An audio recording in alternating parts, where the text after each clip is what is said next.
যিবিলাক child মেৰেজটো delay কৰাৰ কাৰণে বিভিন্ন ধৰণৰ স্কিম আপোনাৰ লোৱা হৈছে কিছুমানে আপোনাৰ ধৰি লওক আমাৰো ইয়াত আছে এতিয়া যি হৈছে বেটি পঢ়াও হ'ব কি এই কথা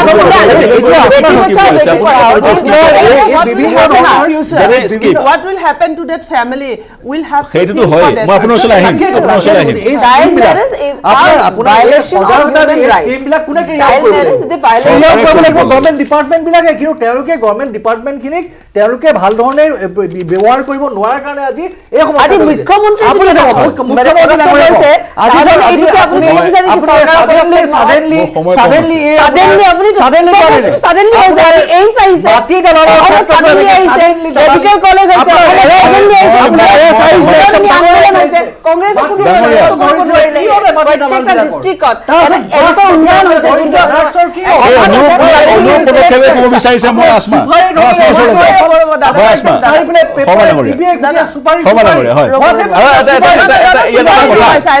problem to moi ko actual problem hoise apunar adani collapse actual problem hoise je congress apnar economy amar bjp unnayan bjp mok point taken ঢাকি বলে য়া কৰিছে হয় point taken তেওঁলোক আজি এখন লৈ হয় point taken মই আসমা চলে ডাঙৰীয়া মই আসমা চলে যাব লাগিব মই আসমা চলে যাব লাগিব আসমা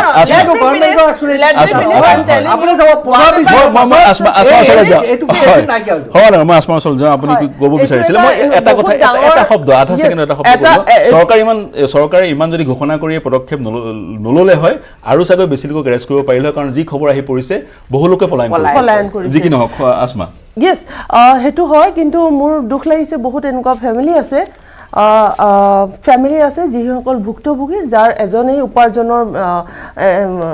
উপাৰ্জনৰ এজনেই আছিল এজন হ'ল গতিকে তেওঁ জুনেট খালিদ ডাঙৰীয়া যোনটো কথা ক'লে যে ফ্যামিলি মেম্বাৰ ল'ৰাজনৰ ফ্যামিলিয়ে হেতু দায়িত্বখিনি ল'ব লাগিব বাট থিং ইজ দ্যাট যদি দায়িত্বখিনি ল'ব লাগিব যদি উপাৰ্জন কৰা মানুহজনেই জেলত থাকে দেন হেতু এটা কেনেকৈ ডিসাইড কৰিব প্লাছ হোৱাট উইল হ্যাপেন মানে কি কয় আইনি ব্যৱস্থাটা লোৱা ক'ব what will happen to this family and all what will happen to the family and all even I want to say that there is a brilliant boy very studious hoy brilliant hoy but he is preparing for some maybe examination of the service but what will happen jodi kiba ta phakot pori in any kind of circumstances that he got married and all what will happen to his future because he is in jail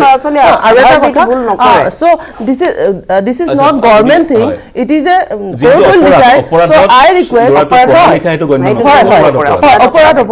so I just request that the honorable court ki already whatever happened is happened there should be get some relaxation and the Assam will be the first example towards the all country example hobo lage jate next step আমাৰ অসমত ইতিও বহুত কম হৰিয়ানা পাঞ্জাব আপুনি বিহাৰত যাও UP যাও 31% out of 20 এই সমস্যাটো হেতু হৈছে হয় আপোনাৰ জুনেট খালিদ ডাঙৰীয়া এটা প্ৰতিবিম্ব জয় নাই ডাঙৰীয়া প্ৰটেকশন অফ চাইল্ড ৰাইটস আপোনাৰ এটা প্ৰহিবিশন অফ চাইল্ড চিলড্ৰেনৰ কথাটো কৈছে প্ৰটেকশন অফ চাইল্ড এই যিখিনি হিগুৰ কথা আপুনি কৈ আহিছে সেইখিনিওটো তাহাতৰ যিটো ৰাইটস child right এটো সুৰক্ষিত কৰিব লাগিব তেওঁৰ অধিকাৰ সুৰক্ষিত কৰিব লাগিব awareness program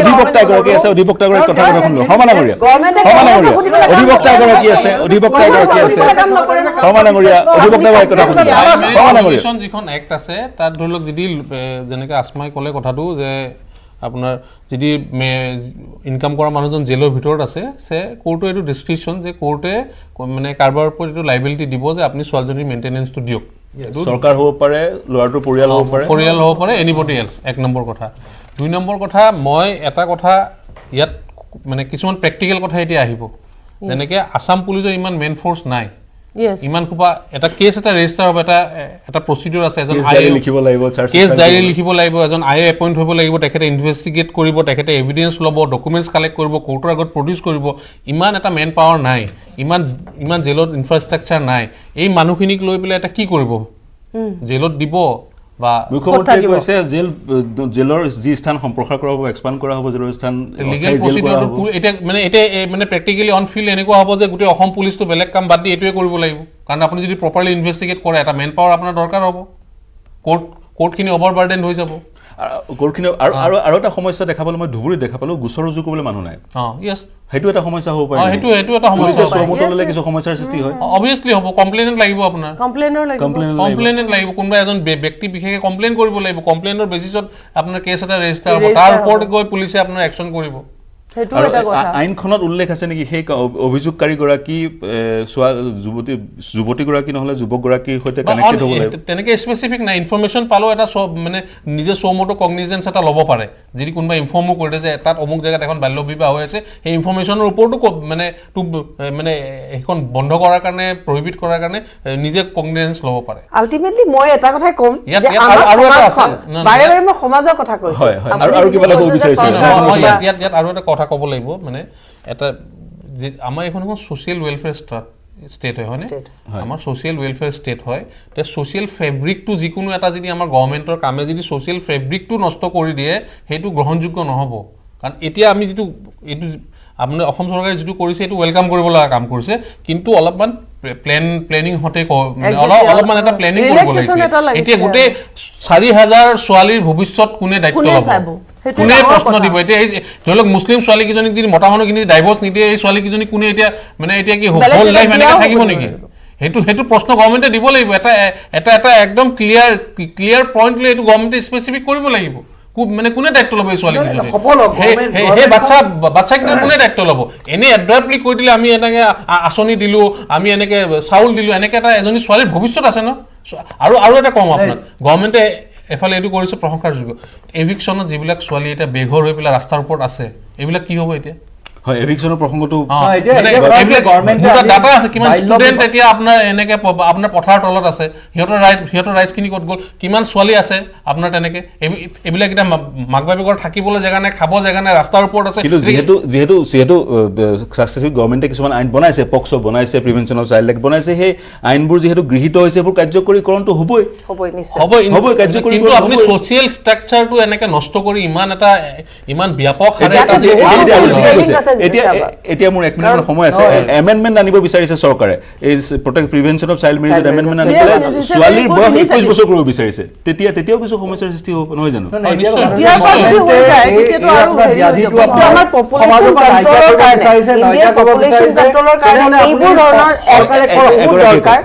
বহুত দৰকাৰ এনে ধৰণৰ এক্ট আৰু পপুলেশ্যন কণ্ট্ৰল নোহোৱাকৈ ভাৰতে যোনটো সপোন দেখা পাই আছে আমাৰ ফিউচাৰৰ কাৰণে সেই সপোনটো কেতিয়াও যে পুৰা হ'ব মই নাভাবোঁ আমি বাল্য বিবাহৰ সৈতে পপুলেশ্যন কণ্ট্ৰলৰ চাগে কোনো ইণ্টাৰলিংকড কেনেকৈ নহ'ব আপুনি যে কওক এটা ছোৱালীক যেতিয়া কম বয়সত বিবাহ পাকত আবদ্ধ হয় তেওঁৰ ৰিপ্ৰডাকশ্যন চাইকেলটো বহুত দিনলৈকে বৃদ্ধি হয় তেনেহ'লে দাদা আৰু এটা population then education if education is not there then nothing will happen শিক্ষা দিলে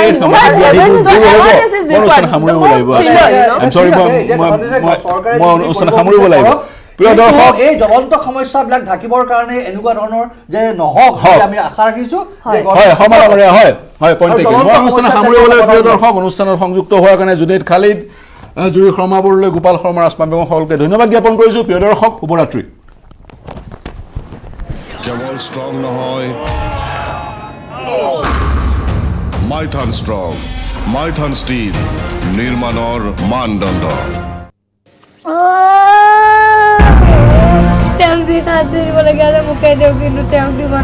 এতিয়া 7 মাহলৈ চলি আছে আৰু পঢ়াগত মোৰ ডেট মই কি কৰিম আৰু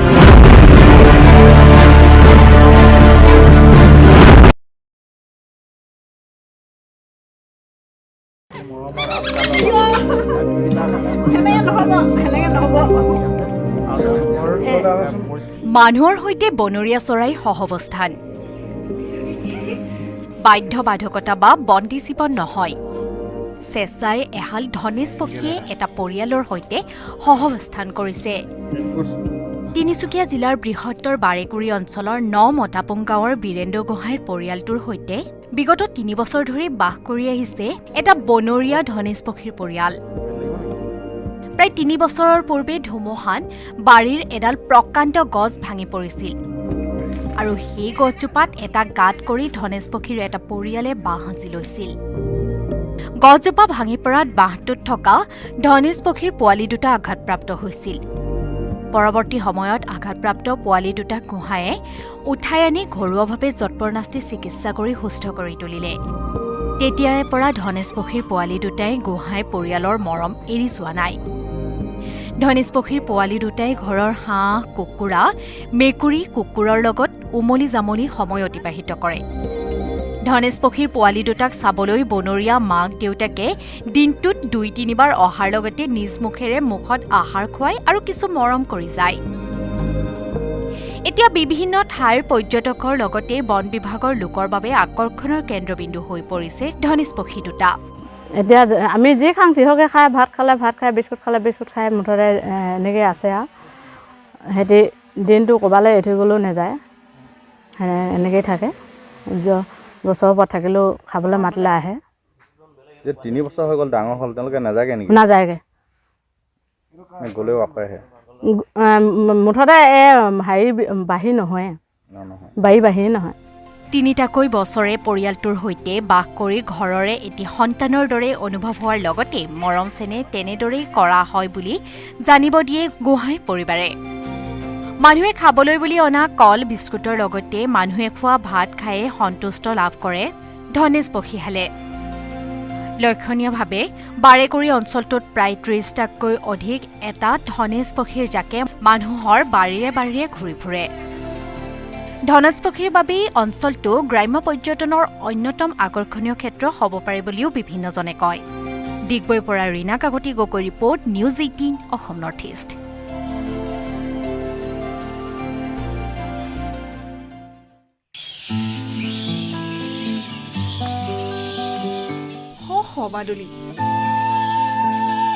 বাদুলিৰ চিৰাচৰিত ভংগীমাৰে গছৰ ডালত ঠেঙেৰে খামুচি ওলমি আছে শ বাদুলি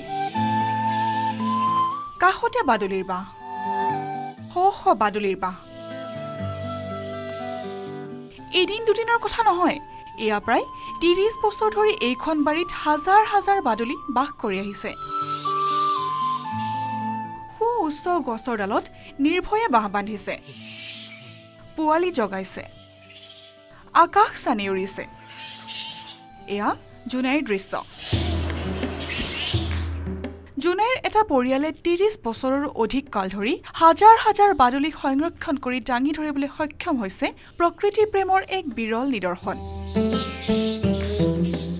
সম্প্ৰতি একাংশ দুষ্কৃতিকাৰীৰ কবলত ধ্বংসৰ গৰাহত পৰি সংকুচিত হৈ আহিছে বনাঞ্চল চৰাই চিৰিকটি জীৱ-জন্তুৰ বাসস্থানৰ অভাৱ ঘটাৰ লগতে বহু আপুৰুগীয়া চৰাই চিৰিকটি আৰু বন্যপ্ৰাণী বিলুপ্তি হ'বলৈ ধৰিছে এনে সময়তে জুনাইৰ অমৃতপুৰ গাঁৱৰ নিবাসী লক্ষীকান্ত পেগু আৰু তেওঁৰ পৰিয়ালে যোৱা প্ৰায় 30 বছৰৰ অধিক কাল ধৰি হাজাৰ হাজাৰ বাদুলি সংৰক্ষণ কৰি আহিছে প্ৰায় 97-98 চন মানৰ পৰা ইয়াত আছে বাদুলিবিলাক আমি আমাৰ ফালৰ পৰা যথেষ্ট মানে সংৰক্ষণৰ কাৰণে ৰক্ষণাবেক্ষণৰ কাৰণে কৰোঁ প্ৰচেষ্টা কৰা যায় ঘৰুৱাভাৱে আমাৰ ঘৰৰ মানুহখিনিয়ে চেষ্টা কৰিছোঁ কিন্তু মাজে মাজে আমাৰ অনুপস্থিতিত তেওঁলোকে অনিষ্ট কৰে আহি পেলাই আমাৰ সকলোৰে প্ৰচেষ্টা থাকিব লাগে এই বাদুলিখিনি কেনেকৈ সংৰক্ষণ কৰা যায় অমৃতপুৰ গাঁৱৰ লক্ষীকান্ত পেগুৰ লগতে তেওঁৰ পৰিয়ালে যোৱা প্ৰায় 30 বছৰে বাদুলি সংৰক্ষণৰ উদ্দেশ্যে নিজৰ বাৰীখন বাদুলিৰ বাসস্থান হিচাপেই ৰাখিছে ৰাতি খাদ্যৰ সন্ধানত দূৰ দূৰণিলৈ ওলাই যোৱা হাজাৰ হাজাৰ বাদুলিয়ে পুৱা পুনৰ ঘূৰি আহি যেন পেগুৰ পৰিয়ালটোৰ লগতে ওচৰ চুবুৰীয়াক পুৱাৰ অভিনন্দন জনায় প্ৰকৃতিপ্ৰেমী লক্ষীকান্ত পেগু আৰু তেওঁৰ পৰিয়ালৰ বাদুলি সংৰক্ষণে দাঙি ধৰিছে প্ৰকৃতি প্ৰেমৰ বিৰল নিদৰ্শন bureau report news 18 Assam North east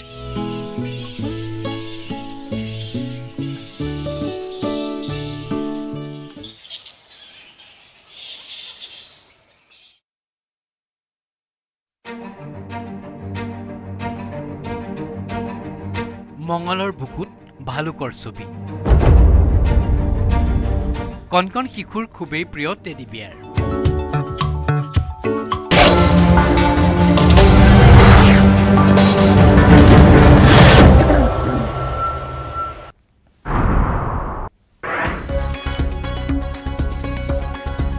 মুখ্যমন্ত্ৰীৰ নিৰ্দেশৰ পিছতে বাল্য বিবাহ কৰোৱা লোকৰ বিৰুদ্ধে আৰক্ষীৰ ধাৰাবাহিক অভিযান জিলায় জিলায় অভিযান চলাই পৰ্যন্ত 2044 জনক কৰা হৈছে গ্ৰেপ্তাৰ দুদিনত ৰুজু হৈছে 4077টা গোচৰ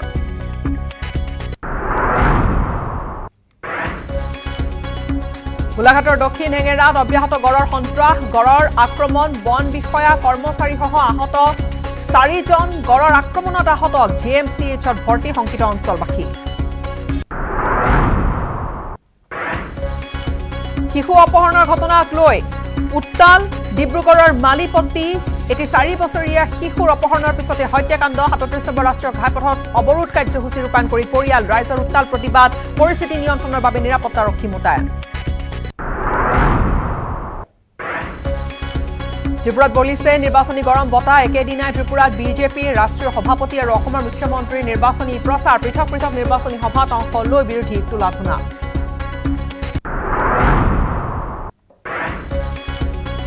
বাজেট দাখিলৰ পিছতে নিউজ 18ত প্ৰথমটো আছুতীয়া সাক্ষাৎকাৰ কেন্দ্ৰীয় বিত্তমন্ত্ৰী নিৰ্মলা সীতাৰমণৰ আদানী আয়কৰকে ধৰি কেইবাটাও বিষয়ত গুৰুত্বপূৰ্ণ মন্তব্য নিৰ্মলা সীতাৰমণৰ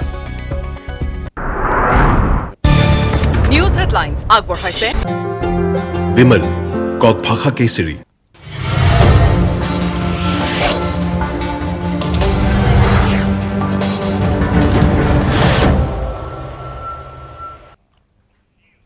নমস্কাৰ স্বাগতম জনাইছো আপুনি চাই আছে সুপাৰ প্ৰাইম 18 ষ্টুডিঅত মই গীতাশ্ৰী আৰু প্ৰথমটো খবৰ গোলাঘাটত অব্যাহত আছে গড়ৰ সন্ত্ৰাস আৰু গড়ৰ আক্ৰমণত বন বিষয়াসহ আহত হৈছে 4 গৰাকী লোক পুনৰ কম গোলাঘাটত জিঅন কেমেৰা আপুনি বন্দী হোৱা দৃশ্য দেখিছে এয়া গড়ে সুচালোৱা দৃশ্য দুজন লোক ইয়াত আহত হৈছিল আৰু গোলাঘাটৰ এই ঘটনা অব্যাহত আছে গড়ৰ সন্ত্ৰাস আৰু গড়ৰ আক্ৰমণত বন বিষয়াসহ আহত মুঠ 4 গৰাকী লোক আহত হৈছে ডিএফও সুশীল ঠাকুৰীয়া আহত বনকৰ্মী দিগন্ত হাজৰিকা আহত হৈছে আনন্দ কুৰ্মী আৰু ৰাজু পৰ্জা আহত 3 জনক জিএমচিএইচত ভৰ্তি কৰোৱা হৈছে আৰু এই যে ঘটনা এই গড়ে সুচালোৱা যি ঘটনা দক্ষিণ হেঙেৰাত গড়ৰ এই ৰুদ্ৰ ৰূপ আছিল গড় আহিছে বনাঞ্চলৰ পৰা জনাঞ্চলৰ দিশে আৰু তাৰ মাজতে একাংশ লোকে এটা জুম পাতি গড়টো চাবলৈ তাত ভিৰ কৰিছিল আৰু তাৰ মাজতে হঠাৎ সেই অঞ্চলটোৰ পৰা গড়টো ওলাই আহিল মানুহৰ দিশে আৰু তাৰ পিছতে আৰম্ভ হৈ গ'ল এই সংঘাতৰ পৰিস্থিতি কেমেৰাত বন্দী হৈ থাকিল গড়ৰ এই সংহাৰী ৰূপ গড়ৰ সন্ত্ৰাসত আতংকিত হৈ আছে এতিয়া অঞ্চলবাসী আৰু ইতিমধ্যে জনাইছো যে ডিএফও আহত হৈছে গড়ৰ আক্ৰমণত আৰু কেৱল ডিএফও গৰাকীয়ে নহয় ডিএফও সুশীল ঠাকুৰীয়াৰ উপৰিও আহত হৈছে বনকৰ্মী দিগন্ত হাজৰিকা আজি কিছুদিন পৰা এই ধৰণে বিভিন্ন ঠাইত গড় ওলাই আহিছে আৰু এই গড়টো প্ৰায় 24 ঘণ্টাৰো অধিক সময় ধৰি এই বনাঞ্চলৰ পৰা ওলাই আহি জনাঞ্চলত এই ধৰণে থাকিবলৈ লৈছিল আৰু তাত থকা অৱস্থাতে এই ধৰণে মানুহৰ সৈতে মুখামুখি আৰু তাৰ পিছত এই ঘটনাত আনন্দ কৰ্মী আৰু ৰাজু পৰ্জা নামৰ দুগৰাকী ব্যক্তি যথেষ্ট গুৰুতৰভাৱে আহত হৈছে ইয়াৰে এগৰাকীৰ অৱস্থা কিছু সংকটজনক আৰু তেওঁক জিএমচিএইচলৈ ৰেফাৰ কৰা হয় উন্নত চিকিৎসাৰ বাবে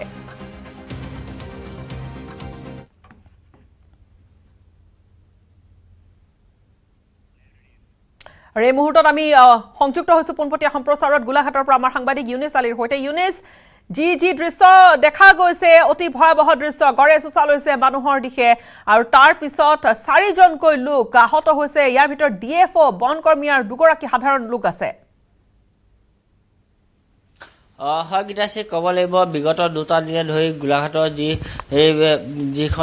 গাঁও আছে গাঁৱত তেওঁলোকে গড়ৰ সন্ত্ৰাস চলাই থকা অৱস্থা হৈছে যি বেজগাঁৱৰ পৰা ধৰি গোলাঘাট দক্ষিণ হেঙেৰা গাঁৱত গড়ৰ মানে সন্ত্ৰাস চলাই থকা পৰিলক্ষিত হৈছে যিহেতু আপুনি এটা কথা উল্লেখযোগ্য কৰিছে যে 4 জন যুৱক নহয় 4 জন নহয় 5 জনলৈ বৃদ্ধি পাইছে যোৱা কালি যি এজন সন্তোষ দত্ত নামৰ যিজন বেজগাঁৱৰ এজন যুৱক আছিল তেওঁক গড়ে আক্ৰমণ কৰাৰ পাছত সংযোগ বিচ্ছিন্ন হৈছে পুনৰ সংযোগ স্থাপন কৰিম ইতিমধ্যে তেওঁ জনাইছে যে 4 জন নহয় 5 গৰাকীকৈ লোক আহত হৈছে আপুনি চাই আছে এই দৃশ্য আৰু এই যি দৃশ্য এগৰাকীৰ মোবাইল কেমেৰাত আবদ্ধ হৈছে হয়তো লোকগৰাকী ওপৰত আছিল আৰু মোবাইল ফোনত আবদ্ধ কৰিলে সেই দৃশ্যটো গড় ওলাহি প্ৰকাণ্ড গড় এটা প্ৰাপ্তবয়স্ক গড় এটা ওলাহি সুচাল হৈছে আৰু এতিয়া ঘাঁহ বন এতিয়া লাহে লাহে বতৰ শুকান হৈ আহিছে ঘাঁহ বন কিছু কমি আহিছে বা এই যি সেউজীয়া যি তাত ঘাঁহ আছে বা যিয়ে বন আছে এই জংঘলৰ মাজৰ পৰা ঘপককৈ ওলাই আহিলে গড়টো আৰু তাৰ পিছতে এজন ব্যক্তি পৰি গৈছে আৰু পুনৰ আমি সংযুক্ত হৈছো ইউনেছৰ সৈতে ইউনেছ সংযোগ বিচ্ছিন্ন হৈছিল পুনৰ আহিছো আপোনাৰ ওচৰলৈ গড়ৰ সন্ত্ৰাস আৰু 5জনকৈ লোক আহত হৈছে এই মুহূৰ্তলৈকে তেওঁলোকৰ অৱস্থা কেনেকুৱা গীতাশ্ৰী ক'ব লাগিব যি যোৱাকালি যিজন লোক আঘাতপ্ৰাপ্ত হৈছিলে সন্তোষ দত্ত তেওঁক ইতিমধ্যে গুৱাহাটীত ৰেফাৰ কৰা হৈছে গোলাঘাটত চিকিৎসালয়ত এডমিট কৰা হৈছিলে তাৰ পাছতে তেওঁক যোৰহাট ৰেফাৰ কৰা হ'ল যোৰহাটৰ পৰা তেওঁক বাহিৰে তেওঁক গুৱাহাটীলৈ নিয়া হ'ল কিন্তু আজি পুনৰ গোলাঘাটৰ যি দক্ষিণ হেঙেৰা অঞ্চল আছে তাত গড়টো অৱস্থান ল'লেগৈ তাত পুৱাৰ পৰা গড়ে সন্ত্ৰাস চলাই থকা অৱস্থা পৰিলক্ষিত হৈছিলে আৰু পুৱা দুজন লোকক আঘাতপ্ৰাপ্ত কৰাৰ পাছত যিজন লোক আছিলে তেওঁলোকক এজনক যোৰহাট ৰেফাৰ কৰা হ'ল পুনৰ সন্ধিয়া সময়ত গোলাঘাটৰ বন বিভাগৰ লোক উপস্থিত হৈ গড়টোৰ সন্ধানত যি বন বিভাগৰ লোক উপস্থিত তেওঁলোকৰ সন্ধান চলাই থকা অৱস্থাতে যোৰহাটৰ পৰা যি বন বিভাগৰ লোক উপস্থিত হৈছিলে তেওঁ দিগন্ত হাজৰিকাৰ লগত যিজন বনকৰ্মী আছিলে তেওঁক গড়ে আক্ৰমণ কৰা পৰিলক্ষিত হৈছে তাৰ পিছতে যি ডিএফঅ আছিলে গোলাঘাট জিলা ডিএফঅ গুৰুতৰভাৱে আঘাতপ্ৰাপ্ত হৈ ইতিমধ্যে তেওঁলোকৰ দুইজনকে যোৰহাট চিকিৎসালয়ত ৰেফাৰ কৰা হৈছে ইউনেছ এতিয়া গড়টো ক'ত অৱস্থিতি লৈ আছে বৰ্তমানৰ গড়টো যি দক্ষিণ হেঙেৰা যি এখন কাঠনি আছে কাঠনিখনতে ইতিমধ্যে অৱস্থান লৈ কৰি আছে আৰু অধিক নিশা হৈ যোৱাৰ পাছত আন্ধাৰ হৈ যোৱাৰ কাৰণে গড়টোক ইতিমধ্যে সেই অঞ্চলৰ পৰা বাহিৰ কৰিবলগীয়া পৰিলক্ষিত হোৱা নাই গীতাশ্ৰী হয় এই মুহূৰ্তত আমি বিদায় ল'ম আপোনাৰ পৰা ধন্যবাদ আৰু এই দৃশ্য অতি শিহৰণকাৰী দৃশ্য এই ধৰণে জংঘলৰ পৰা ওলাই আহিছে গড় চোচা লৈছে মানুহলৈ আৰু মানুহৰ তাত যথেষ্ট ভিৰ হৈছিল যদি আপুনি ভালদৰে দৃশ্যটো চাই তাত ভালেখিনি মানুহ লৰ মাৰিছে গড় ওলাই অহা মাত্ৰকে সকলোৱে ফৰিং চিটিকা দিছে আৰু তাৰ মাজতে এগৰাকী লোক পৰি গৈছে তাৰ পিছতো গড়টোৱে খেদি গৈছে আৰু বাকী 2-4জন লোকলৈ চোচা লৈছে তাৰ মাজতে ঘটনা ঘটি গৈছে এতিয়ালৈকে এই গড়টোৰ আক্ৰমণত 5জনকৈ লোক আহত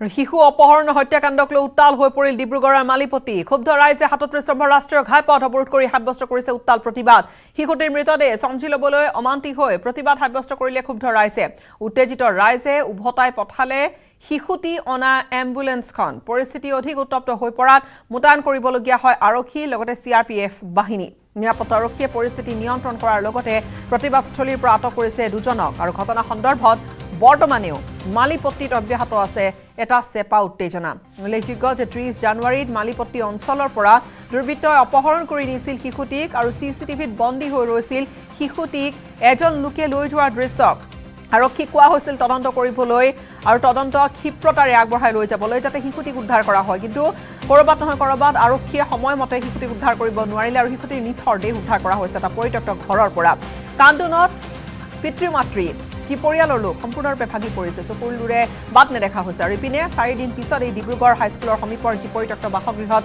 উদ্ধাৰ হৈছিল শিশুটিৰ ৰক্তাক্ত মৃতদেহ তাৰ পিছতে দেখা গৈছে সকলোৱে ন্যায় বিচাৰিছে সকলোৱে আৰক্ষীৰ বিৰুদ্ধে খং উজাৰিছে ক্ষোভ উজাৰিছে আৰু তাৰ মাজতে প্ৰতিবাদী কাৰ্যসূচী এটা সময়ত গৈ যথেষ্ট উত্তপ্ত হৈ পৰে দুজনক আটক কৰিছে আৰক্ষী আৰু পৰিস্থিতি এতিয়া নিয়ন্ত্ৰণাধীন আৰক্ষী CRPF বাহিনী মোতায়েন কৰিবলগীয়া হয়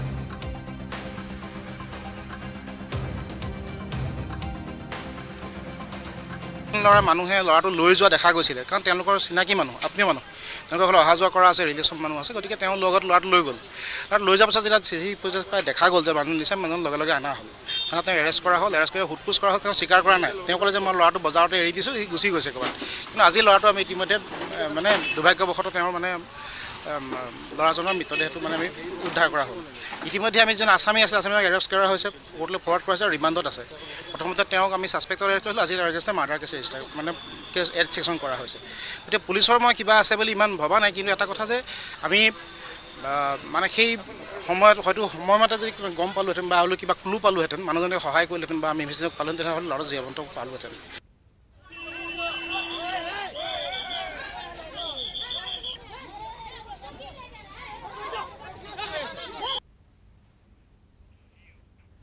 আৰু বাল্য বিবাহৰ প্ৰসংগ বাল্য বিবাহৰ বিৰুদ্ধে কঠোৰ হৈ পৰিছে চৰকাৰ মুখ্যমন্ত্ৰীয়ে কঠোৰভাৱে নিৰ্দেশনা দিয়াৰ পিছতে একশ্যন প্লেন আৰম্ভ কৰি দিছে কাৰ্যকৰী কৰাৰ ক্ষেত্ৰত আগবাঢ়িছে অসম আৰক্ষী আৰু আজি ৰাজ্যজুৰি প্ৰায় 2044 জনক বাল্য বিবাহ কৰোৱা লোকক গ্ৰেপ্তাৰ কৰিছে আৰক্ষীয়ে গ্ৰেপ্তাৰ কৰা আটাইকে হাজিৰ কৰাব আদালতত মুখ্যমন্ত্ৰীৰ নিৰ্দেশৰ পিছতে আৰক্ষীৰ তীব্ৰ অভিযান চলিছে আৰক্ষীৰ তৎপৰতা বাঢ়িছে বৃহস্পতিবাৰে নিশাৰ পৰাই অভিযান আৰম্ভ হ'ল আৰু নিশাৰ পৰাই অভিযান আৰম্ভ হৈ এজনৰ পিছত এজনক জালত পেলাবলৈ সক্ষম হৈছে যিসকলে বাল্য বিবাহ কৰিছিল আৰু কেইবাজনো এই ধৰণে বাল্য বিবাহত জড়িত থকা লোক এই ধৰণে আৰক্ষীৰ জালত পৰিছে জিলাই জিলাই অব্যাহত আছে আৰক্ষীৰ অভিযান শীঘ্ৰেই জালত পৰিব বাল্য বিবাহ কৰোৱা আৰু বহুজন দুদিনত ৰুজু কৰা হৈছে ৪,৭৭টা গোচৰ সংবাদমেলত আজি এইখিনি কথা সবিস্তাৰে সদৰি কৰিলে আৰক্ষী সঞ্চালক প্ৰধান জি.পি. সিঙে ২,০৪৪ জন মানুহ অসমৰ ভিন্ন ভিন্ন জিলাত এৰেষ্ট কৰা হৈছে ইয়াৰ পিছত তেওঁলোকক প্ৰডিউচ কৰা হ'ব আৰু প্ৰডিউচ কৰাৰ পিছত যিখিনি আমাৰ গতানুগতিক আইনগত প্ৰক্ৰিয়া এই আইনগত প্ৰক্ৰিয়াৰ মাজত এই প্ৰত্যেক কেছটো আগবাঢ়িব ইনভেষ্টিগেশ্যন হ'ব ইনভেষ্টিগেশ্যনৰ পিছত যেনে ধৰণৰ যি চাৰ্জশ্বিট দিব লাগে এইখিনি আমি ব্যৱস্থা কৰিম প্ৰায় ৪,০০০ কেছ আছে বাকি যিখিনি কেছত আৰু এৰেষ্ট কৰিব লগা আছে এইখিনি আমি কৰিম এটা কথা মই ক'ব লাগিব যে এইখিনি হোৱাৰ পিছৰ পৰা বহুত মানুহে সেই নিজৰ ঘৰ বাৰী এৰি গুচি গৈছে তো সেইকাৰণে হয়তো অলপ এৰেষ্ট কৰা পলম হ'ব নহ'লে সময় লাগিব during the last 2 days we have registered 4,074 cases in different districts of Assam. Now further follow-up action would be taken as per extant laws. Most of the cases have been registered under different provisions of POCSO Act and sections of IPC. বাল্য বিবাহৰ বিৰুদ্ধে চৰকাৰ প্ৰশাসন কঠোৰ হোৱাৰ পিছতে থানাই থানাই সৃষ্টি হৈছে এটা অবাঞ্ছিত পৰিস্থিতিৰো থানাই থানাই ভিৰ কৰিছে গ্ৰেপ্তাৰ হোৱা লোকৰ আত্মীয় কান্দোনত ভাগি পৰিছে বিভিন্নজন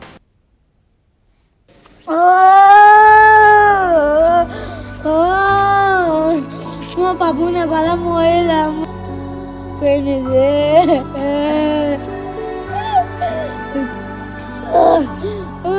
মোৰ পাপুক লাগে তেওঁক যি কাটি দিবলগীয়া আছে মোকে দিয়ক কিন্তু তেওঁক দিব নালাগে মোৰ 7 মাহ চলি আছে বহাগৰ তাৰিখ মই এতিয়া 7 মাহলৈ চলি আছে আৰু বহাগৰ মোৰ ডেট মই কি কৰিম আৰু আপোনালোকে নিজে চাওকচোন পাওঁ মোৰ মানুহটো কেনেকৈ ৰাখিব লাগে নেকি দিনটো কষ্ট কৰি আহি ভাতকেইটাও খাবলৈ নাপালো দিনটো ভাত বনাই দিনটো কাম কৰি আছো ন খানা নানি পেলাই এনিটাইম বহাই থৈছে ন ঘৰত মানুহজনীও ৰৈ থাকে চৰকাৰে কি বুজি নাপায় নেকি কোনোবা মাইকী মানুহ ৰখি আছে ন ভাত খাবৰ কাৰণে এইবিলাক মতা মানুহে বুজি নাপায় নেকি ল'ৰাটো ভাতৰ পাতত বহিছিলহে খাবই নাপালে ভাতকেইটাটো খাবলৈ দিব লাগে চৰকাৰৰ নিৰ্দেশ হ'ল বুলি এনেকৈ ভাতৰ পাতৰ পৰা উঠাব লাগে নেকি হয় চৰকাৰ নিৰ্দেশ আৰু আমি নিদো বুলি নকওঁ যোৱাকটো আমি পঠিয়ালো হতো না ক্ষোভেৰে প্ৰশ্ন অভিযুক্তৰ মাতৃৰ ভাতকেইটা খাবলৈ নিদিয়াকে এনেকৈ লৈ অহাটো বহুত ভুল হৈছে নহয় বাল্য বিবাহ ৰোধ অভিযানৰ সময়ৰ দুখৰীয়া ছবি এয়া বাল্য বিবাহৰ গোচৰত অভিযুক্ত স্বামীক গ্ৰেপ্তাৰৰ পিছতে মাজুলী থানা চৌহদত কান্দি কাটি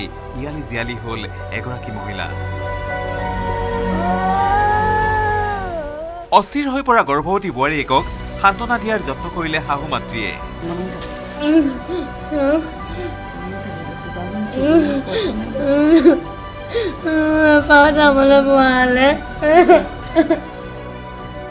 একেই দৃশ্য দেখা গ'ল ৰাজ্যৰ আন আন প্ৰান্ততো ডিব্ৰুগড় জিলাৰ খোৱাং আৰক্ষীয়ে গ্ৰেপ্তাৰ কৰা এগৰাকী অবৈধ স্বামীয়ে এইদৰে ক্ষোভেৰে ক'লে মোৰ মানুহজনী প্ৰেগনেণ্ট হৈ আছে মই জেললৈ গ'লে মোৰ মানুহজনীৰ দায়িত্ব ল'ব কোনে তাইতো এতিয়া প্ৰেগনেণ্ট হৈ আছে ফেব্ৰুৱাৰী লাষ্টত মানে তাই এতিয়া ডেট আছে মানে প্ৰেগনেণ্টৰ এতিয়া ঘৰটো কোনো নাই তাইতো কিবা হ'লেতো চি এম ছাৰে সেই ৰিস্কটো ল'ব লাগিব ইফালে মৰিগাঁও সদৰ থানা চৌহদত কোলাত কণমানি কেঁচুৱালৈ এইদৰে উচুপি উঠিল এগৰাকী ভুক্তভোগী পত্নী মানুহজনে আজি নকৰিলে খাব নাপায় ময়ো অকলশৰীয়া মোৰ কোনো কিছু নাই মই কাৰ লগত থাকিম এতিয়া কোনে দিব মোৰ মাইকী বাপী কি দুখীয়া সেইটো কাৰণে মোক মানুহজনক লাগে মোক চৰকাৰে একো নালাগে ইফালে জোৱায়েকক মুকলি কৰি দিবলৈ কাতৰ অনুৰোধ জনালে বাইহাটাৰ এগৰাকী শাহু মাতৃয়ে কিয়নো 9 মাহৰ গৰ্ভৱতী তেওঁৰ কন্যা কৈছো যে অনুৰোধ কৰি কৈছো মোৰ ছোৱালীটোক বা জোৱাইটোক খালাস দে আৰু সেয়ে মোৰ হৈ যোৱা ভুলটোতো সাংঘাতিকেই কিন্তু এতিয়া ভুলৰ প্ৰায়চিত্ৰৰ নামত থানবান হৈ পৰিছে অনেকৰ ঘৰ দুৱাৰ যি ভুল হ'ল মাফ কৰিবলৈ বিনতি জনাই এইদৰে এতিয়া স্বামীৰ মুক্তিৰ দাবীত ব্যাকুল হৈ পৰিছে বাল্য বিবাহত বহা একাংশ মহিলা news desk, News18 Assam Northeast।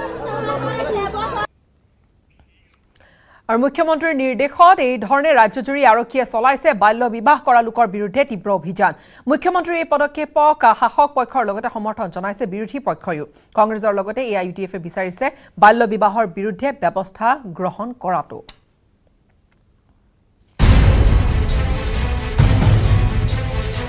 বৃহস্পতিবাৰে নিশাৰে পৰা চলিল সমগ্ৰ ৰাজ্যত অভিযান। বাল্য বিবাহ কৰা লোকসকলৰ বিৰুদ্ধে চলা এই ব্যাপক অভিযানত আৰক্ষীৰ জালত পৰিল হাজাৰৰ হিচাপত লোক। আৰক্ষীৰ থানাৰ সন্মুখে সন্মুখে উঠিছে কান্দোনৰ ৰোল। স্বামীসকল ৰঙাঘৰলৈ যাবলগীয়া হোৱাত কম বয়সীয়া পত্নীসকলে কৰিছে হাহাকাৰ। মুখ্যমন্ত্ৰীৰ নিৰ্দেশত ৰাজ্যজুৰি চলা এই বাল্য বিবাহ বিৰোধী অভিযানক একেমুখে ৰাজ্যৰ শাসক বিৰোধীয়ে সমৰ্থন জনাইছে। শাসকীয় বিজেপিৰ বিধায়ক দিগন্ত কলিতাই ক'লে এয়া আই মাতৃৰ সুৰক্ষাৰ বাবে লোৱা পদক্ষেপ। এনেকুৱা ধৰণৰ পদক্ষেপে অনাগত দিনত আমাৰ ভৱিষ্যত অসমীয়া আই মাতৃসকলৰ সুৰক্ষা হ'ব। বিধায়ক মানৱ ডেকাই আইন নমনাসকলৰ বিৰুদ্ধে কঠোৰ ব্যৱস্থাৰ পোষকতা কৰে। এখন সুন্দৰ সমাজ গঢ়িবলৈ হ'লে আমি বিজ্ঞানসন্মতভাৱে আগবাঢ়িব লাগিব। তাৰেই প্ৰতিক্ৰিয়া হিচাপে যিহেতু আইন মনা নাই, গতিকে আইন কঠোৰ হৈছে। এইটো হ'ল যোনে এই কাৰ্যত লিপ্ত আছে তেওঁলোকে গ্ৰেপ্তাৰ হ'ব। শাসকীয় পক্ষৰ লগতে বিৰোধী পক্ষই সমৰ্থন জনালে মুখ্যমন্ত্ৰীৰ পদক্ষেপক। বিৰোধী কংগ্ৰেছ বিধায়ক জাকিৰ হুছেইন সিকদাৰে ক'লে চৰকাৰে পদক্ষেপ ল'লে কোনো এটা বস্তু শেষ হৈ নাযায় যেতিয়ালৈকে ৰাইজ ওলাই নাহে। গতিকে অসমৰ ৰাইজৰ প্ৰতি আপোনালোকৰ জৰিয়তে আহ্বান জনাইছোঁ, এইখন অসমৰ মাটিত যাতে এটাও বাল্য বিবাহ হ'ব নোৱাৰে তাৰ কাৰণে সকলোৱে সজাগ হ'ব লাগে। একেদৰে AIUDFৰ বিধায়ক ডক্টৰ হাফিজ ৰফিকুল ইছলামেও বাল্য বিবাহৰ বিৰোধিতা কৰি ক'লে চৰকাৰে আচলতে বহু আগতেই ব্যৱস্থা গ্ৰহণ কৰিব লাগিছিল। দেৰি কৰি হ'লেও জাগিছে। আজি যদি চৰকাৰ 5 বছৰ 10 বছৰ আগত টোপনিৰ পৰা সাৰ পালেহেঁতেন, আজি হয়তো হাজাৰ হাজাৰ মানুহ উঠাব লগা নহ'লহেঁতেন। বাল্য বিবাহ ৰোধৰ বাবে চৰকাৰে চলোৱা এই অভিযানৰ সমৰ্থনত বিভিন্নজনে কৰিলে মন্তব্য। বিজু কুমাৰ ডেকাৰ report, News18 Assam North east.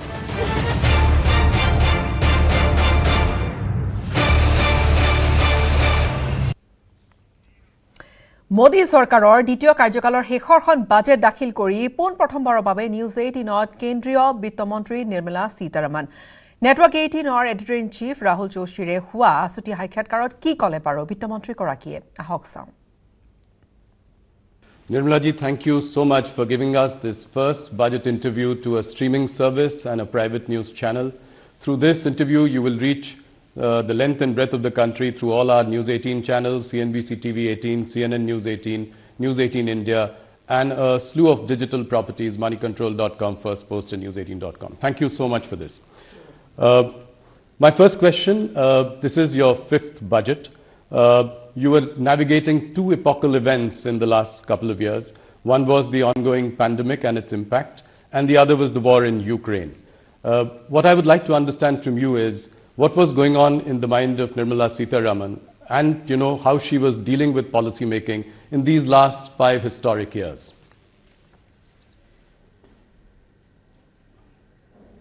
Starting with a very difficult question, because difficult not for any other reason but to capture the experiences, the as I say anubhav, going through that, and also to look back at it now when you're probably slightly out of it. Is very difficult to describe in, let's say, a short brief answer. I can understand. But yet if you have to really capture it, I had no precedent before me to handle such a situation. There were no given templates. There were no examples to follow. And there were no theories which would have worked in such context. So essentially we were going by continuous conversation with all kinds of stakeholders. Those who have directly some thing to say about the industry and its suffering, MSME and its suffering, or even those who are observing it with a more discerning eye. So we had to engage in conversation continuously with all people, take their view, wait for ourselves to see which one is all right, which is more suitable for us and which is not. Yes. And also take courage in saying it may not work out for us in one particular way, because eventually somewhere all this has got to be answerable. And therefore I think I would immensely recall the ways in which Honorable PM led the conversation with us. He would never tire himself from meeting us. He would never say not today.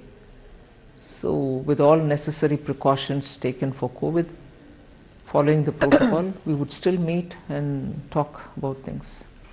But eventually, whatever has been at that time decided and put out as schemes, one thing which was not so much relevant for dealing with the pandemic itself, but yet had to be done, was not to let go the opportunity to continue the reform process.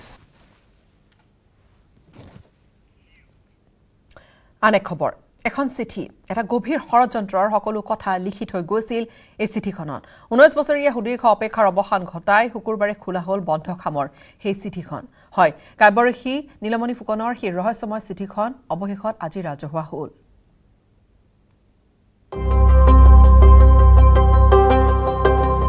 এখন চিঠিৰ কথাৰে শেষ হৈও শেষ নোহোৱা এখন চিঠি, গল্পৰ সংজ্ঞাৰ দৰেই হৈ ৰ'ল চিঠিখন। এটা ষড়যন্ত্ৰ, এখন চিঠি আৰু দীৰ্ঘদিনীয়া এক অপেক্ষা। হয়, কাব্যঋষি নীলমণি ফুকনৰ বিৰুদ্ধে এক গভীৰ ষড়যন্ত্ৰ ৰচনা হৈছিল 1973-74 চনত। তাৰ পিছত 2004 চনত কাব্যঋষি নীলমণি ফুকনে এখন চিঠি দিছিল নিত্য বৰাক, আৰু নিত্য বৰাৰ হাতত 19টা বছৰ ধৰি, অৰ্থাৎ 2004 চনৰ পৰা 2023 চনলৈকে সেই চিঠিখন বন্ধ খামতে থাকিল। খোল খালে চিঠিখন। এই চিঠিখনত থকা কথাবোৰেই যেন এক দুস্বপ্ন হৈ খেদি ফুৰিছিল ঋষিতুল্য কবিগৰাকীক।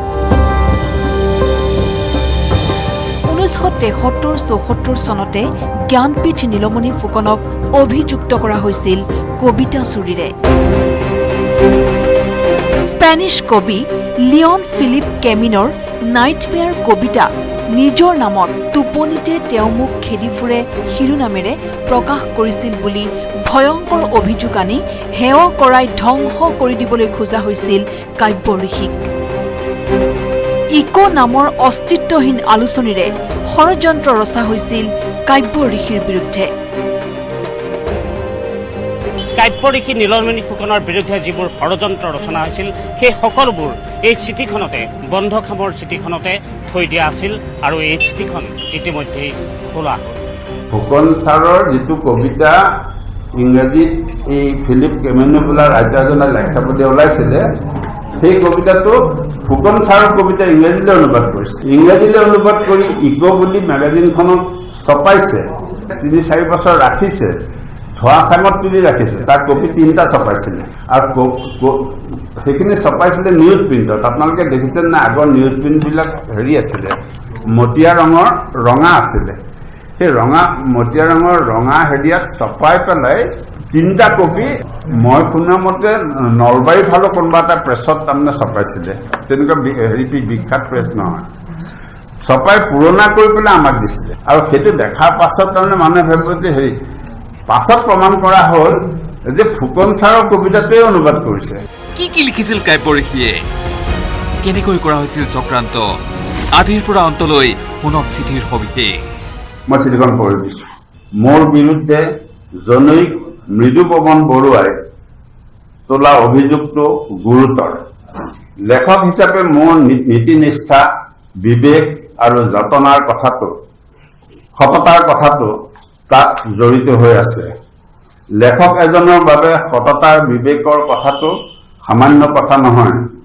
আমাৰ নিচিনা এখন সমাজত এজন মানুহ যিমান দূৰ সৎ হৈ থাকিব পাৰে, এখন সমাজত এজন মানুহ যিমান দূৰ সৎ হৈ থাকিব পাৰে সিমানখিনি সৎ হৈ থাকিবলৈ মই আপ্ৰাণ চেষ্টা কৰি আহিছোঁ। শ্ৰীমান হোমেন বৰগোহাঁই সম্পাদিত অসমীয়া সাহিত্যৰ বুৰঞ্জী ষষ্ঠ খণ্ড 1996 অসমীয়া কবিতাৰ 20টা বছৰ শীৰ্ষক প্ৰবন্ধত শ্ৰী প্ৰদীপ আচাৰ্যই লিখিলে, স্পেনিছ কবি কেমিনোৰ প্ৰভাৱ পৰা টোপনিটো তেওঁ মোক খেদি ফুৰিছিল উইদিন ইনভাৰ্টেড কমা, ৰসতীৰ্ণ আৰু ইয়াৰ অনুসংগ আৰু পৰিমণ্ডল স্বকীয় অনুভূতিৰে সমুজ্জ্বল উদ্ধকমাচিছ দেখি মই হতবাক হলো। কবিতাটোক লৈ হোৱা বিবাদটো নিষ্পত্তি হোৱা বুলি ভাবিছিলোঁ। কথাটো শ্ৰী বৰগোহাঁইক কম বুলি ভবাটো এদিন এইবিলাকৰ সেই ষড়যন্ত্ৰৰ সেই সময়ৰ ছেক্ৰেটাৰী সচিব শ্ৰী তাবুতাইদক লগ পাই গলো। কথাটো শুনি তেওঁ ভাল পোৱা নাছিল যেন লাগিল। তাৰ দুদিনমানৰ পাছত ৰবীন্দ্ৰ ভৱনৰ সন্মুখত শ্ৰী আচাৰ্যক লগ পালোঁ।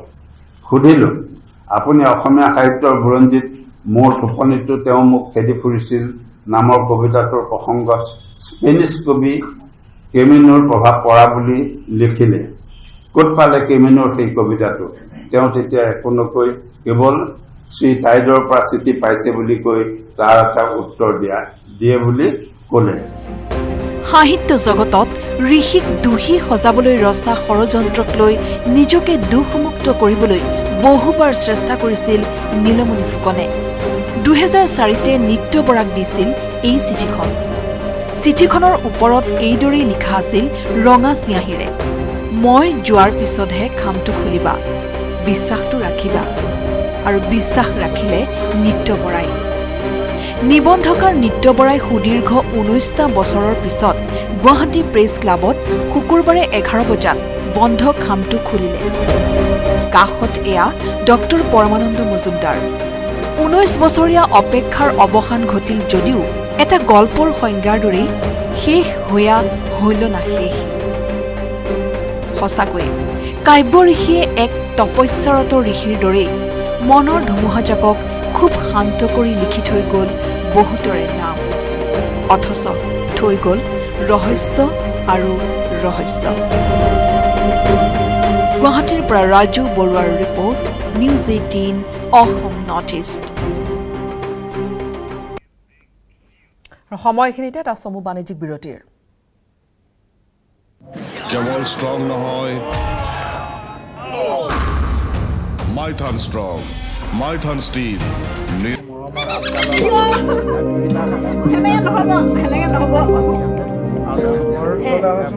মানুহৰ সৈতে বনৰীয়া চৰাই সহৱস্থান, বাধ্যবাধকতা বা বন্দী জীৱন নহয়। স্বেচ্ছাই এহাল ধনেশ পক্ষীয়ে এটা পৰিয়ালৰ সৈতে সহৱস্থান কৰিছে। তিনিচুকীয়া জিলাৰ বৃহত্তৰ বাৰেকুৰি অঞ্চলৰ 9 মতাপুং গাঁৱৰ বীৰেন্দ্ৰ গোহাঁইৰ পৰিয়ালটোৰ সৈতে বিগত 3 বছৰ ধৰি বাস কৰি আহিছে এটা বনৰীয়া ধনেশ পক্ষীৰ পৰিয়াল। প্ৰায় 3 বছৰৰ পূৰ্বে ধুমুহাত বাৰীৰ এডাল প্ৰকাণ্ড গছ ভাঙি পৰিছিল আৰু সেই গছজোপাত এটা গাঁত কৰি ধনেশ পক্ষীৰ এটা পৰিয়ালে বাঁহ সাজি লৈছিল। গছজোপা ভাঙি পৰাত বাঁহটোত থকা ধনেশ পক্ষীৰ পোৱালি দুটা আঘাতপ্ৰাপ্ত হৈছিল। পৰৱৰ্তী সময়ত আঘাতপ্ৰাপ্ত পোৱালি দুটাক গোহাঁয়ে উঠাই আনি ঘৰুৱাভাৱে যৎপৰনাস্তি চিকিৎসা কৰি সুস্থ কৰি তুলিলে। তেতিয়াৰে পৰা ধনেশ পক্ষীৰ পোৱালি দুটাই গোহাঁই পৰিয়ালৰ মৰম এৰি যোৱা নাই। ধনেশ পক্ষীৰ পোৱালি দুটাই ঘৰৰ হাঁহ, কুকুৰা, মেকুৰী, কুকুৰৰ লগত উমলি জামলি সময় অতিবাহিত কৰে। ধনেশ পক্ষীৰ পোৱালি দুটাক চাবলৈ বনৰীয়া মাক দেউতাকে দিনটোত 2-3 বাৰ অহাৰ লগতে নিজ মুখেৰে মুখত আহাৰ খুৱাই আৰু কিছু মৰম কৰি যায়। এতিয়া বিভিন্ন ঠাইৰ পৰ্যটকৰ লগতে বন বিভাগৰ লোকৰ বাবে আকৰ্ষণৰ কেন্দ্ৰবিন্দু হৈ পৰিছে ধনেশ পক্ষী দুটা। এতিয়া আমি যি খাওঁ সিহঁতে খাই, ভাত খালে ভাত খাই, বিস্কুট খালে বিস্কুট খাই, মুঠতে এনেকৈ আছে আৰু সিহঁতি দিনটো ক'ৰবালৈ এৰি থৈ গ'লেও নাযায়, এনেকৈয়ে থাকে। গছৰ ওপৰত থাকিলেও খাবলৈ মাতিলে আহে। 3 বছৰ হৈ গ'ল, ডাঙৰ হ'ল, তেওঁলোকে নাযায়গৈ নেকি? নাযায়গৈ, গ'লেও আকৌ আহে। মুঠতে হেৰি বাঢ়ি নহয়, বাঢ়ি নহয়। তিনিটাকৈ বছৰে পৰিয়ালটোৰ সৈতে বাস কৰি ঘৰৰে এটি সন্তানৰ দৰে অনুভৱ হোৱাৰ লগতে মৰম চেনেহ তেনেদৰেই কৰা হয় বুলি জানিব দিয়ে গোহাঁই পৰিবাৰে। মানুহে খাবলৈ বুলি অনা কল বিস্কুটৰ লগতে মানুহে খোৱা ভাত খায়ে সন্তুষ্ট লাভ কৰে ধনেশ পক্ষীহালে। লক্ষণীয়ভাৱে বাৰেকুৰি অঞ্চলটোত প্ৰায় ৩০টাতকৈ অধিক এটা ধনেশ পক্ষীৰ জাকে মানুহৰ বাৰীৰে বাৰীৰে ঘূৰি ফুৰে। ধনেশ পক্ষীৰ বাবেই অঞ্চলটো গ্ৰাম্য পৰ্যটনৰ অন্যতম আকৰ্ষণীয় ক্ষেত্ৰ হ'ব পাৰে বুলিও বিভিন্নজনে কয়। ডিগবৈৰ পৰা Rina Kakati Gogoi report, news 18 Assam North east.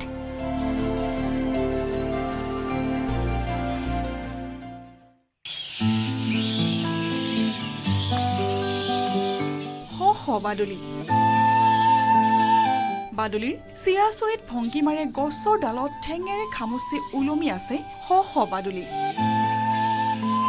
কাষতে বাদুলিৰ বাঁহ, শ বাদুলিৰ বাঁহ। এদিন দুদিনৰ কথা নহয়, এয়া প্ৰায় ৩০ বছৰ ধৰি এইখন বাৰীত হাজাৰ হাজাৰ বাদুলি বাস কৰি আহিছে। উচ্চ গছৰ ডালত নিৰ্ভয়ে বাঁহ বান্ধিছে, পোৱালি জগাইছে, আকাশ চানি উৰিছে। এয়া জোনাইৰ দৃশ্য। জোনাইৰ এটা পৰিয়ালে ৩০ বছৰৰো অধিক কাল ধৰি হাজাৰ হাজাৰ বাদুলিক সংৰক্ষণ কৰি দাঙি ধৰিবলৈ সক্ষম হৈছে প্ৰকৃতি প্ৰেমৰ এক বিৰল নিদৰ্শন। সম্প্ৰতি একাংশ দুষ্কৃতিকাৰীৰ কবলত ধ্বংসৰ গৰাহত পৰি সংকুচিত হৈ আহিছে বনাঞ্চল। চৰাই চিৰিকটি জীৱ জন্তুৰ বাসস্থানৰ অভাৱ ঘটাৰ লগতে বহু আপুৰুগীয়া চৰাই চিৰিকটি আৰু বন্যপ্ৰাণী বিলুপ্তি হ'বলৈ ধৰিছে। এনে সময়তে জোনাইৰ অমৃতপুৰ গাঁৱৰ নিবাসী লক্ষীকান্ত পেগু আৰু তেওঁৰ পৰিয়ালে যোৱা প্ৰায় ৩০ বছৰৰ অধিক কাল ধৰি হাজাৰ হাজাৰ বাদুলি সংৰক্ষণ কৰি আহিছে। প্ৰায় ৯৭-৯৮ চনমানৰ পৰাই ইয়াত আছে বাদুলিবিলাক। আমি আমাৰ ফালৰ পৰা যথেষ্ট সংৰক্ষণৰ কাৰণে, ৰক্ষণাবেক্ষণৰ কাৰণে কৰোঁ, প্ৰচেষ্টা কৰা যায়। ঘৰুৱাভাৱে আমাৰ ঘৰৰ মানুহখিনিয়ে চেষ্টা কৰিছোঁ, কিন্তু মাজে মাজে আমাৰ অনুপস্থিতিত তেওঁলোকে অনিষ্ট কৰে আহি পেলাই। আমাৰ সকলোৰে প্ৰচেষ্টা থাকিব লাগে এই বাদুলিখিনি কেনেকৈ সংৰক্ষণ কৰা যায়। অমৃতপুৰ গাঁৱৰ লক্ষীকান্ত পেগুৰ লগতে তেওঁৰ পৰিয়ালে যোৱা প্ৰায় ৩০ বছৰে বাদুলি সংৰক্ষণৰ উদ্দেশ্যে নিজৰ বাৰীখন বাদুলিৰ বাসস্থান হিচাপেই ৰাখিছে। ৰাতি খাদ্যৰ সন্ধানত দূৰ দূৰণিলৈ ওলাই যোৱা হাজাৰ হাজাৰ বাদুলিয়ে পুৱা পুনৰ ঘূৰি আহি যেন পেগুৰ পৰিয়ালটোৰ লগতে ওচৰ চুবুৰীয়াক পুৱাৰ অভিনন্দন জনায়। প্ৰকৃতিপ্ৰেমী লক্ষীকান্ত পেগু আৰু তেওঁৰ পৰিয়ালৰ বাদুলি সংৰক্ষণে দাঙি ধৰিছে প্ৰকৃতি প্ৰেমৰ বিৰল নিদৰ্শন। Bureau' report, news 18 Assam North east.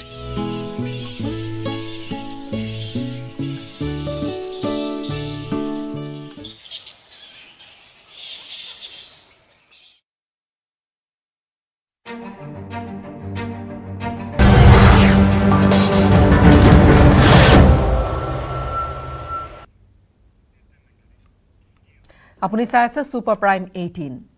কেন্দ্ৰীয় বিত্তমন্ত্ৰী নিৰ্মলা সীতাৰমণে দেশৰ বজাৰখন নিয়ন্ত্ৰিত বুলি মন্তব্য কৰি পৰ্যটন খণ্ড আৰু প্ৰধানমন্ত্ৰী বিকাশ যোজনাৰ জৰিয়তে দেশৰ অৰ্থনীতিয়ে এক দ্ৰুততৰ গতি লাভ কৰিব বুলি আশা ব্যক্ত কৰে। তেওঁ আশাবাদী। বাজেট দাখিল কৰি সীতাৰমণ সুখী আৰু এই বাজেট জনতাৰ বাজেট, সাধাৰণ জনৰ কথা ভাবিয়ে 2023 আৰু 2024 বৰ্ষৰ এই বাজেট দাখিল কৰা হ'ল বুলি মন্তব্য কৰিলে কেন্দ্ৰীয় বিত্তমন্ত্ৰীগৰাকীয়ে। You know, your budget was very well received by the markets. In fact, while you were speaking, the markets were really going up. But, you know, the rout in the Adani stocks somewhat spoiled the party. You know, there is a general nervousness in the market. How does your government see this? I look at the budget for having covered all the sections of the society. We've tried, and it has been a detailing that which has consumed a lot of time in preparation of this budget. The details is what has brought the difference in touching so many different sectors and segments of our society. We've got something on offer for each one of them. So therefore, if it's being received very well, I'm very glad. But of course, that motivates me to be able to now take it upon myself to better implement it down to the last person who's aimed at. So I would think the impact of the budget, the immediate impact of the budget on the market, and subsequent to, let's say, for whatever reason it trailed back, I think in the next few days the budget's impact will still continue to hold the markets high. ইপিনে আয়কৰ সন্দৰ্ভত মন্তব্য কৰি কেন্দ্ৰীয় বিত্তমন্ত্ৰী গৰাকীয়ে কৰিলে সবলীকৰণ সন্দৰ্ভত মত পোষণ বৰ্তমানৰ চৰকাৰখনে সকলোৰে বাবে সহজে বুজি পোৱাকৈ আয়কৰ ব্যৱস্থা গ্ৰহণ কৰা হৈছে বুলি মন্তব্য কৰিলে Nirmala সীতাৰামনে You know, the new income tax regime, there is a feeling that it disincentivizes savings. How do you react to that? I gave you the logic. Yeah. I can always incentivize you, go for insurance, go for savings, go for this, and come up with a fantastically high rate and say, all right, I've given you discounts, but I need my money. Instead, I'd prefer a completely acceptable and lower rate of interest, lower tax rate, and people to feel that, all right, I'm not being burdened, there's no reason for me to avoid or evade the tax and pay it up. And you have the choice of deciding your own saving instrument, right? You're not... I was going to say, I'm on the side, or I belong to that school of thought which says, if the taxpayer is left with more money in his hand because we collect less tax, I would think that he's the best judge to decide where he has to put his money, and he doesn't need an incentive to run his family or to protect them from ill health or to, not bother about his future, save for future and so on. So why do we want to underestimate our citizens? If I give very high tax rate, then I also have to tempt them to say, all right, go about saving it because I'm giving you some incentive here. But I've left more money because I tax you less. You are the best judge to do what you want with your money.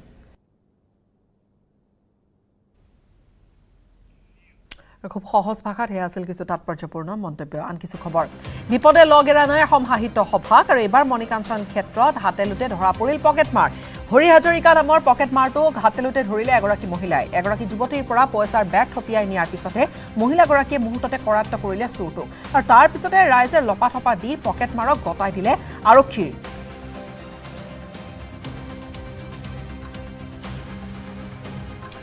আৰু ইয়া যি এটাৰ পিছত এটা বিতৰ্ক নাৰায়ণপুৰত বা সাহিত্য সভাৰ নাৰায়ণপুৰ অধিৱেশনত তাৰ মাজতে বিপদে যেন লগে এৰা নাই অসম সাহিত্য সভাক আৰু এইবাৰ মণিকাঞ্চন ক্ষেত্ৰত হাতেলুতে ধৰা পৰিল পকেটমাৰ হৰি হাজৰিকা নামৰ পকেটমাৰটো হাতেলুতে ধৰিলে এগৰাকী মহিলা আৰু তাৰ পিছতে এই দৃশ্য মহিলাগৰাকীয়ে ধৰাৰ পিছত একাংশই লপাথপা দিলে আৰু তাৰ পিছতে পইচাৰ বেগটো কাঢ়ি নিয়া লোকজনক আৰক্ষীক গতাই দিয়ে আগৰ নামটো ক তোৰ নামটো ক বৰগত নাহংকৰ না ইয়াত কি কৰিব লাগিছিল এ চাবলৈ আহিছিলো ইয়াত কি চলি আছে এখন অধিৱেশন হৈছিলে না কিহৰ অধিৱেশন হেতু অধিৱেশনখন কিহৰ অধিৱেশন কি হেতু মই নাজানো মই ইয়াত নহয় পকেট মাৰিবলৈ আহিছো আৰু সময়খিনিতে আন এটা বাণিজ্যিক বিৰতি কেৱল ষ্ট্ৰং নহয় মাইথান ষ্ট্ৰং মাইথান ষ্টিল নিৰ্মাণৰ মানদণ্ড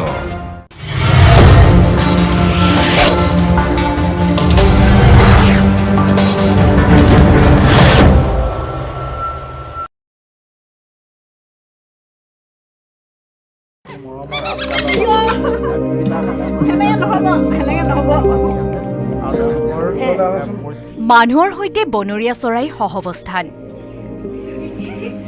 বাধ্যবাধকতা বা বন্দিজীৱন নহয় স্বেচ্ছাই এহাল ধনেশ পক্ষীয়ে এটা পৰিয়ালৰ সৈতে সহৱস্থান কৰিছে তিনিচুকীয়া জিলাৰ বৃহত্তৰ বাৰেকুৰি অঞ্চলৰ ৯ মতাপুং গাঁৱৰ বীৰেন্দ্ৰ গোহাঁইৰ পৰিয়ালটোৰ সৈতে বিগত ৩ বছৰ ধৰি বাস কৰি আহিছে এটা বনৰীয়া ধনেশ পক্ষীৰ পৰিয়াল প্ৰায় ৩ বছৰৰ পূৰ্বে ধুমুহাত বাৰীৰ এডাল প্ৰকাণ্ড গছ ভাঙি পৰিছিল আৰু সেই গছজোপাত এটা গাঁত কৰি ধনেশ পক্ষীৰ এটা পৰিয়ালে বাঁহ সাজি লৈছিল গছজোপা ভাঙি পৰাত বাঁহটোত থকা ধনেশ পক্ষীৰ পোৱালি দুটা আঘাতপ্ৰাপ্ত হৈছিল পৰৱৰ্তী সময়ত আঘাতপ্ৰাপ্ত পোৱালি দুটাক গোহাঁয়ে উঠাই আনি ঘৰুৱাভাৱে যৎপৰনাস্তি চিকিৎসা কৰি সুস্থ কৰি তুলিলে তেতিয়াৰে পৰা ধনেশ পক্ষীৰ পোৱালি দুটাই গোহাঁই পৰিয়ালৰ মৰম এৰি যোৱা নাই।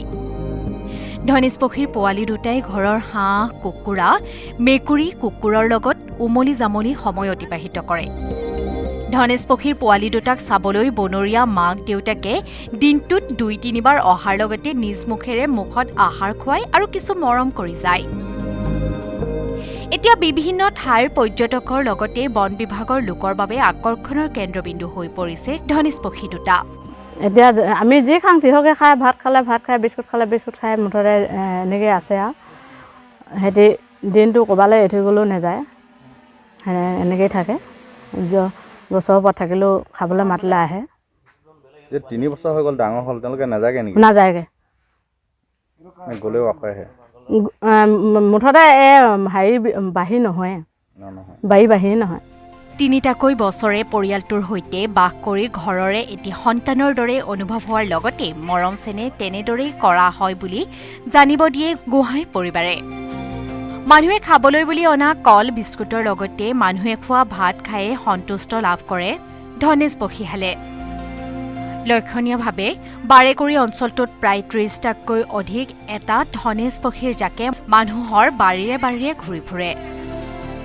ধনেশ পক্ষীৰ বাবেই অঞ্চলটো গ্ৰাম্য পৰ্যটনৰ অন্যতম আকৰ্ষণীয় ক্ষেত্ৰ হ'ব পাৰে বুলিও বিভিন্নজনে কয়। ডিগবৈৰ পৰা Rina Kakati Gogoi report, News 18 Assam North east.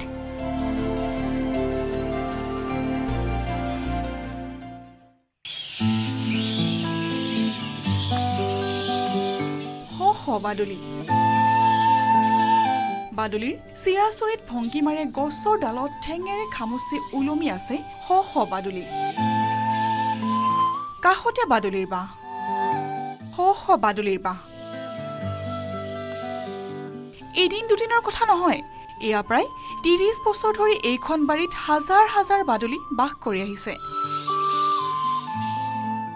উচ্চ গছৰ ডালত নিৰ্ভয়ে বাঁহ বান্ধিছে, পোৱালি জগাইছে, আকাশ চানি উৰিছে। এয়া জোনাইৰ দৃশ্য। জোনাইৰ এটা পৰিয়ালে 30 বছৰৰো অধিক কাল ধৰি হাজাৰ হাজাৰ বাদুলিক সংৰক্ষণ কৰি দাঙি ধৰিবলৈ সক্ষম হৈছে প্ৰকৃতি প্ৰেমৰ এক বিৰল নিদৰ্শন।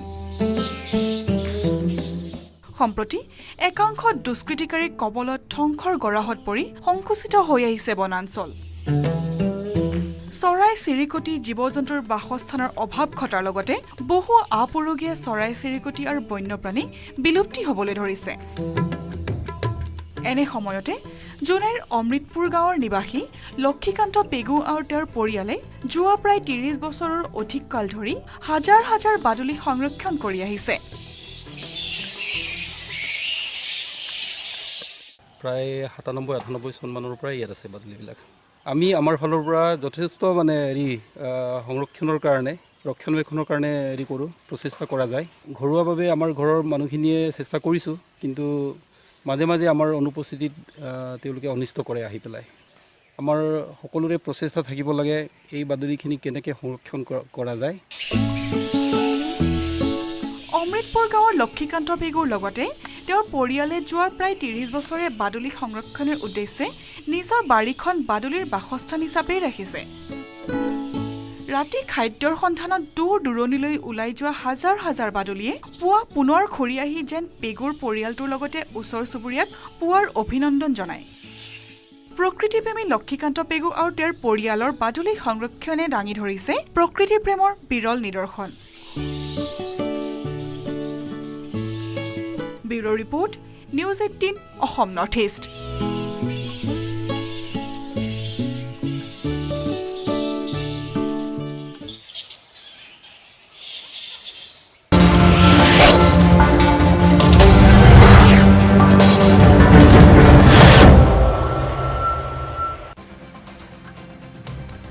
স্বাগতম জনাইছো।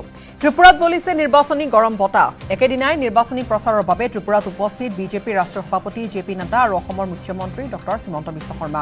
খোৱাই জিলাৰ কৃষ্ণপুৰ সমষ্টিত বিশাল নিৰ্বাচনী প্ৰচাৰ চলালে অসমৰ মুখ্যমন্ত্ৰীগৰাকীয়ে।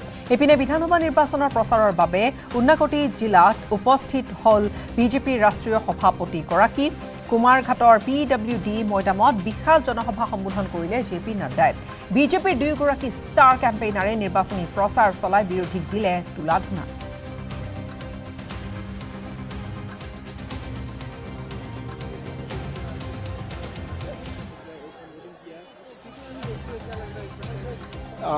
लास्ट टाइम से बड़ा वोट से हम लोग इस टाइम जीतने वाला है। लास्ट टाइम हम लोग जीता था, लेकिन इस बार और अच्छा वोट से हम लोग जीतने वाला है। कांग्रेस भी देश में 0 है, लेफ्ट भी देश में 0 है, तो 0 और 0 का मिलन में तो 0 ही पैदा होगा ना। वही लग रहा है कि कांग्रेस CPM सुप्रा साफ हो जाएगा अच्छा से। বুঢ়া চাপৰি অভয়াৰণ্যত বেদখলকাৰী এতিয়া হাহাকাৰ লাগিছে উচ্ছেদৰ পূৰ্বে বহু বেদখলকাৰী এৰিছে বনভূমি বেদখল কৰা ভূমিত স্থাপন কৰা চৰকাৰী বিদ্যালয়ত এতিয়া উলমিছে তলা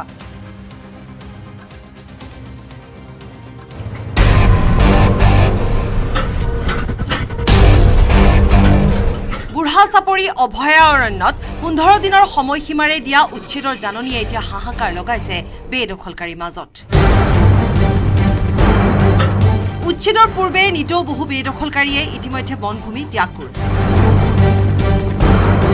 শোণিতপুৰ জিলাৰ অন্তৰ্গত বেদখলকৃত ভূমিত থকা চৰকাৰী বিদ্যালয়ত এতিয়া তলা ওলমিছে ছাত্ৰ ছাত্ৰীসকলে বিদ্যালয় এৰিছে এফালে ৰাজ্যত চলিছে গুণোৎসৱ আৰু সেই সময়ছোৱাতে বিদ্যালয় এৰিবলগীয়া হৈছে এই সকল ছাত্ৰ ছাত্ৰীয়ে এটা আৱেগিক পৰিৱেশৰ সৃষ্টি হৈছে পুনৰ ক'ত তেওঁলোক সংস্থাপিত হ'ব তাকে লৈও তেওঁলোকে প্ৰশ্ন উত্থাপন কৰিছে কিন্তু চৰকাৰী ভূমিত বেদখল কৰি বসবাস কৰি থকা এই সকল লোকক কিন্তু প্ৰশাসনে উচ্ছেদ চলাবই হিয়া ধৰু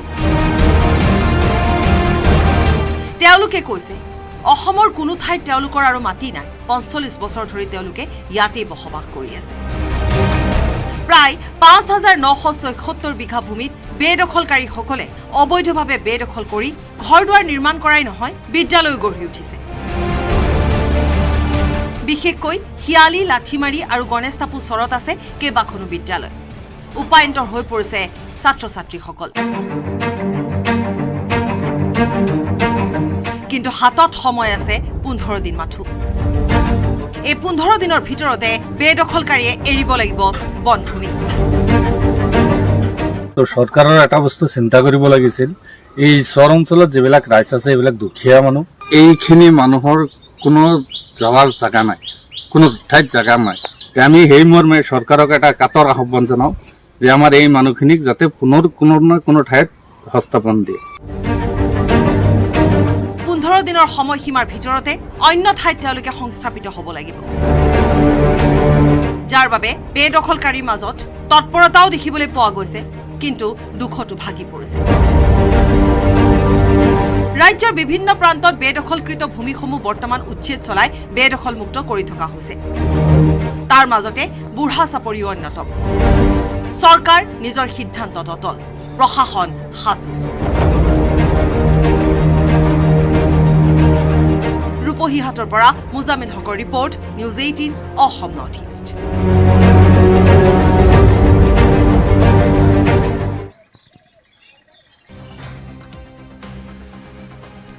আমেৰিকাৰ আকাশত সন্দেহজনক স্পাই বেলুন আমেৰিকাৰ উত্তৰ পশ্চিম ক্ষেত্ৰৰ আকাশত প্ৰত্যক্ষ কৰা এই বেলুনটোক চীনৰ স্পাই বেলুন বুলি দাবী কৰিছে পেণ্টাগনে আৰু সন্দেহজনক বেলুন উৰি থকা অঞ্চলটোত আছে আমেৰিকাৰ সংবেদনশীল এয়াৰবেছ আৰু ষ্ট্ৰেটেজিক মিছাইল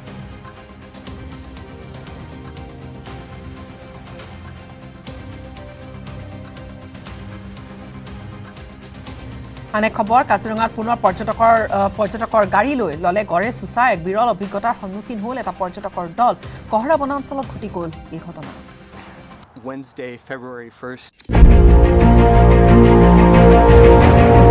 কাজিৰঙা ৰাষ্ট্ৰীয় উদ্যানত গড়ৰ শক্তি প্ৰদৰ্শনৰ চেষ্টা ৰাষ্ট্ৰীয় উদ্যানখনত পথ অতিক্ৰম কৰাৰ সময়তে সন্মুখত জিপচি দেখি প্ৰথমে উৎসুকতাৰে জিপচিখনৰ দিশে আগবাঢ়ি গ'ল গড়টো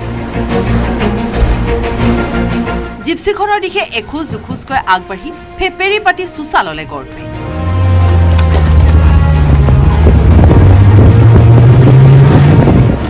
চোৰাটোৱে বাহনলৈ চুচালোৱাত জিপছিখনত থকা বহিৰাজ্যৰ পৰ্যটকেও এক বিৰল অভিজ্ঞতা লাভ কৰিলে। জিপছিখনত থকা পৰ্যটকৰ নীৰৱতা আৰু অভিজ্ঞ চালক বিকাশ ৰৌতিয়াৰৰ সময় উপযোগী তৎপৰতাৰ বাবে পৰ্যটকসকল সুৰক্ষিত হৈ থাকিল। কহৰা বনাঞ্চলৰ এই দৃশ্য কেমেৰাত বন্দী কৰিলে চালক বিকাশ ৰৌতিয়াৰে। ইয়াৰ পূৰ্বতেও কাজিৰঙা ৰাষ্ট্ৰীয় উদ্যানত গড়ে পৰ্যটকৰ বাহন খেদি অহাৰ দৃশ্য ভাইৰেল হৈছে।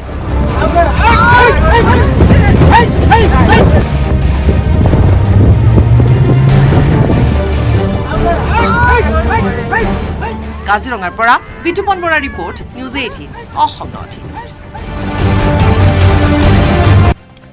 লেবাননত বৰফৰ শুভ্ৰ আচ্ছাদন এতিয়া। লেবাননৰ কেইবাখনো গাঁও তথা বিভিন্ন ঠাই নগৰ এতিয়া কেৱল চাৰিওফালে বৰফ আৰু বৰফ। শুভ্ৰ বৰফে আৱৰি ধৰিছে ঘৰ দুৱাৰ, বাট পথ, গছ বিৰি সকলো মুঠৰ ওপৰত বগা হৈ পৰিছে গোটেইখন।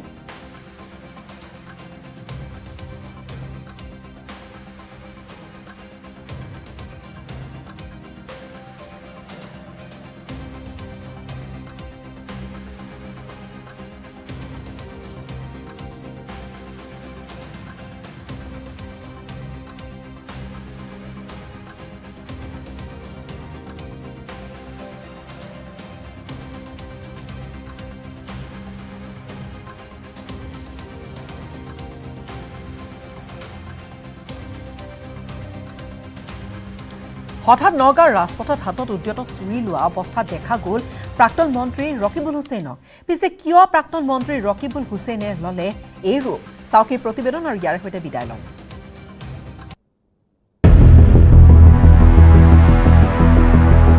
নগাঁৱৰ ৰাজপথত হাতত উদ্যত চুৰি লৈ ৰকিবুল। হাতত চুৰি লৈ এয়া কি ৰকিবুল হুছেইনৰ ৰণহুংকাৰ? কাৰ ওপৰত প্ৰতিশোধৰ লক্ষ্য? নগাঁৱৰ ৰাজপথত বৰ্তমান এখন পোষ্টাৰে ৰাইজৰ বাৰুকৈ দৃষ্টি আকৰ্ষণ কৰিছে। এই পোষ্টাৰখনত প্ৰাক্তন মন্ত্ৰী ৰকিবুল হুছেইনক দেখা গৈছে হাতত এখন উদ্যত চুৰি লৈ থকা।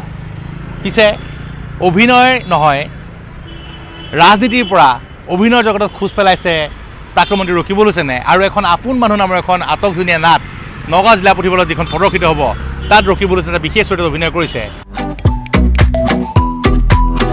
হয়, অভিনয়ৰ পৰা ৰাজনীতিৰ জগতত খোজ পেলোৱা আপুনি বহুজনক দেখিছে।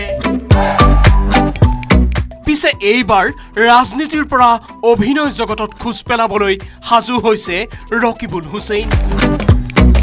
অহা 11 আৰু 12 ফেব্ৰুৱাৰীত নগাঁও জিলা পুথিভঁৰালত প্ৰদৰ্শিত হ'ব লগা আপোন মানুহ নাটকত অভিনেতাৰ ৰূপত দেখা যাব ৰকিবুল হুছেইনক। প্ৰাণজিৎ গোস্বামীৰ পৰিচালনাৰে মঞ্চস্থ হ'ব লগা নাটখনৰ এইখন পোষ্টাৰে এতিয়া আকৰ্ষিত কৰিছে নগাঁও চহৰৰ প্ৰতিজন পথচাৰীক। এসময়ৰ প্ৰভাৱশালী মন্ত্ৰী ৰকিবুল হুছেইনৰ অভিনয় চাবলৈ উদ্গ্ৰীৱ হৈ পৰিছে নগঞা ৰাইজ। নগাঁৱৰ পৰা Nilotpal Bora, news 18 Assam North east. কেৱল ষ্ট্ৰং নহয়, মাইথান ষ্ট্ৰং, মাইথান ষ্টিল নিৰ্মাণ।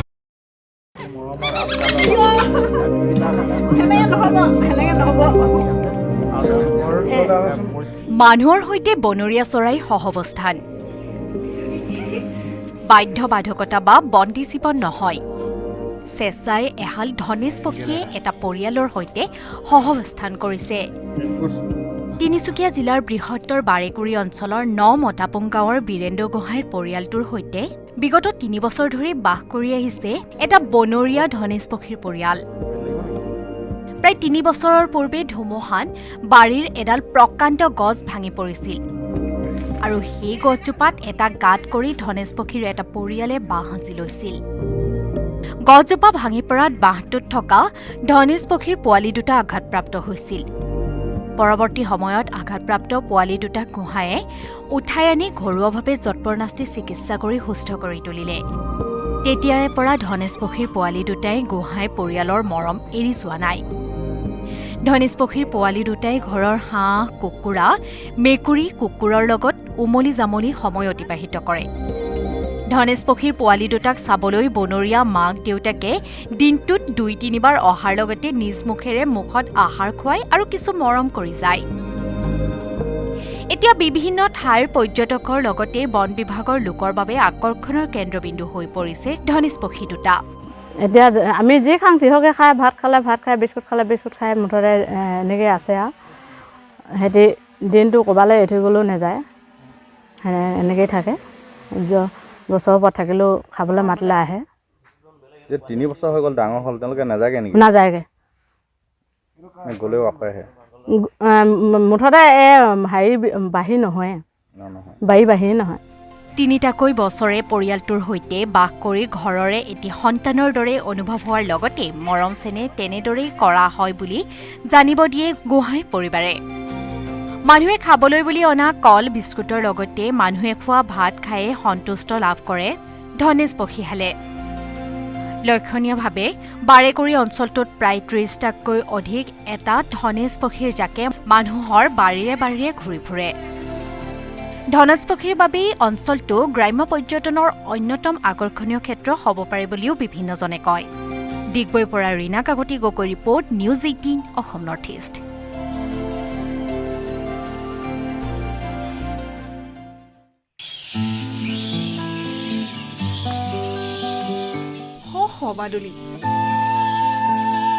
বাদুলিৰ চিৰাচৰিত ভংগীমাৰে গছৰ ডালত ঠেঙেৰে খামুচি ওলমি আছে শ বাদুলি।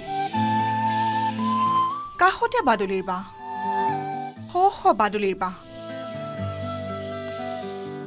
এদিন দুদিনৰ কথা নহয়, এয়া প্ৰায় 30 বছৰ ধৰি এইখন বাৰীত হাজাৰ হাজাৰ বাদুলি বাস কৰি আহিছে। উচ্চ গছৰ ডালত নিৰ্ভয়ে বাঁহ বান্ধিছে, পোৱালি জগাইছে, আকাশ চানি উৰিছে। এয়া জোনাইৰ দৃশ্য।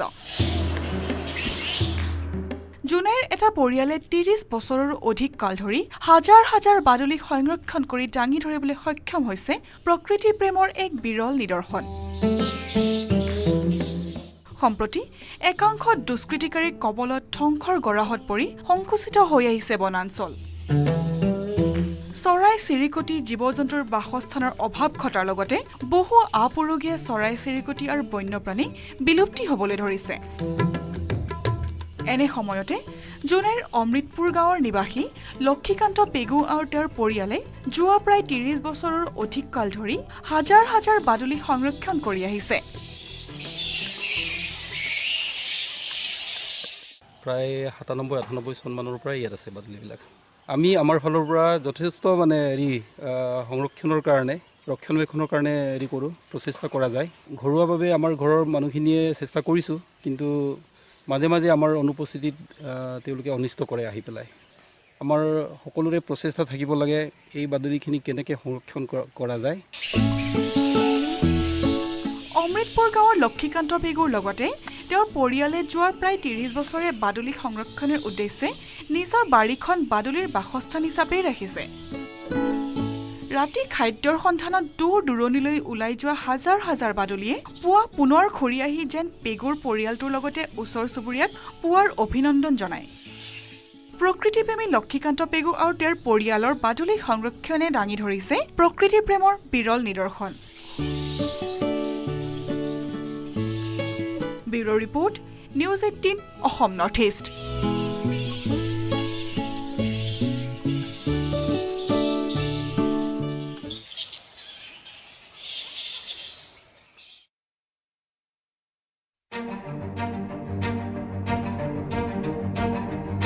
মঙলৰ বুকুত ভালুকৰ ছবি, কণকণ শিশুৰ খুবেই প্ৰিয় টেডি বিয়াৰ।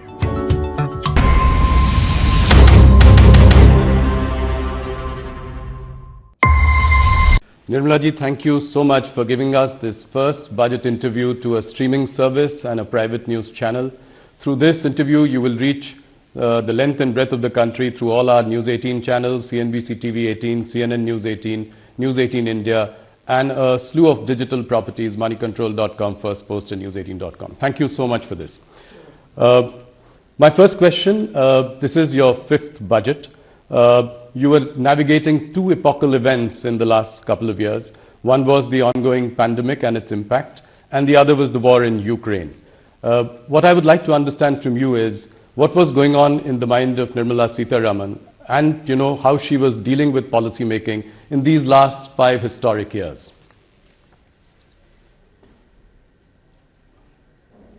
Starting with a very difficult question, because difficult not for any other reason but to capture the experiences,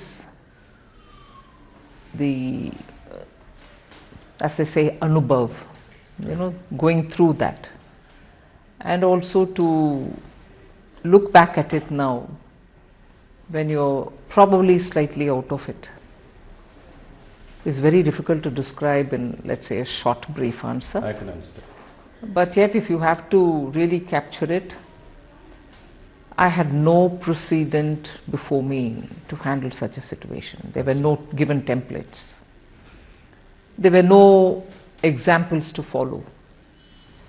And there were no theories which would have worked in such context.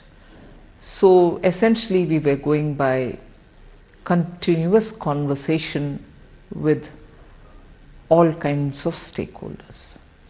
Those who have directly some thing to say about the industry and its suffering, MSME and its suffering, or even those who are observing it with a more discerning eye. So we had to engage in conversation continuously with all people, take their view, wait for ourselves to see which one is all right, which is more suitable for us and which is not. Yes. And also take courage in saying it may not work out for us in one particular way, because eventually somewhere all this has got to be answerable. And therefore I think I would immensely recall the ways in which Honorable PM led the conversation with us. He would never tire himself from meeting us. He would never say not today. So with all necessary precautions taken for COVID, following the protocol, we would still meet and talk about things. But eventually, whatever has been at that time decided and put out as schemes, one thing which was not so much relevant for dealing with the pandemic itself, but yet had to be done, was not to let go the opportunity to continue the reform process. Yes. So that was carried on. But we may do so many things. We may have a stable leadership, clear-headed leadership which stands by us and gives us the guidance under the Prime Minister. And we may come up with the proposals and also launch some specific schemes at that time to benefit, to give relief and so on. Eventually it is the way in which the people of India have absorbed it all. Absorbed it and found best ways to go around it with this kind of a succor which is coming from the government, or some hand-holding which is coming from the government. May not be adequate, but so the credit goes to the people of India for having so been in clued position with the government's every decision making, and kept pace with it all. And that is why today we are where we are. Entirely the way in which people of India have absorbed whatever has been done from the government side and put it to effect on the ground. Well, you make a very important point. I think you never gave up on reforms in the last so many years. Despite come what may, pandemic, war in Ukraine, and that I must concede. I clearly remember that many experts and economists at that time panned the government, panned India, that we were not doing enough for stimulus in the COVID period. And I remember they cited examples of Western economies, European economies, saying that we should at least give 10 to 20% of GDP. That's the bare minimum we should do. Now, in hindsight, do you think that it was good to ignore that advice and be tight-fisted, and that is showing up today? Yes, that is why in answering earlier your question, we had to do our homework for every such input which came in at that time.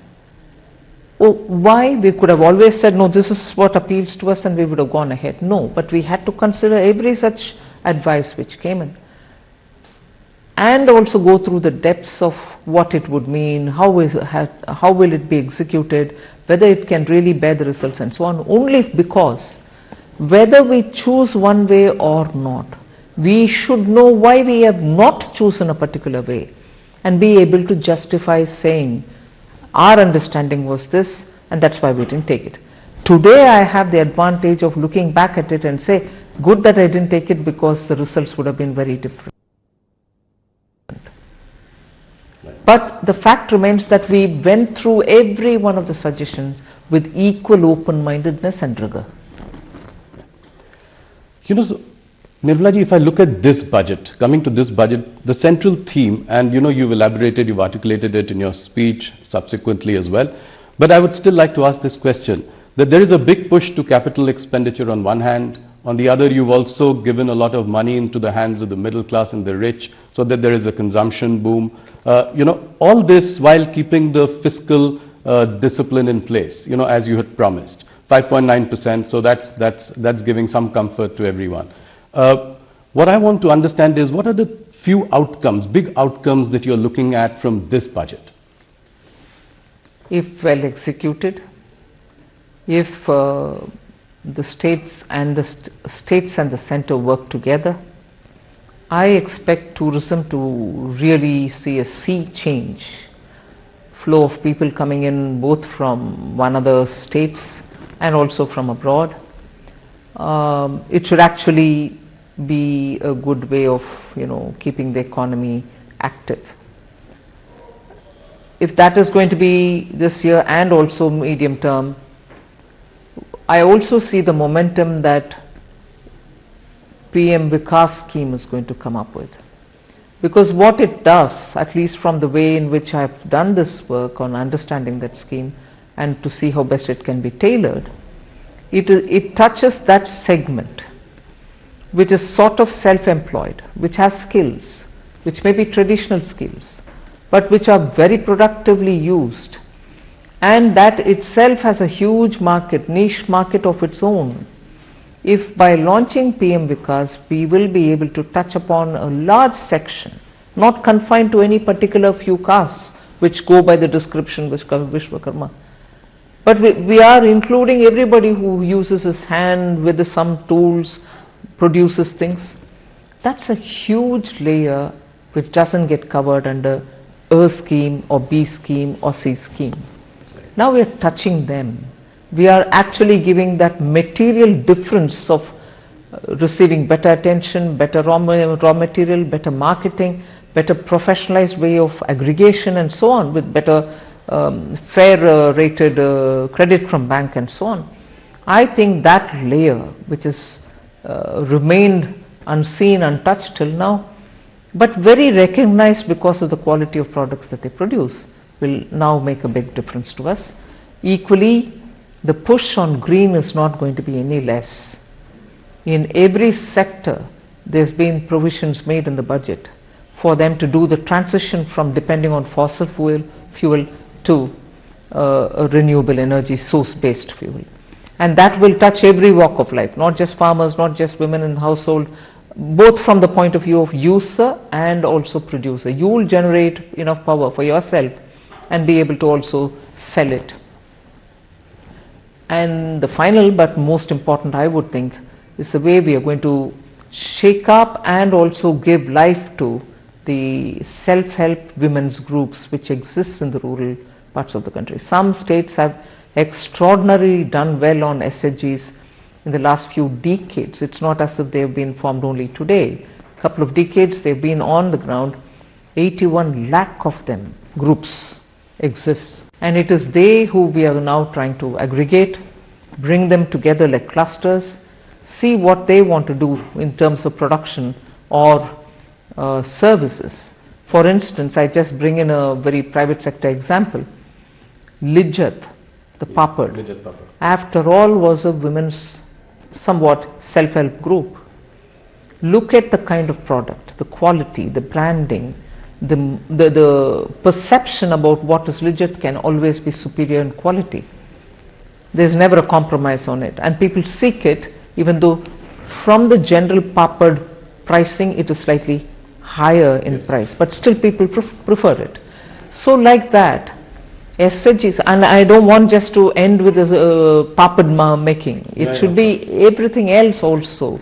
So depending on the skill sets available, the raw material available, we want to make sure that SHGs do come in to benefit from government policy and also through digital marketing, run professionally as well. That's interesting. You know, your budget was very well received by the markets. In fact, while you were speaking, the markets were really going up. But you know, the rout in the Adani stocks somewhat spoiled the party. You know, there is a general nervousness in the market. How does your government see this? I look at the budget for having covered all the sections of the society. We've tried, and it has been a detailing that which has consumed a lot of time in preparation of this budget. The details is what has brought the difference in touching so many different sectors and segments of our society. We've got something on offer for each one of them.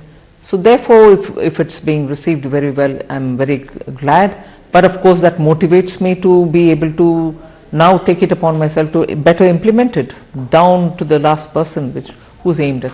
So I would think the impact of the budget, the immediate impact of the budget on the market, and subsequent to, let's say, for whatever reason it trailed back, I think in the next few days the budget's impact will still continue to hold the markets high. You know, the opposition is taking aim at your government, saying that the banking and insurance companies have large exposure in Adani stocks. You know, and the investors and the broader market is looking to you for some direction on this issue. Is our banking and insurance system resilient to take this shock? I want to recall the words, you know, coming from the horse's mouth has greater credibility. Both SBI and LIC have issued detailed statements, and I know the chairperson or the CMD has himself come out and explained how they are not overexposed or whatever they said, and also said, look, we are sitting over profits for the exposure that we have, which is well within the limit. That's what I understand they have said, and I've again read it through the media. They have very clearly said that their exposure is very well within the permitted limits, and that they are, even now with the valuation falling as well, they are still sitting over profit. So if that is the horse's mouth, as I refer to, word from the horse's mouth, but in general, both with the RBI, we do have the Financial Stability Board's meeting, which happens once in 6 months. We meet, even recently we have met. So I can only very clearly say, both the RBI and we, because of the FSB's meeting, Financial Stability Board's meeting,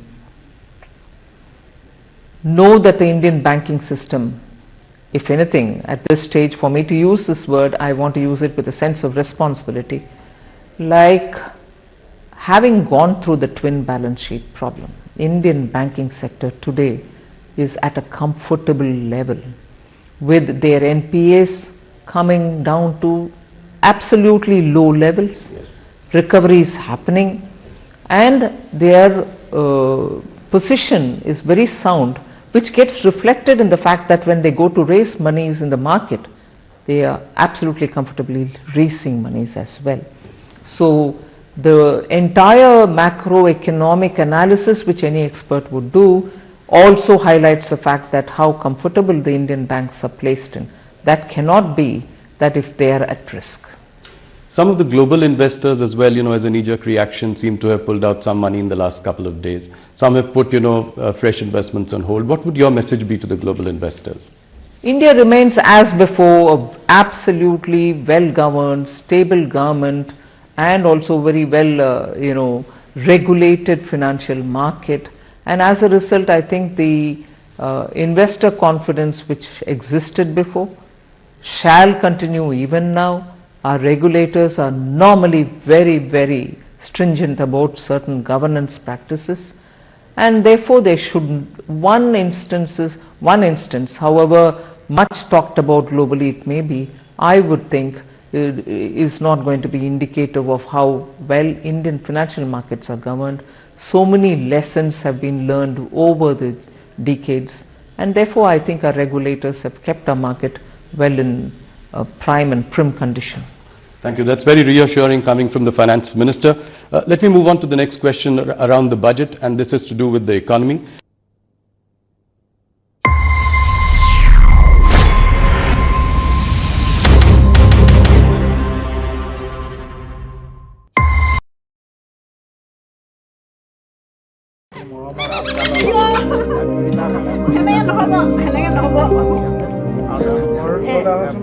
মানুহৰ সৈতে বনৰীয়া চৰাই সহৱস্থান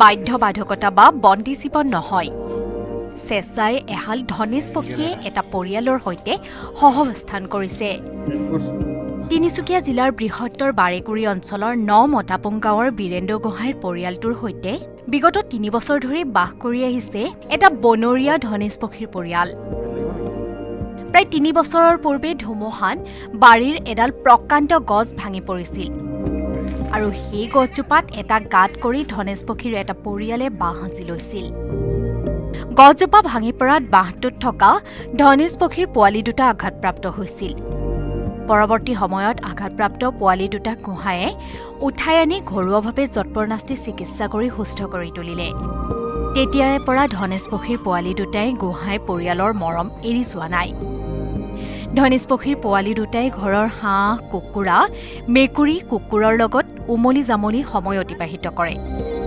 ধনেশ পক্ষীৰ পোৱালি দুটাক চাবলৈ বনৰীয়া মাক দেউতাকে দিনটোত ২-৩ বাৰ অহাৰ লগতে নিজ মুখেৰে মুখত আহাৰ খুৱাই আৰু কিছু মৰম কৰি যায় এতিয়া বিভিন্ন ঠাইৰ পৰ্যটকৰ লগতে বন বিভাগৰ লোকৰ বাবে আকৰ্ষণৰ কেন্দ্ৰবিন্দু হৈ পৰিছে ধনেশ পক্ষী দুটা এতিয়া আমি যি খাং তিহকে খাই ভাত খাই বিস্কুট খাই মুঠতে এনেকৈ আছে আৰু সিহঁতি দিনটো ক'ৰবালৈ এৰি গ'লেও নাযায় এনেকৈয়ে থাকে গছৰ ওপৰত থাকিলেও খাবলৈ মাতিলে আহে 3 বছৰ হৈ গ'ল ডাঙৰ হ'ল তেওঁলোকে নাযায়গৈ নেকি নাযায়গৈ গ'লেও আকৌ আহে মুঠতে হেৰি বাঢ়ি নহয় বাঢ়ি নহয় তিনিটাকৈ বছৰে পৰিয়ালটোৰ সৈতে বাস কৰি ঘৰৰে এটি সন্তানৰ দৰে অনুভৱ হোৱাৰ লগতে মৰম চেনেহ তেনেদৰেই কৰা হয় বুলি জানিব দিয়ে গোহাঁই পৰিবাৰে মানুহে খাবলৈ বুলি অনা কল বিস্কুটৰ লগতে মানুহে খোৱা ভাত খায়ে সন্তুষ্ট লাভ কৰে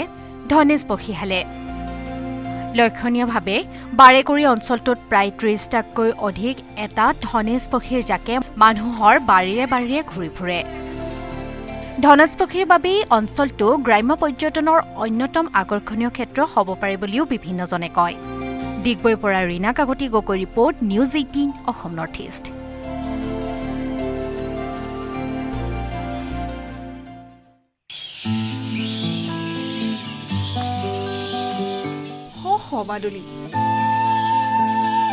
বাদুলিৰ চিৰাচৰিত ভংগীমাৰে গছৰ ডালত ঠেঙেৰে খামুচি ওলমি আছে শ বাদুলি কাষতে বাদুলিৰ বাঁহ শ বাদুলিৰ বাঁহ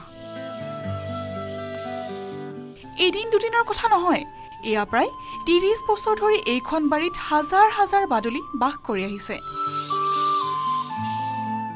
উচ্চ গছৰ ডালত নিৰ্ভয়ে বাঁহ বান্ধিছে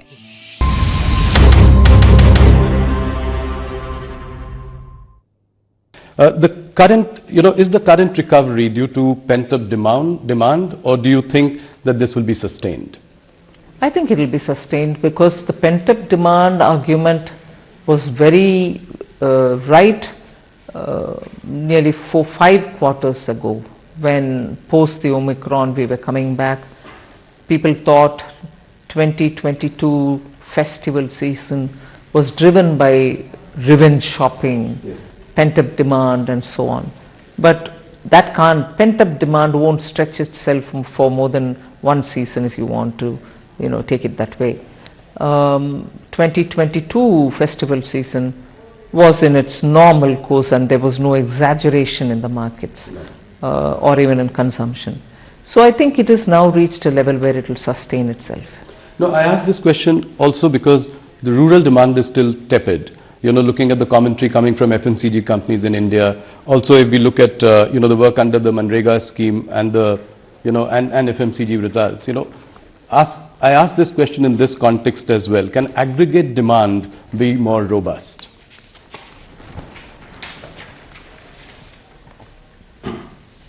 I'm sure you observe the Indian economy as well, yes, in all its great detail. Demand doesn't remain stable and then it doesn't remain only going upward. It does come down sometimes and does go up some other times. In fact, at that time, during the pandemic, even during the lockdown, most of us felt the rural demand is very high, and what could explain it? We thought that the farm outputs were very good, and as a result they were having quite a few money in their hand, and therefore they were able to sustain it. So that happens soon after the harvest. But rural demand even today, in terms of the people who are in the, you know, farm equipment manufacturing areas, are quite comfortable with what is going on in the rural market. It's not as if demand has affected them. So people are purchasing equipments to do their tilling or farming activities. That's one. I'm not just talking about tractors, but even the other equipments which go in. One. And second, also rural demand, which is FMCG related or your daily consumption related items. Your GST revenues, whilst I don't want to say that revenue GST going up is purely on rural, it may be urban and rural, but it means that it cannot be maintaining a sustained level if one of the segments, rural or urban, really fall down drastically. So I don't think it's worrisome, if at all, any drop. The RBI governor says that the worst of inflation is behind us. So can the RBI then take a more relaxed view of monitoring, tightening and support growth in the coming weeks and months? Well, I realize that if I do comment, it will look as if I'm guiding the RBI or anything like that. No, broadly speaking. But I suppose, yes, the way in which inflation has come down, both by RBI's action and by the government's action, and the government's action has been steady and at it for some time. So I expect, since the fall in the inflation, it doesn't seem to be just a momentary or a 1 month affair. It should sustain itself in the process of coming down, and therefore they should, and you're right, therefore there shouldn't be that much pressure on the central bank to keep the pace of increasing the rates. So, but the MPC will take a call. Of course. Any concern that you feel is there because of the twin deficit problems?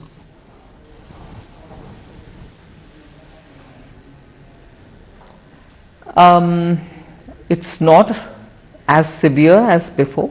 Yes. Yes, when exports come down, you're going to have the current account deficit. But it's also now suddenly going up as well as it was before, a couple of months ago, one. And second is also the import. Imports also keep slightly going up sometimes, but it's also coming down. If these two factors are primarily the ones which we have to concern ourselves with, monthly fluctuations I say. Yes. Fluctuations should not worry us, but if every month there is a steady decline and there doesn't seem to be a sign of increase or coming upward, uptick as you would say, if there is no chance of an uptick predicted in the next few months, then I think I should worry. But monthly looking at coming down and going up need not worry us so seriously. Okay. So next year the centre and states will spend rupees 13.7 lakh crore as capital expenditure. By any account, it's a phenomenal number. Capacity utilization in the manufacturing sector is at about 72%. My question is, when do you think that the private sector will enter this virtuous cycle of capital spending? They are in it already, I would think. There has been a minor uptick. But I've been explaining this. I'm not sure if industry is explaining it as much, but I read it. So I keep read it in the sense my inferences based on the kind of discussions which happen. India's industry, the old India industry as well as the new, which is the IT related industry, software and so on, both old India industry and this, are transitioning also with the energy related matters, are transitioning also in the way in which their shop floors are operated. So the investment that they make is not to create one more unit of what they already have. The investment that they have to make, and therefore the conscious decision that they have to take, will now also look at not just expanding existing capacity the way it is, but also looking at bringing high technology, Web3, robotics, 3D printing and so on. So that together with moving towards more renewable energy use, making a green product of what they are making. For instance, steel industry is facing huge barriers in Europe. Now, their business of having to invest and expand now would be not to just produce more steel, but to produce green steel. So the investment there has three new dimensions which have never been into consideration earlier. Invest and produce green, produce also with the efficiencies of technology. So all this when comes into play, when your decision making is being done, does take time and more resources. So I would want to give that advantage for India's private sector, that yes, their process is going to be somewhat more complicated in terms of taking the decision, but I think the atmosphere is conducive for that on all grounds, technology, green and so on. I'm kind of curious that while you've given a boost to capital expenditure and increased outlay to PM Awas Yojana, you've also cut the Manrega budget by almost 33% or 30,000 crore. Why have you done that? Actually, the answer lies in your own question. Okay. PM Awas Yojana is also to be done by workers in the area, rural area, who normally would have gone for, let us say, in the absence of this, would have gone for Mahatma Gandhi Rural Employment Guarantee Scheme. Right. That's one answer, because even this has got to be done by people in the rural areas who are looking for jobs, just as Jal Jeevan Mission also goes through rural works. So they have these opportunities as well, which are coming not in a small incremental change, 6% increase, 79,000 crores for PM Awas, and also Jal Jeevan also getting a huge allocation. So these two also are there along with me. Second, Manrega is a demand-driven scheme. The more people come saying we want the job, we give them the work. So what is stated at the budget time estimate tends to keep adding to its resources or demands based on what comes from states. I need more. Then we add more to it and go to the parliament with a supplementary demand. So if you see the last 3 to 4 years, inclusive of the COVID year, naturally, yes, the BE number and the RE numbers are so different in that the RE is much higher. And if you now go back to the last 2 years where the actual numbers are available, BE, RE and the actuals, you will see the actuals are lots more than the BE, and in some cases exactly as much as the RE, which is enhanced, or even better than the RE in increased amount when you realize it in the actuals. So you end up spending a lot more even as you're going on. So I'm a bit now worried that this is becoming a staid question. Manrega, you cut it. Just see the pattern for the last 3 years. It starts with a number at the BE, keeps going on because it's demand driven, and when the supplementary demand stage comes, it's actually a lot more. Yes. So more opportunities have been created, so that's right. Yeah, so I agree. You know, the real average GDP growth rate is 6.5%, as the economic survey says. With a little more reforms, the survey posits that it could even be a little higher at 7 to 8%. Now, what is the realistic and the desirable sort of growth rate for India if it were to become, you know, the third largest economy in the world by the end of this decade? Desirable is one thing, but that desirable number will have to be tempered down by the global realities. The kind of uncertainties with every economy in the world faces. I don't think any one economy is so immune that the global volatilities don't affect them. So every economy is affected, particularly for a country like India, which for at least two critical items entirely depends on imports: fuel, fertilizer. So when you're looking at importing that many big ticket items, your uncertainties are lots more and lots more pronounced. But even provisioning for that and building a budget, we have definitely ensured that we will be not as much affected by such uncertainties as would any other country be. And therefore the numbers that we've given for the growth is very realistic. You know, one thing that struck me this time when I was listening to your budget speech was the absence of any mention of disinvestment or asset monetization. Why was that? You know, why has that at least seeming to take a backseat in the last year or so? No, it is still there in the budget documents. Right. It may not have been a part of my speech, but it is in the appendix to the speech. It's also in the rest of the documents where we give the actual numbers and the activities which are going on and so on. See, the cabinet has after all taken a call that certain companies will have to be privatized, and that motion has the approval of the authority concerned, which is the cabinet. So the process goes on. But of course, because we'll have to also see when is the best time for it to be done, given the fact that we've already done the homework and kept it ready for just going out to the market, this consumes a lot of time, this preparatory time. Absolutely. Post that is when we literally watch out for the market and then put it out. So both the factors, preparation and best time in the market, influence when you put it out. The process is on many of these items. So you're saying it's a question of timing? The commitment to privatization remains as strong as Absolutely, particularly on those where the cabinet has already given the go-ahead.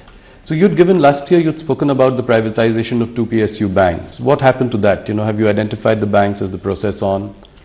This is what is happening. The process is on. The amendments will have to happen in the Act, right. And then also look at the market, and then it'll have to go through. So it is very much on? Of course it's on, because the cabinet has given the approval. Right. So Nirmala ji, the export sector is suffering because of slowdown in major markets. What are the options to mitigate the impact of weak international economies for us today? See, it has two-sided problem. One, you have to make up for those handicaps that Indian exporters face, whether in logistics, whether it is the cost of electricity, or whether it is any other inherent handicap that they may have in terms of labor, or in terms of the place they are located in, and so on. So for these inefficiencies because of certain handicaps, it is necessary to give them some kind of a redressal, in the sense give them some incentive, or the RODTEP-like scheme which is already on. So that's one thing. But it's also the usual way in which you would say, if a market is difficult, look for newer markets. If a market is difficult, see what you want to do about making yourself attractive for that market. You do road shows, or you spend money in branding yourself, or you appoint such agents who will tell us about the tastes in that and preferences in that market, and so on. And looking for another market, you will obviously spend some money and go on road shows, open up avenues there. But today, the typical problem that you face, not just you, meaning Indian exporters, but many face, is the lack of demand in those markets because of recession, which are normally our marketplaces where we send our products, whether it's your textile, whether it is your diamonds, whether it's your gems and jewelry, whether it is your tea, whether it's your basmati rice, and so on. So I'm taking those which are symbolic of India. There are other components, auto components, electronic parts, which you very well manufacture today. So when the recession has hit these economies, and when I say these economies, not just those in which you're present, but even for the newer markets which you might otherwise aim at, all of them are hit by it. So that's where the problem gets even more compounded, and we'll have to work together with the exporters to see how best we can help it. Okay. India's trade deficit with China has hit $100 billion in 2022, $100 billion in 2022. Imports keep rising, exports to China are falling. Is this situation acceptable to us? How do we really reverse this trend? No country would want its exports to languish and imports to balloon with any trading partner. But the issue has two-pronged answers. We should be conscious not to have to consume things which come, overly from only one destination. But that doesn't mean I'm imposing any view. We should also be conscious of buying it from elsewhere if it is necessary at all. And for India's exports, it has to also look at ways in which market can be expanded in that territory or in any other geographical jurisdiction. So it is always a twin game. It's like a pair of scissors. You have to look at both the sides.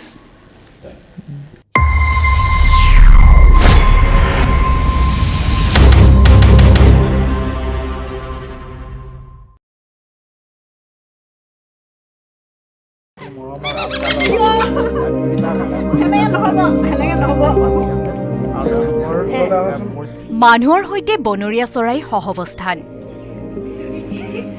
বাধ্যবাধকতা বা বন্দী জীৱন নহয় চেঁচাই এহাল ধনেশ পক্ষীয়ে এটা পৰিয়ালৰ সৈতে সহৱস্থান কৰিছে তিনিচুকীয়া জিলাৰ বৃহত্তৰ বাৰেকুৰি অঞ্চলৰ ৯ মতাপুং গাঁৱৰ বীৰেন্দ্ৰ গোহাঁইৰ পৰিয়ালটোৰ সৈতে বিগত ৩ বছৰ ধৰি বাস কৰি আহিছে এটা বনৰীয়া ধনেশ পক্ষীৰ পৰিয়াল প্ৰায় ৩ বছৰৰ পূৰ্বে ধুমুহাত বাৰীৰ এডাল প্ৰকাণ্ড গছ ভাঙি পৰিছিল আৰু সেই গছজোপাত এটা গাঁত কৰি ধনেশ পক্ষীৰ এটা পৰিয়ালে বাঁহ সাজি লৈছিল গছজোপা ভাঙি পৰাত বাঁহটোত থকা ধনেশ পক্ষীৰ পোৱালি দুটা আঘাতপ্ৰাপ্ত হৈছিল পৰৱৰ্তী সময়ত আঘাতপ্ৰাপ্ত পোৱালি দুটা গোহাঁয়ে উঠাই আনি ঘৰুৱাভাৱে যৎপৰনাস্তি চিকিৎসা কৰি সুস্থ কৰি তুলিলে তেতিয়াৰে পৰা ধনেশ পক্ষীৰ পোৱালি দুটাই গোহাঁই পৰিয়ালৰ মৰম এৰি যোৱা নাই ধনেশ পক্ষীৰ পোৱালি দুটাই ঘৰৰ হাঁহ কুকুৰা মেকুৰী কুকুৰৰ লগত উমলি জামলি সময় অতিবাহিত কৰে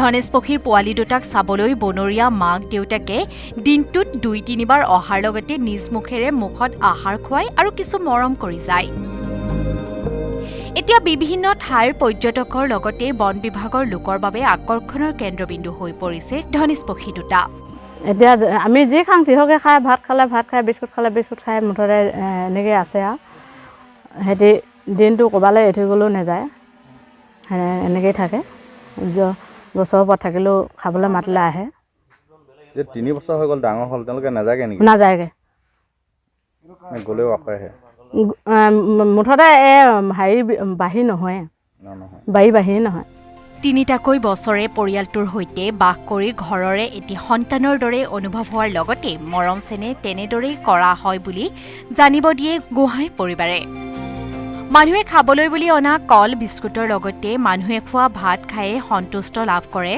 ধনেশ পক্ষীহালে লক্ষণীয়ভাৱে বাৰেকুৰি অঞ্চলটোত প্ৰায় ৩০টাকৈ অধিক এটা ধনেশ পক্ষীৰ জাকে মানুহৰ বাৰীৰে বাৰীৰে ঘূৰি ফুৰে ধনেশ পক্ষীৰ বাবেই অঞ্চলটো গ্ৰাম্য পৰ্যটনৰ অন্যতম আকৰ্ষণীয় ক্ষেত্ৰ হ'ব পাৰে বুলিও বিভিন্নজনে কয় ডিগবৈৰ পৰা Rina Kakati Gogoi report news 18 Assam North east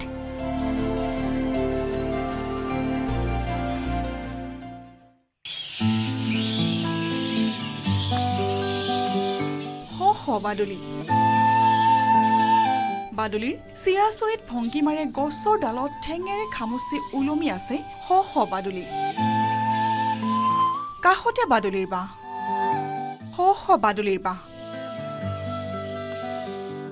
এদিন দুদিনৰ কথা নহয় এয়া প্ৰায়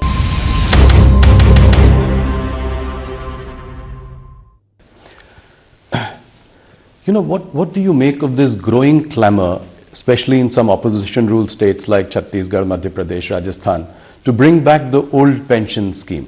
You know, in fact, Deputy Chief Minister of Maharashtra, Devendra Fadnavis ji, has also spoken about this. He said he'll look into the matter. What is the government's view on this? See, when I talk about government's view, I don't want to speak as though this government view or that government's view. Who, after all, implemented it for the first time? After the decisions were taken at different layers of officialdom, the political dispensations which brought this in was not just NDA. UPA was actively those who brought it forward. The entire question of introduction of OPS, new pension scheme, was during the Congress's period. They didn't at that time talk about rollback. They didn't at that time talk about any, bringing the old system back or anything of that. So now, if without adequate looking into of what it means, are we paying the current generation of pensioners by loading it onto the future generation? And how far, because in government the arguments will quickly come back to you saying, but when government borrows, it's also leaving a burden on the future generation and so on. But that's the argument. Would we all look at what is a reasonable balance? Would we look at what is it that we are leaving for our generations to come? Yes, you will have to have an economy running, you will borrow to a certain extent. But unless we have a complete understanding of this, the fiscal implication, the fiscal health of the state, not just today, for the next decades, to rush to a conclusion may not be. Right. And I was glad to hear in one of the book release programs that I attended, Sri Montek Singh Aluwalia talk about it.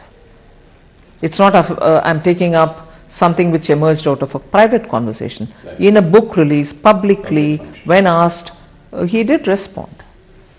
So it's not as if now we are talking on political lines.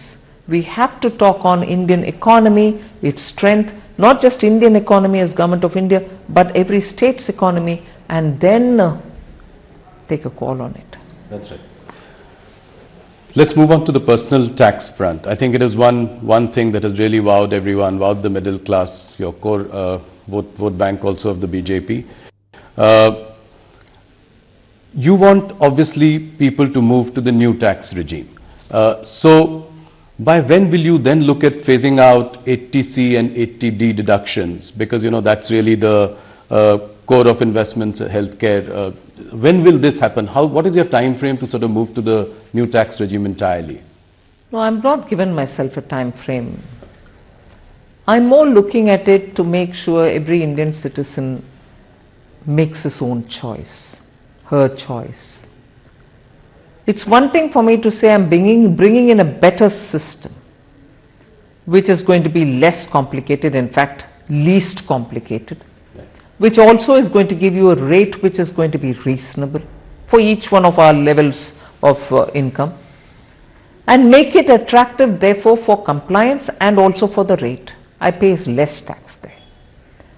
But it's another thing to have a system which is going on, where unfortunately, I don't want to criticize anybody. Unfortunately, the impression is I have so many exemptions given, which incentivizes me to save for insurance cover, for medical cover, for even saving for better interest earning that I can have, and so on. I don't want people there to think that I've denied them that. Please if you want to have it that way. But it's not just one government or the other. In general, the philosophy that governed it was you'll have all those exemptions and you'll feel tempted to have yourself insurance cover, give yourself insurance cover or savings or whatever. But your tax rates were so high. Yes. So it's nice to give you some incentives, but good enough for me to have a big return in terms of the tax that I collect. Yeah. But whereas what I'm giving you now, which was introduced 2 years ago, this is the second regime, and Prime Minister was very clear that taxpayers should know actually what they're paying and exactly feel comforted that they're not paying much, and actually bring in rates down, make it simple so that anyone sitting at home should be able to file their returns and know, and that's the end of the story. I don't need to keep immense documents and so on. So we brought that in, and steadily we are making it attractive, but not forcing anybody to get out of the exemption regime. But the fact remains there that the rates have been very high and you've still got some discounts so that you can go with your... So how many people do you think will migrate? Any sense that the government has? I'm more talking about the layers which are covered by these beneficial tax rates. I would think in that layer at least 50% will come 50%. That's a big number. And what is the current number? Any idea that the government has of that? Yeah, I have a number, but I don't think I can off the cuff say it. Okay. This is a slightly broader question. You've been extremely successful in widening the tax base. As the base has widened, the tax slabs tend to go down. Do you think that could you consider in the long run bringing the top tax slab to 25%, just in line with your corporate tax rate, top corporate tax rate? Would that be the vision going forward? Well, eventually the tax rates must be absolutely low and the Assamese friendly. Citizens cannot be burdened with taxation. But that is when I have widened my base sufficiently. It can't be that few people pay and they pay huge amounts and I have to run the system. It shouldn't be that.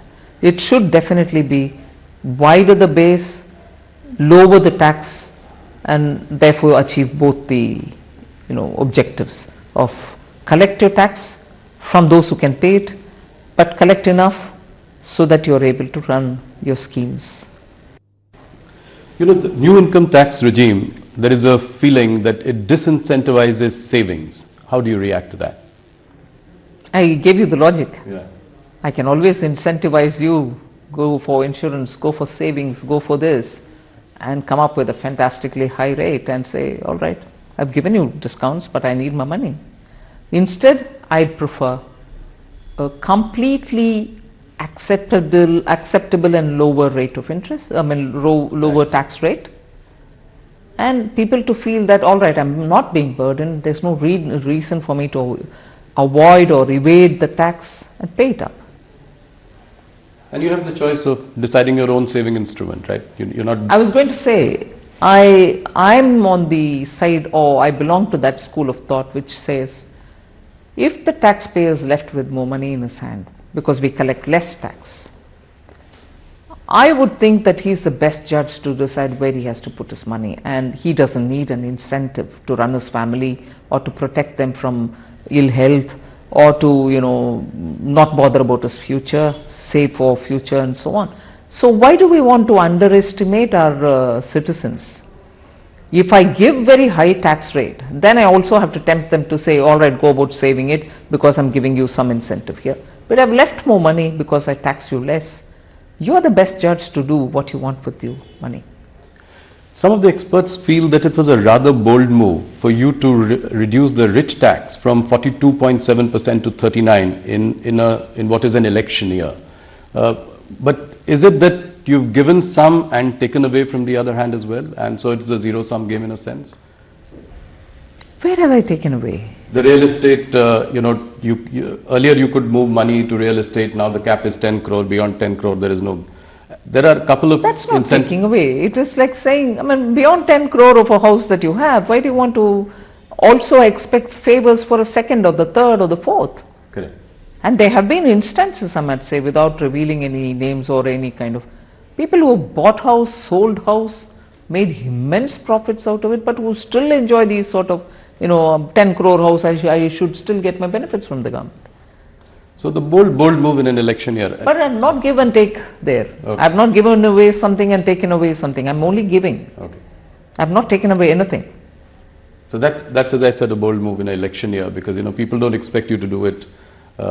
No, but if you're referring to the surcharge which I brought down, and which therefore is going to give benefit to some of the upper middle class and high net worth individuals, it's also because the Indian tax system should be seen for not being so harsh. With your 30% surcharge, you were reaching a total tax of 42 point something, 75 or something. 42.7%, yeah. 42% of tax taken away. Even a person who's that, talented enough, skilled enough, and is paid very well for his contribution to the firm and has a good earning. Yes. Take away nearly 42.7. Doesn't make our system look fair. Right. And therefore we brought it. MNCs are looking at a China plus one strategy. So you've also spoken about it in your budget speech. We've seen that the manufacturing and export of mobile phones from India has really gone up. Which are the other sectors in manufacturing that could benefit out of this China plus one? Well, the PLI that we've given out with 13 sectors is definitely a China plus one list, which is sunrise sectors, which are important sectors for India to have its own strength. That's exactly the China plus one kind of a... Okay. There is a funding winter in the startup ecosystem. In fact, some of the startups that were doing really well have come off their valuation highs. What is the government specifically planning to do about this? This government has done a lot for the startup community in the last few years. So what next? What would you do? Well, I think the funding is also waiting to see more innovative startups claim for the next stage. It's not as if it's a funding winter, or it's not now a scarcity of funds. It's more funds seeing the opportunity that is available for them, and they want to look at better options also, even among the startups. Right. And India, which started in 2016 in a major push, I'm sure startups existed before, but the push happened with the Honorable Prime Minister in 2016 announcing a policy and subsequently coming up year after year some concessions. So they also go through a cycle, one round done, the next round of good options. They are there, they will, I'm sure, be available. Nirmalaji, you will be meeting the G20 finance ministers and central bank governors later this month in Bangalore. What is your message to them, and what are your main agenda items that you will take up and highlight? The agenda, of course, is by now fairly well determined. We will be talking about the debt situation globally, because many countries which were even middle income countries have suddenly got into debt traps, and those traps are really vicious traps. They are not able to come out of it. Now, during the pandemic, debt servicing, there was a scheme which the IMF and also looking at the G20 formulation, there was a plan which had come, debt servicing, and many of these countries didn't have to service their borrowing for a certain period because of the pandemic, and there was a call for extending it. It was extended. But we are also making sure that enough monies are available with these institutions, multilateral institutions, so that they are able to better respond to situation, have better leverage over the funds that they already have with them. So these are matters of discussion: debt servicing, also debt financing, multilateral finance institutions and their reforms, about which Honorable PM has spoken several times: UN reform, IMF reform, WTO reform, World Bank reform, and so on. So we'll be discussing many of these.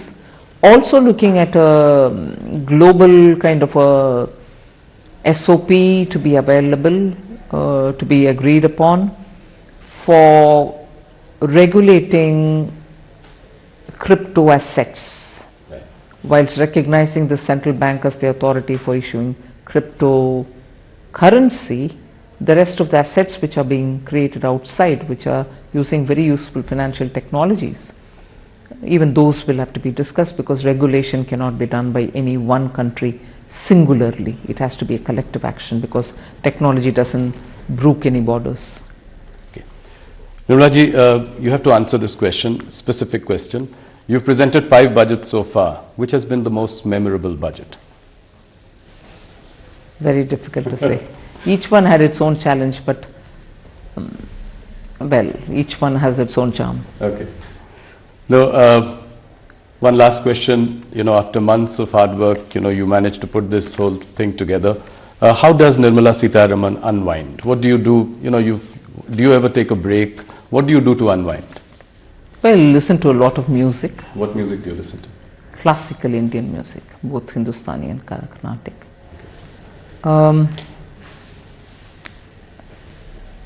I sleep well every day. I think we should be in a happy routine. We should be in a happy place that the finance minister of the country sleeps well. Absolutely, because we have a good prime minister who's got that kind of a vision, and the strength of the leadership that he brings along helps the country. So yes, that too. Good sleep. Thank you, Nirmala ji, for your time. Thank you for the first interview to a private channel and a streaming service, and more importantly, congratulations on a very well delivered budget. Thank you so much. Thank you. Thanks for giving me this opportunity.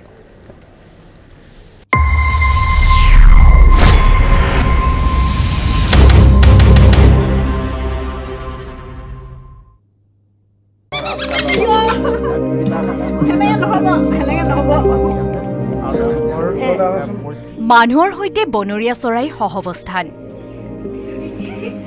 বাধ্যবাধকতা বা বন্দীজীৱন নহয়। চেঁচাই এহাল ধনেশ পক্ষীয়ে এটা পৰিয়ালৰ সৈতে সহৱস্থান কৰিছে। তিনিচুকীয়া জিলাৰ বৃহত্তৰ বাৰেকুৰি অঞ্চলৰ ৯ মতাপুং গাঁৱৰ বীৰেন্দ্ৰ গোহাঁইৰ পৰিয়ালটোৰ সৈতে বিগত ৩ বছৰ ধৰি বাস কৰি আহিছে এটা বনৰীয়া ধনেশ পক্ষীৰ পৰিয়াল। প্ৰায় ৩ বছৰৰ পূৰ্বে ধুমুহাত বাৰীৰ এডাল প্ৰকাণ্ড গছ ভাঙি পৰিছিল, আৰু সেই গছজোপাত এটা গাঁত কৰি ধনেশ পক্ষীৰ এটা পৰিয়ালে বাঁহ সাজি লৈছিল। গছজোপা ভাঙি পৰাত বাঁহটোত থকা ধনেশ পক্ষীৰ পোৱালি দুটা আঘাতপ্ৰাপ্ত হৈছিল। পৰৱৰ্তী সময়ত আঘাতপ্ৰাপ্ত পোৱালি দুটাক গোহাঁয়ে উঠাই আনি ঘৰুৱাভাৱে যৎপৰনাস্তি চিকিৎসা কৰি সুস্থ কৰি তুলিলে। তেতিয়াৰে পৰা ধনেশ পক্ষীৰ পোৱালি দুটাই গোহাঁই পৰিয়ালৰ মৰম এৰি যোৱা নাই। ধনেশ পক্ষীৰ পোৱালি দুটাই ঘৰৰ হাঁহ, কুকুৰা, মেকুৰী, কুকুৰৰ লগত উমলি জামলি সময় অতিবাহিত কৰে। ধনেশ পক্ষীৰ পোৱালি দুটাক চাবলৈ বনৰীয়া মাক দেউতাকে দিনটোত ২-৩ বাৰ অহাৰ লগতে নিজ মুখেৰে মুখত আহাৰ খুৱাই আৰু কিছু মৰম কৰি যায়। এতিয়া বিভিন্ন ঠাইৰ পৰ্যটকৰ লগতে বন বিভাগৰ লোকৰ বাবে আকৰ্ষণৰ কেন্দ্ৰবিন্দু হৈ পৰিছে ধনেশ পক্ষী দুটা। এতিয়া আমি যি খাওঁ সিহঁতে খাই, ভাত খালে ভাত খায়, বিস্কুট খালে বিস্কুট খায়, মুঠতে এনেকৈ আছে আৰু সিহঁতি দিনটো ক'ৰবালৈ এৰি গ'লেও নাযায়, এনেকৈয়ে থাকে। গছৰ ওপৰত থাকিলেও খাবলৈ মাতিলে আহে। ৩ বছৰ হৈ গ'ল, ডাঙৰ হ'ল, তেওঁলোকে নাযায়গৈ নেকি? নাযায়গৈ, গ'লেও আকৌ আহে। মুঠতে হেৰি বাঢ়ি নহয়, বাঢ়ি নহয়। ৩টাকৈ বছৰে পৰিয়ালটোৰ সৈতে বাস কৰি ঘৰৰে এটি সন্তানৰ দৰে অনুভৱ হোৱাৰ লগতে মৰম চেনেহ তেনেদৰেই কৰা হয় বুলি জানিব দিয়ে গোহাঁই পৰিবাৰে। মানুহে খাবলৈ বুলি অনা কল বিস্কুটৰ লগতে মানুহে খোৱা ভাত খায়ে সন্তুষ্ট লাভ কৰে ধনেশ পক্ষীহালে। লক্ষণীয়ভাৱে বাৰেকুৰি অঞ্চলটোত প্ৰায় ৩০টাতকৈ অধিক এটা ধনেশ পক্ষীৰ জাকে মানুহৰ বাৰীৰে বাৰীৰে ঘূৰি ফুৰে।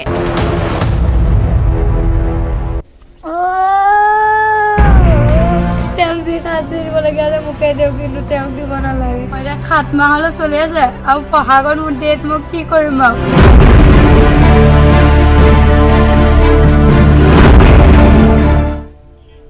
নমস্কাৰ প্ৰিয় দৰ্শক, দি প্ৰাইম চুলো সকলোকে স্বাগতম জনাইছোঁ। মই পাৰ্থ বৰা। প্ৰিয় দৰ্শক, আজিৰ দিনটোত সংবাদ শিৰোনাম দখল কৰা এক অন্যতম বাতৰি হৈছে চৰকাৰে যি পদক্ষেপ গ্ৰহণ কৰিছে বাল্য বিবাহৰ বিৰুদ্ধে। সেই পদক্ষেপসমূহ আজিৰ দিনটোত 2044 জন লোকক গ্ৰেপ্তাৰ কৰা হ'ল তাৰ ভিতৰতে যিসকল স্বামী যিসকল বিবাহ পাশত লিপ্ত হৈছিল তেওঁলোকো আছে আৰু যিসকলে সম্পূৰ্ণ বাল্য বিবাহৰ প্ৰক্ৰিয়াটোৰ সৈতে জড়িত হৈ আছিল তেওঁলোককো গ্ৰেপ্তাৰ কৰা হৈছে এক পদক্ষেপ যি পদক্ষেপত সকলোৱে স্বাগতম জনাইছে বাল্য বিবাহ হ'ব নালাগে এগৰাকী যুৱতী এগৰাকী পখিলা খেদিব লাগে এক উৎকৃষ্ট মানৱ সম্পদ হিচাপে আত্মপ্ৰকাশ কৰিবলৈ যি কৰিব লাগে উদাহৰণস্বৰূপে স্কুললৈ যোৱা খেলা ধূলাত অংশগ্ৰহণ কৰা সেইবোৰ কৰিব লাগে সেই সময়ত যদি এগৰাকী কিশোৰীক বিবাহৰ কাৰণে হেঁচা প্ৰয়োগ কৰা হয় বা মাতৃত্বৰ বুজা জাপি দিয়া হয় সেই কিশোৰীগৰাকী বঞ্চিত হয় বাল্যকালৰ পৰা সেই কিশোৰীগৰাকী বঞ্চিত হৈ মৌলিক অধিকাৰৰ পৰা সেই কিশোৰীগৰাকীৰ ভৱিষ্যত অন্ধকাৰ হয় আৰু যেতিয়া মাতৃত্বৰ বুজা জাপি দিয়া হয় বিবাহ পাশত আবদ্ধ কৰোৱা হয় হেঁচা প্ৰয়োগ কৰা হয় তেতিয়া কিশোৰীগৰাকী মানসিকভাৱে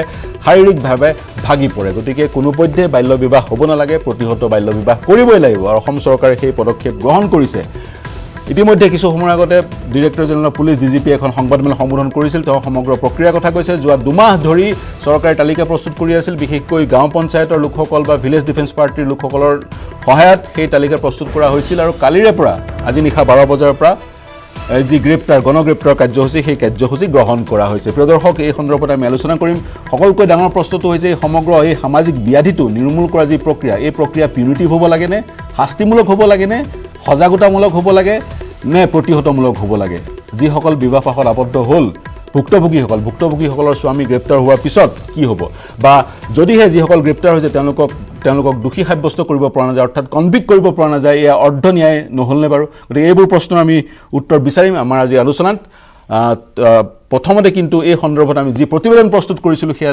দেখুৱাই লওঁ তাৰপিছত আমি আলোচনাৰ মাজলৈ যাম অহাকালি ৰাতিপুৱাৰ পৰা নেক্সট 6-7 দিন হাজাৰ হাজাৰ মানুহ হাজাৰ যুৱক এৰেষ্ট হ'ব বা যুৱক হওক মানুহ হওক যোনে বাল্য বিবাহ কৰিছে অপাৰেশ্যন বাল্য বিবাহ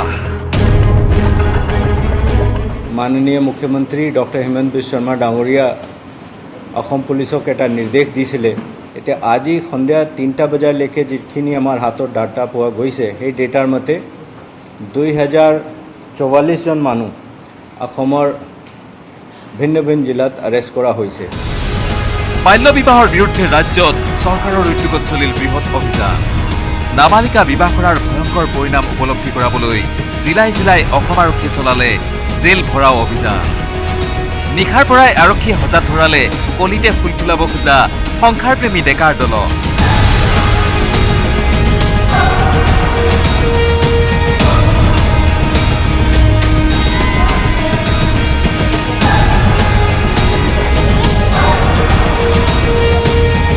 গোচৰ কিমান পুৰণি সেয়া মূল কথা নহয় কাৰ বিয়াৰ কিমান দিন হ'ল ল'ৰা ছোৱালী কিমান ডাঙৰ হ'ল সেইবোৰ চালিজাৰি কোনেও নাচালে পুলিচৰ খাতাত যদি নাম সোমাই আছে য'তেই নাথাকক ধৰি আনি হাজোতত থবলৈ যুদ্ধং দেহী ৰূপ ল'লে অসম আৰক্ষী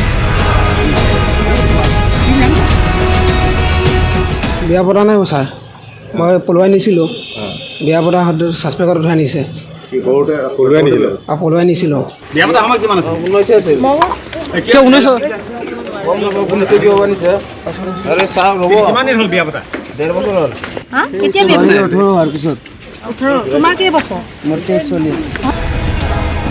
বাল্য বিবাহ সম্পন্ন কৰা প্ৰতিগৰাকী স্বামীক অবৈধ বুলি গণ্য কৰি আৰক্ষীয়ে গ্ৰেপ্তাৰ কৰিলে হাজাৰ অভিযুক্ত কেৱল দৰাই নহয় পুৰোহিত পূজাৰী জোনাব আৰু কাজিৰ লগতে বাল্য বিবাহৰ হেঁচা দিয়া আত্মীয়সকলকো ৰেহাই নিদিলে আৰক্ষীয়ে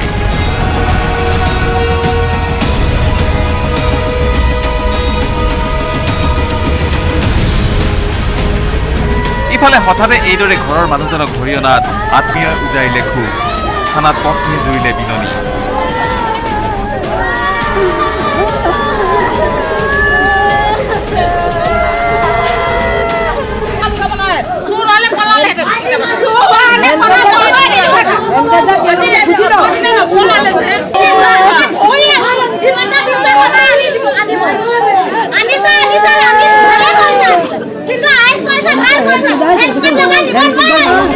পিছে বিননি যিমানে কৰোঁ নহওক এই বিননিয়ে গলাব নোৱাৰিলে কোনো এগৰাকী আৰক্ষীৰ হৃদয় bureau report News18 Assam Northeast প্ৰিয়দৰ্শক সেয়া ভুক্তভোগী মহিলাসকলৰ ভুক্তভোগী পত্নীসকলৰ দুৰ্দশা দেখা পোৱা গৈছে কিন্তু তৎসত্ত্বেও আমি কওঁ বাল্য বিবাহ এটা সামাজিক ব্যাধি সেই ব্যাধি আমি আঁতৰাবই লাগিব সমাজৰ পৰা ষ্টুডিঅ'ত উপস্থিত হৈছেহি জুৰি শৰ্মা বৰদলৈ বিজেপিৰ মুখপাত্ৰ গোপাল শৰ্মা কংগ্ৰেছৰ মুখপাত্ৰ বেগম সমাজকৰ্মী আৰু কিছু সময়ৰ পিছতে উপস্থিত হ'ব অধিবক্তা জুনেইদ খালিদ মই পোনে পোনে শাসক দলৰ প্ৰতিনিধি জুৰি শৰ্মা বৰদলৈ আপোনাৰ ওচৰলৈ যাম আমি কৈছোৱে চৰকাৰে এক সুন্দৰ পদক্ষেপ বাল্য বিবাহ প্ৰতিহত কৰিবই লাগিব বাল্য বিবাহ এটা সামাজিক ব্যাধি কিন্তু কথাটো হৈছে আমি আমাৰ প্ৰতিবেদনত আমি দেখিলে ভুক্তভোগী মহিলাসকলে কেনেকৈ দুৰ্দশা বা তেওঁলোকে কেনেকৈ কান্দিছে মোৰ প্ৰশ্নটো হৈছে এই সামাজিক ব্যাধি নিৰ্মূল কৰিবলৈ আমি শাস্তিমূলক ব্যৱস্থা গ্ৰহণ কৰিলে নিৰ্মূল হ'ব নে আমি সজাগতাৰ ব্যৱস্থা গ্ৰহণ কৰিব লাগিছিল প্ৰতিহতমূলক ব্যৱস্থা গ্ৰহণ কৰিব লাগিছিল বা তৎসত্ত্বেও আৰু এটা কথা আছে দৃষ্টান্তমূলক ব্যৱস্থা গ্ৰহণ কৰিলে তেওঁলোক শংকিত হ'ব আৰু বাল্য বিবাহত তেওঁলোক পুনৰ লিপ্ত নহ'ব গতিকে শংকা নে সজাগতা শাস্তিমূলক নে প্ৰতিহতমূলক সব ইয়াতে বহু ধৰণৰ কথা আহি পৰিছে আজি চাগে স্বাধীন ভাৰতত ৰাজা ৰামমোহন ৰয়ৰ আন্দোলন মানে যোনটো এটা ছ'চিয়েল মুভমেণ্টৰ পিছত চাইল্ড মেৰেজ হওক বা উইডো ৰিমেৰেজ যোনটো তেখেতৰ এটা সপোন আছিল এইটোতো ইণ্ডিপেণ্ডেঞ্চৰ আগৰ কথা তাৰপিছত চাগে এনেধৰণৰ মুভমেণ্ট যিটো ৰাজা ৰামমোহন ৰয় হেয়াৰ আছিলে আৰম্ভ কৰিছিলে এটা movement which started long time before independence actually সেইটোৰ পিছত ইমান বছৰৰ ইণ্ডিপেণ্ডেঞ্চত বহুত ৰুল ৰেগুলেশ্যন হৈছে বহুত ল আহিছে এক্ট আহিছে আমি যেনেকৈ গম পাওঁ prevention of child marriage act তাৰপিছত মানে পক্সো কিন্তু এইটো আপুনি যোনটো কথা কৈছে এইটো এটা একদম খুব আমাৰ সামাজিক এটা আন্দোলনৰ দৰকাৰ এটা মানুহৰ এৱেৰনেছৰ দৰকাৰ কিন্তু এটা লগতে আমি ভাৰতত এটা বস্তু দেখিছোঁ যোনটো খুব মই শাসকীয় দল বা সেয়া বুলি নহয় এগৰাকী মহিলা হিচাপে এগৰাকী মাতৃ হিচাপে যিহেতু এইটো এটা মাতৃ গোটেই জাতিটোৰ কথা আহি পৰে মাতৃৰ জাতিটোৰ হিচাপে মই এটা কথা নিশ্চিতভাৱে ক'ব লাগিব যে এনেধৰণৰ পদক্ষেপ নোলোৱাকৈ চাগে ভাৰতত কিছুমান বস্তুৰ আন্দোলনৰ সৃষ্টি নহয় আৰু আন্দোলনটো সামাজিক আন্দোলন হ'ব লাগিছিল এইটোত আচলতে প্ৰশাসনে যোনটো কাম কৰিছে সেইটো কৰিবলৈ বাধ্য হৈছে কাৰণ সামাজিক আন্দোলন সমাজে কৰিব লাগিছিল আপুনি কৰিব লাগিছিল মই কৰিব লাগিছিল গোপাল শৰ্মা ডাঙৰীয়াই কৰিব লাগিছিল আসমা বেগম ডাঙৰীয়ানীয়ে কৰিব লাগিছিল এইটো প্ৰত্যেকগৰাকী নাৰীয়ে কৰিব লাগিছিল প্ৰত্যেকটা পঞ্চায়তত হ'ব লাগিছিল কিন্তু ইমান বছৰ আজি ৭৫ বছৰ হৈ গ'ল অমৃতকাল আমি কৈ আছো যে যোনটো অমৃত মহোৎসৱ আমি পালন কৰিলোঁ আজাদী তাৰ পিছত যদি এনেধৰণৰ এটা হস্তক্ষেপ বা মানে পদক্ষেপ ল'ব লগা হৈছে বা প্ৰশাসনে হস্তক্ষেপ কৰিব লগা হৈছে তাৰ মানে নিশ্চিতভাৱে ভাৰতখনত এনেকুৱা এটা দৰকাৰ আছিল আৰু মই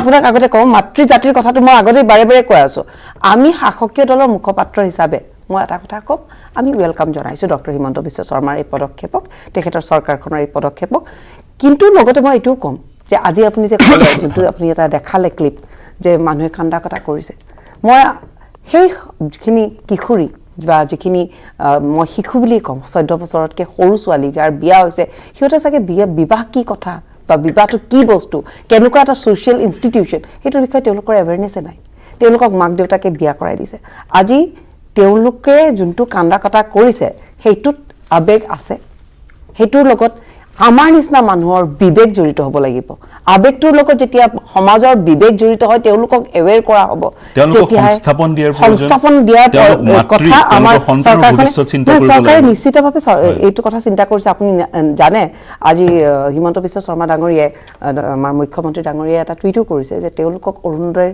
আঁচনি দিয়া হ'ব তেওঁলোকক বিনামূলীয়া চাউলৰ যোগান ধৰা হ'ব তেওঁলোকৰ সংস্থাপনৰ কথা চিন্তা কৰা হ'ব তেওঁলোকক পঢ়া লিখোৱাৰ কথা চিন্তা কৰা হ'ব আৰু এইবোৰ সব তেখেতে চিন্তা কৰিছে আৰু তাৰ পিছতে এই পদক্ষেপটো লৈছে হয় মই আপোনাৰ প্ৰশ্নটো সুধিছিলোঁ মই প্ৰিভেন্টিভ বুলি সেইকাৰণে কৈছোঁ উদাহৰণস্বৰূপে এগৰাকী স্বামী দোষী সাব্যস্ত হ'ল আজিৰ তাৰিখত আমি তেওঁক অবৈধ স্বামী বুলি কৈ আছোঁ তেওঁ দোষী সাব্যস্ত হ'ল তেওঁ জেলত থাকিলে জেলৰ পৰা ওলোৱাৰ পিছতো তেওঁ he will continue as her husband মই সেইকাৰণে সেই কথাটো সুধিছিলোঁ গতিকে যদি আমি সেই মই জুনেইদ খালিদ ডাঙৰীয়া আপোনাৰ ওচৰলৈ আহিম আপুনি এইটো চাওক মই আপোনাক এতিয়া কথাটো কওঁ যে এৰেষ্ট কৰাৰ পিছত কথাটো কিন্তু আদালতৰ ওচৰত যাব আদালতৰ কিছুমান যি জাজমেণ্ট হ'ব সেই জাজমেণ্টক আমি দোষী সাব্যস্ত কনভিক্ট হ'লে ভাল হয় আমি কি কৈছো আজিতো প্ৰশাসন বা শাসকীয় দলৰ মুখপাত্ৰ হিচাপে মই আজি এইটোত মন্তব্য দিব নোৱাৰো কাৰণ এইটো এটা আদালতৰ কথা আহি পৰিব আদালতে কি জাজমেণ্ট দিয়ে সেইটোৰ ওপৰত কথা আমি নিশ্চিতভাৱে আশা আদালতৰ জাজমেণ্টৰ ওপৰত পুলিচে তদন্ত কেনেদৰে আগবঢ়াই লৈ যায় চাৰ্জশিট কেনেদৰে দাখিল কৰে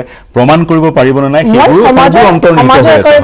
সমাজৰ এগৰাকী মানে নাগৰিক হিচাপে মই এইটোই ক'ম মই বিচাৰো এগৰাকী নাৰী হিচাপে মই বিচাৰো এইটোক এটা অপৰাধী হিচাপে তেওঁলোকক কনভিক্ট কৰাটো দৰকাৰ আছে মই নিজাইটো মোৰ ধন্যবাদ মই জুনেদ খালিদ ডাঙৰী আপোনাৰ ওচৰলৈ যাম স্বাগতম জনাইছো আমাৰ শোলৈ আপুনি আজি এটা ইউটিউব ভিডিঅ' দিছিলে তাত আপুনি বৰ্ণনা কৰিছে ইছলামিক লত বিবাহৰ বয়স কিমান আৰু আমাৰ ভাৰতীয় আইনত উদাহৰণস্বৰূপে যিবোৰ মেৰিজ এক্ট আছে বা ভাৰতীয় আইনত বিবাহৰ বয়স কিমান বা বাল্য বিবাহৰ কাৰণে যি অপৰাধ হিচাপে যিবোৰ আইন প্ৰণয়ন কৰা হৈছে সেই আইনসমূহে কি কয় মোৰ প্ৰশ্নটো হৈছে যি অল ইণ্ডিয়া মুছলিম পাৰ্চনেল ল বৰ্ডৰ আইন উচ্চতম ন্যায়ালয়ে শুনানি গ্ৰহণ কৰিব আৰু কিছুদিনৰ পিছত NCW NCPCR ইতিমধ্যে আবেদন দাখিল কৰিছে উচ্চতম ন্যায়ালয়ত শুনানি গ্ৰহণ কৰিব উচ্চতম ন্যায়ালয়ে পোষকতা কৰিছে বিয়াৰ বয়স 18 পৰা কমাই 15 বছৰ কৰিব লাগে বা 15 পৰা 18 বছৰ 18 বছৰ তলৰ অৰ্থাৎ 15 পৰা 17 বছৰলৈ কিবা এটা বিয়াৰ বয়স কৰিব লাগে তো মোৰ প্ৰশ্নটো হৈছে এই সংঘাতটোক আপুনি কেনেদৰে বিশ্লেষণ কৰে All India Muslim personal law board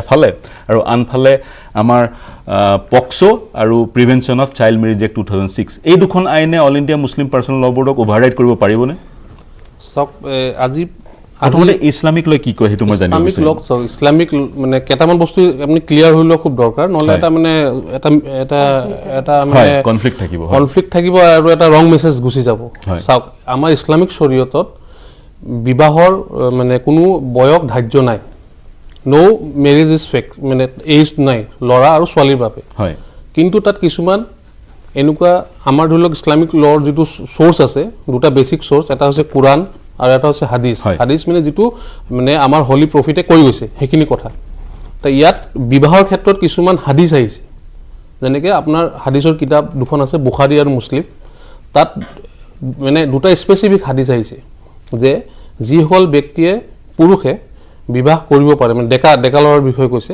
তেখেতসকলে বিবাহ বন্ধনত আবদ্ধ হৈ যাব লাগে ঠিক আছে আৰু যিসকলে কৰিব নোৱাৰে অৰ্থাৎ ফাইনেন্সিয়ালি ইনকেপেবল ফাইনেন্সিয়ালি যিসকলে নিজৰ ওয়াইফক মেইনটেইন কৰিব নোৱাৰে তেখেতসকলে বিবাহ বন্ধনত আবদ্ধ হ'ব নালাগে আৰু তেখেতসকলৰ ধৰি লওক ডেকা মানুহ হিচাপে যদি কিবা ডিজায়াৰ্স থাকে সেই ডিজায়াৰ্সটো ৰখাবৰ কাৰণে উপবাস কৰিব লাগিব ৰোজা যেনেকৈ আমাৰ ৰমজান মাহৰ 1 বছৰৰ ৰোজা আছে যে গোটেই বছৰ ৰোজা ৰাখিব পাৰে strict prohibition মানে অৰ্থাৎ এমফেসিসটো কি দিছে যে মই ফাইনান্সিয়ালি কেপেবল হ'ব লাগিব আৰু দুই নম্বৰ এটা হাদিস আহিছে যে যেনেকৈ আমাৰ ইছলামত কিছুমান অব্লিগেটৰী বস্তু আছে যেনেকৈ নামাজ পঢ়িব লাগে হজত যাব লাগে ঠিক তেনেদৰে মই এটা বিয়া কৰি এইটো ফৰ্জৰ লেভেলত হয় ইকুইভেলেন্ট টু ফৰ্জ যে মই মোৰ ওয়াইফক মোৰ ল'ৰা ছোৱালীক মই মেইনটেইন কৰিব লাগিব ইটস মেন্ডেটৰী মই যদি মেইনটেইন কৰিব নোৱাৰো তেতিয়াহ'লে সেই বিয়াখন অটোমেটিকলি বিয়াই নহয় এখন কিন্তু মই বয়সৰ কথাটো সুধিছো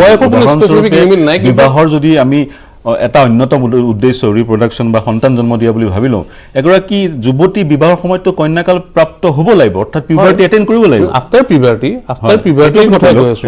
পিউবাৰ্টি কথাই কৈ আছো কিন্তু স্পেসিফিক নাই পিউবাৰ্টি বুলি কিন্তু এই প্ৰহিবিশনছ বিলাক আছে এই প্ৰহিবিশনছত যদি আপুনি যে অটোমেটিকলি ধৰি লওক সৰু ল'ৰা এটাটো ইনকাম কৰি নিজৰ ওয়াইফক খুৱাব নোৱাৰিব ইনকাম কৰিব হ'লে মিনিমাম কেপেবল হ'ব লাগিব বা ছোৱালী এজনীও তেনেকুৱা হ'ব লাগিব so like that মানে কোনো স্পেসিফিক এজ নাই আৰু ধৰি লওক দুটা প্ৰহিবিশন আছে যদি নোৱাৰে ফাস্টিং কৰক আৰু ফাইনান্সিয়ালি যদি কেপেবল নহয় হি বিয়া কৰিব নালাগে হয় মই ইছলামিক লক কি লিখা আছে তো বুজিলো তাৰ পিছত মই আপোনাক খুদিম কি মন্তব্য আপোনাৰ অসম চৰকাৰৰ পদক্ষেপত মই আসমা আপোনাৰ ওচৰলৈ আহিম আপুনি সেই অসম চৰকাৰৰ পদক্ষেপক কেনেদৰে গ্ৰহণ কৰে কি মন্তব্য আপোনাৰ কি ক'ব বিচাৰিব আজি যোনখন আইন বলবৎ হৈছে বা আজি যিখিনি কৰি আছে মই একচুৱেলি চৰকাৰক মই ধন্যবাদ জ্ঞাপন কৰিছোঁ মই হিমন্ত বিশ্ব শৰ্মা ডাঙৰীয়া আমাৰ মুখ্যমন্ত্ৰী যি পদক্ষেপ মই তেওঁক মহিলাসকলৰ পৰা মই তেওঁক ধন্যবাদ জ্ঞাপন কৰিছোঁ কাৰণ কি এগৰাকী মহিলা যেতিয়া যদি তেওঁ মানসিক আৰু দৈহিকভাৱে তেওঁ পৰিপূৰ্ণ হৈ নুঠে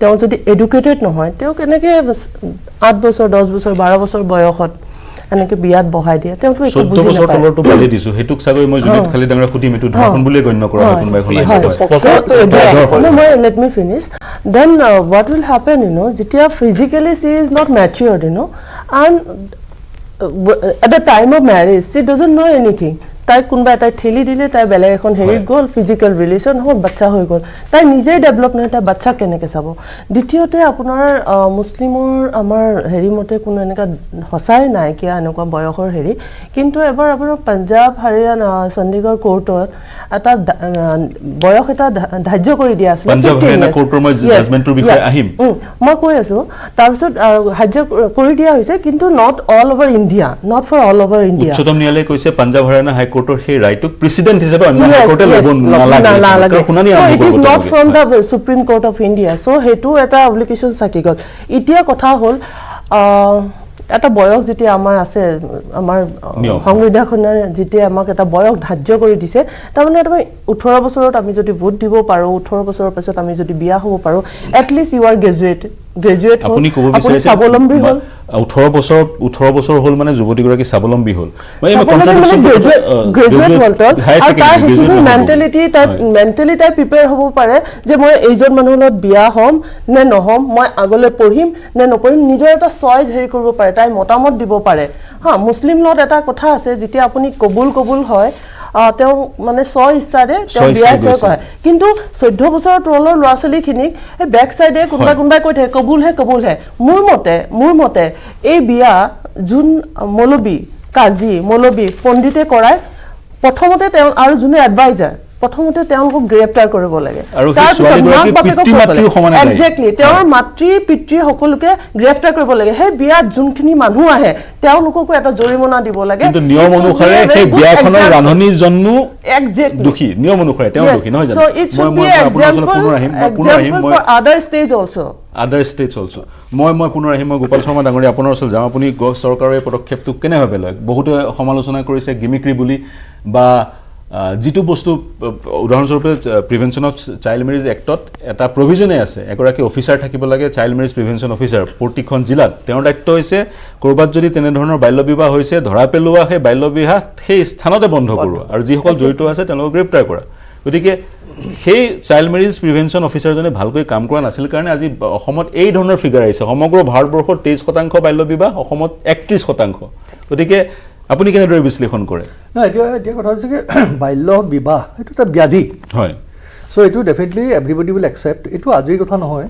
এইটো থাউজেণ্ডছ অফ ইয়াৰ্ছ এইটো আপোনাৰ আজি ইণ্ডিয়াত আপুনি চাবলৈ গ'লে হাজাৰ বছৰ আগতো এই বস্তুটো প্ৰিভিলেণ্ট এইটো বিভিন্ন ধৰ্মীয় কাৰণে হওক বিভিন্ন মানে কালচাৰেল বিভিন্ন কাৰণৰ কাৰণে এই বস্তুটো চাইল্ড মেৰিজটো অতীজৰ পৰা চলি আহিছে গতিকে এই চাইল্ড মেৰিজৰ ক্ষেত্ৰত যেতিয়া ইয়াৰ বিভিন্ন মানে তাৰ ড্ৰবেক্সবিলাক যেতিয়া আহিছে এতিয়া মই মানে বাহিৰলৈ নাযাওঁ আমি অসমৰ কথালৈ আহোঁ যে অসমত একচুৱেলি বেচিকেলি ইয়াত আপোনাৰ কিহৰ কাৰণে আমাৰ এই প্ৰব্লেমবিলাক হৈছে এইটো হৈছে এটা হৈছে লিংগ বৈষম্য আৰু এটা পৰিয়ালৰ সন্মান আৰু এইবিলাক কি হৈছে আপোনাৰ ধৰি লওক আজি এইটোৰ কাৰণে আমাৰ বিভিন্ন জাগাত এইটো যে অকল আপোনাৰ মুছলিম ডমিনেটেড এৰিয়াতেই যে এইটো চাইল্ড মেৰিজটো যে হৈছে এইটো নহয় আমাৰ বিভিন্ন ধৰণৰ এৰিয়াত আমি দেখিবলৈ পাম সজাগতাৰ শিক্ষা আছে এতিয়া আপোনাৰ মেইন একচুৱেলি কাৰণকেইটা হৈছে চাইল্ড মেৰিজৰ কিহৰ কাৰণে এইটো হয় মেইন কাৰণ হৈছে ডিউ টু পভাৰ্টি মানুহ খুব দুখীয়া মানুহৰ ঘৰত এইবিলাক তেনেকুৱা ধৰণৰ কথাবিলাক আহে শিক্ষা নথকাৰ কাৰণে আহে তাৰপিছত আপোনাৰ এই ছোৱালীবিলাকক তেনেকুৱা ধৰণৰ ফেমিলিৰ লগত ছোৱালীবিলাকক এটা বাৰ্ডেন হিচাপে আপোনাৰ গ্ৰহণ কৰা হয় আৰু কিছুমান সাংস্কৃতিক দিশতো কিছুমান আপোনাৰ এই কথাবিলাক কনচিডাৰেশ্যন আহে আৰু তেওঁলোকৰ যিটো এক্সপ'জাৰ যিটো আপোনাৰ বিভিন্ন ধৰণত আপোনাৰ যিটো তেওঁলোকে যিটো পাব লাগে বাহিৰখন নেদেখাৰ কাৰণে এই ক্ষেত্ৰত এক্সপ'জাৰ লেক অফ এক্সপ'জাৰ কাৰণে এনে ধৰণৰ পদক্ষেপ গ্ৰহণ কৰি এই ব্যাধি নিৰ্মূল কৰিব পৰা যাব জানো নাই এতিয়া ৰ'ব মই আহি আছোঁ আপোনাৰ সজাগতা আপোনাৰ ধৰি লওক এটা চৰকাৰ এখন এইটো চৰকাৰ হৈছে এটা ডাঙৰ এটা মানে অৰ্গেনাইজেশ্যন যিটোৱে এই গোটেইখিনি বস্তুত এটা ছ'চিয়েল ৱেলফেয়াৰ ডিপাৰ্টমেণ্ট বুলি গভৰ্ণমেণ্টৰ এটা ডাঙৰ ডিপাৰ্টমেণ্ট আছে আৰু ছ'চিয়েল ৱেলফেয়াৰ ডিপাৰ্টমেণ্টত এটা আপোনাৰ চাইল্ড এণ্ড ৱমেন এফেয়াৰ্ছৰ এটা ডিপাৰ্টমেণ্ট বেলেগে ডাইৰেক্টৰেট এটা আছে গতিকে actually they are supposed to take care of all this matter আপুনি চাওক এতিয়া এই বিভিন্ন ধৰণৰ আৰু ইয়াত কিছুমান কথা আহিছে যে আপোনাৰ এই ছোৱালীজনীৰ ইণ্টাৰেষ্ট যিটো হয় তাতকৈ মানে ফেমিলিৰ ইণ্টাৰেষ্টটো বেছি কনচিডাৰ কৰা হয় আৰু এটা হৈছে ফ'ৰ্চ এণ্ড কৰ্চিভ মেৰিজ এইটো আপোনাৰ কি হৈছে হাৰিয়ানা পঞ্জাৱত আপোনাৰ ৰেচিঅ'বিলাক কম কাৰণে এই মেল টু ফিমেল ৰেচিঅ' কম কৰাৰ কাৰণে ইয়াৰ পৰা আমাৰ বহুত আপোনাৰ মই কাৰণ এটাই কৈছোঁ কাৰণটো আপুনি বুজিলে আৰু এই বস্তুবিলাক ক'ত হৈছে আমাৰ সেইটো মই আপোনাক জাষ্ট উনুকিয়াই দিব বিচাৰোঁ যিখিনি আপোনাৰ দুখীয়া ফেমিলি কনফ্লিক্ট ৰিজন এৰিয়াত আমাৰ এই প্ৰব্লেমটো আহিছে তাৰপিছত কনফ্লিক্ট ৰিজন এৰিয়া আপোনাৰ ধৰি লওক আপোনাৰ মাজত আমি ধৰি লওক কোকৰাঝাৰ ছাইডত আমি যথেষ্টখিনি কনফ্লিক্ট পাইছিলোঁ ঠিক তেনেকুৱা ধৰণৰ নগাঁৱত আছে ধুবুৰীত আছে এইবিলাকত আপোনাৰ ডিজাষ্টাৰ প্ৰন এৰিয়াবিলাকত আছে ফ্লাড প্ৰন এৰিয়াবিলাকত আছে টি গাৰ্ডেন এৰিয়াবিলাকত আছে আৰু ট্ৰাইবেল ডমিনেটেড এৰিয়াবিলাকত আমি দেখিবলৈ পাওঁ আৰু মুছলিম ডমিনেটেড এৰিয়াবিলাকত আমি দেখিবলৈ পোৱা যায় এতিয়া কথাটো হৈছে কি ইয়াতে আপোনাৰ এইটো আজি মই মুখ্যমন্ত্ৰীয়ে কওঁতে দেখিছে ইট ইজ যিটো নেশ্যনেল ফেমিলি ছাৰ্ভে যিটো ৰিপৰ্ট সেইটোত আপোনাৰ 31% বুলি কৈছে এই চেম্পল 5ত কিন্তু চেম্পল 4ত কিমান কৈছিলে চেম্পল 4ত আছিলে 32.4 আছিলে তাৰ আগত আপোনাৰ চেম্পল 3 যিটো আছিলে 44 পইণ্ট কিমান আছিলে গতিকে আপুনি মই তাকে ক'ব গৈছোঁ আপোনাৰ নাও ইট হেজ কাম ডাউন মই একজেক্টলি সেইটোৱে আহিছোঁ ইট হেজ কাম ডাউন এতিয়া আমাৰ যিটো হুলস্থুল কৰা হৈছে ইয়াতে ডেফিনেটলি এই যে ডেফিনেটলি কাৰণ এটা আছে মই কাৰণটোলৈ আহিম সময়ত আহিম এতিয়া মই এইটোৱে কৈছোঁ যে এই যিটো আপোনাৰ ৰিপৰ্ট যিটো আহিছে তেওঁলোকৰ ৰিপৰ্ট সেই ৰিপৰ্ট ইট হেজ কাম ডাউন এতিয়া আপুনি চাব যিটো আপোনাৰ ইনফেণ্ট মৰ্টেলিটি ৰেটৰ কথা কোৱা হৈছে যিটো আপোনাৰ মেটাৰনিটি মৰ্টেল ৰেটৰ কথাটো যিটো কোৱা হৈছে এইবিলাক যে কোৱা হৈছে এই বস্তুবিলাকো কিন্তু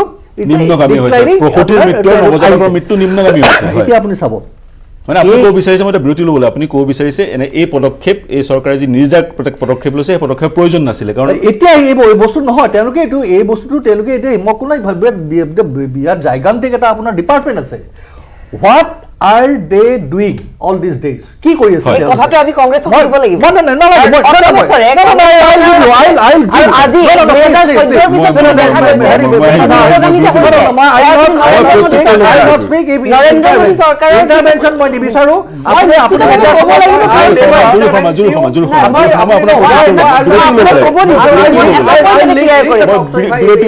বিৰতিও ল'ব লাগিব ক্ষমা নকৰি আপুনি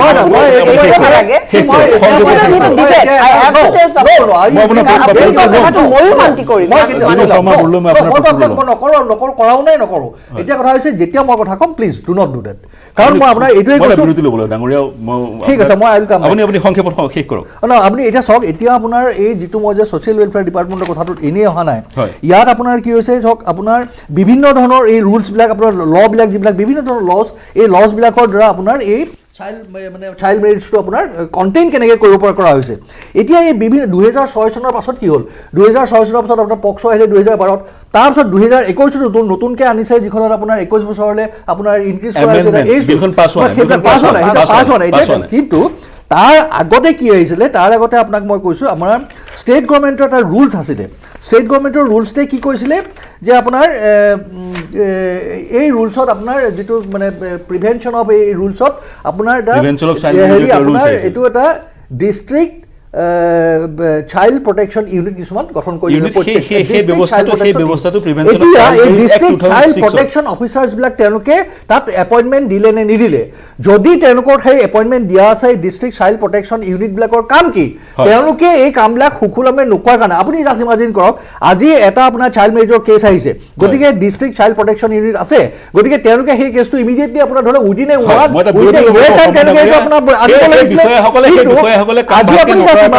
after 5 years আপুনি 5 বছৰ আগতে আপোনাৰ ঘটনা এটা আপুনি আজি এইটো আপোনাৰ মানে চাৰ্জশিট আনিবলৈ গৈছে সেইটো কিমানখিনি মানে আপোনাৰ হেৰি এই কথাবিলাক আমাৰ এই গোটেই বস্তুটো আহিছে কিয় 2020 2021 2022 আৰু এই কংগ্ৰেছৰ মুখেৰে কিন্তু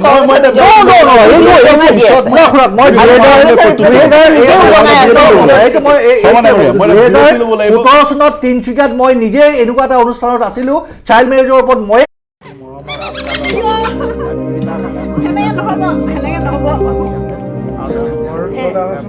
মানুহৰ সৈতে বনৰীয়া চৰাই সহৱস্থান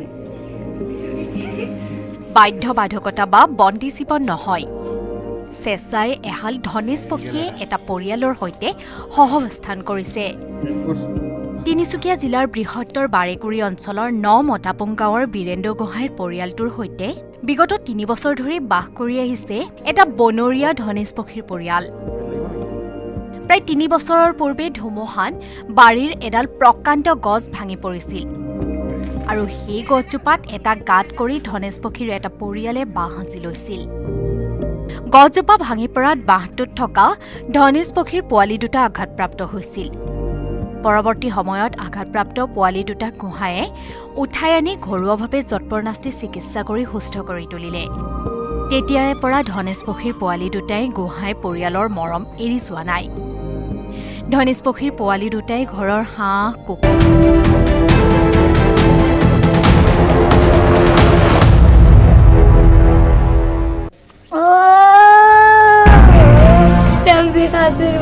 মোকে দিওঁ কিন্তু তেওঁক দিব নালাগে। মই এতিয়া 7 মাহলৈ চলি আছে আৰু পঢ়াগত মোৰ ডেট মই কি কৰিম আৰু।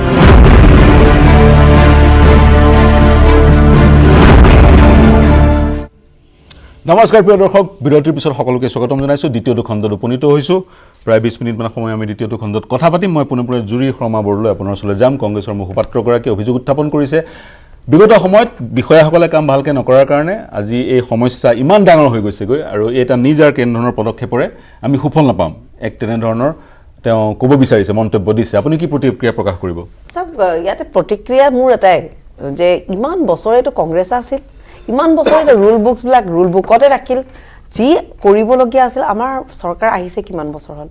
5 বছৰ আগত, তাৰপিছত 1 বছৰ আৰু হৈছে 6 বছৰ পুৰণা আমি এটা একেবাৰে নতুন চৰকাৰ গঠন কৰা। 6 বছৰ পুৰণা ইমান নতুনো নহয়। মানে যদি আপুনি কংগ্ৰেছৰ দুজন মুখ্যমন্ত্ৰী হয়, যদি কংগ্ৰেছৰ আজি কিমান মুখ্যমন্ত্ৰী গ'ল আপুনি যদি হিচাপ কৰে, আৰু ভাৰতত কিমান প্ৰধানমন্ত্ৰী কংগ্ৰেছৰ গ'ল যদি আপুনি কাউণ্ট কৰে, তাৰ সন্মুখত আমাৰ অত্যন্ত আমাৰ কম সময়। কিন্তু সেই কম সময়ত আমাৰ যিখিনি কাম কৰা হৈছে, নৰেন্দ্ৰ মোদী ডাঙৰীয়াৰ যিটো এটা দক্ষতাৰে তেখেতে এটা গঢ় দিব বিচাৰিছে ভাৰতখনক, তাতে চাব গ'লে আমাৰ যোনটো ট্ৰিপল তালাকৰ বেন কৰাৰ কথাই হওক বা মহিলাক যথেষ্ট সবলীকৰণ কৰাৰ কাৰণে প্ৰচেষ্টা চলাইছে। আৰু মই ভাবোঁ আজিৰ যোনটো চাইল্ড মেৰেজৰ ওপৰত যোনটো এটা পক্সৰ লৈ পেলাই যোনটো পদক্ষেপ লৈছে, তাতে বাৰে বাৰে মই এটা কথাই কৈছোঁ যে এইটো চাগে খুব দীৰ্ঘ গামী কাম নহ'ব যদি আমি এটা ছ'চিয়েল মুভমেণ্ট নকৰোঁ, এটা সামাজিক যদি আন্দোলন নহয়, এই গোটেই প্ৰক্ৰিয়াটো বিফল হৈ যাব।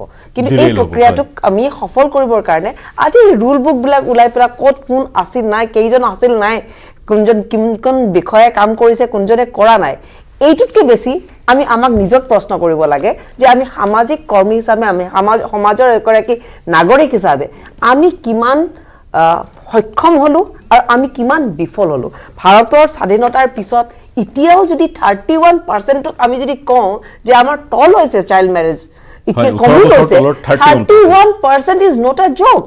আমি ভাৰতখনক আমি দেখা পাব বিচাৰিছো বিশ্ব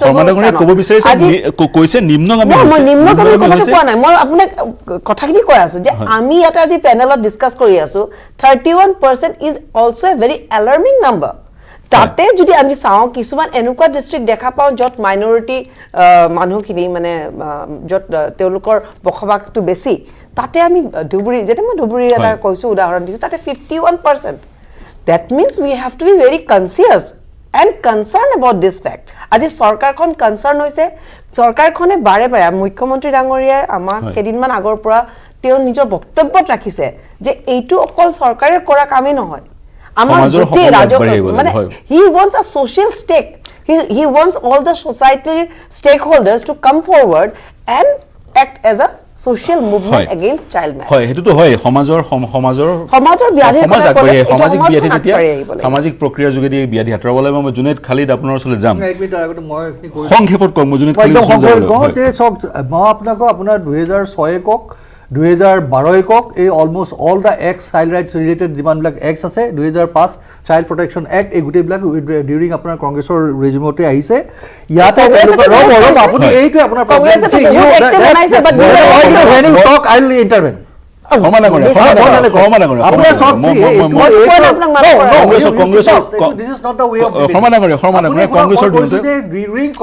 এই ৰেজিমতে এইবিলাক বস্তু আহিছে। এতিয়া কথা হৈছে যে মানে আপোনাৰ হাউ ইউ আৰ কণ্ট্ৰলিং ইউৰ ডিপাৰ্টমেণ্টছ টু এক্ট।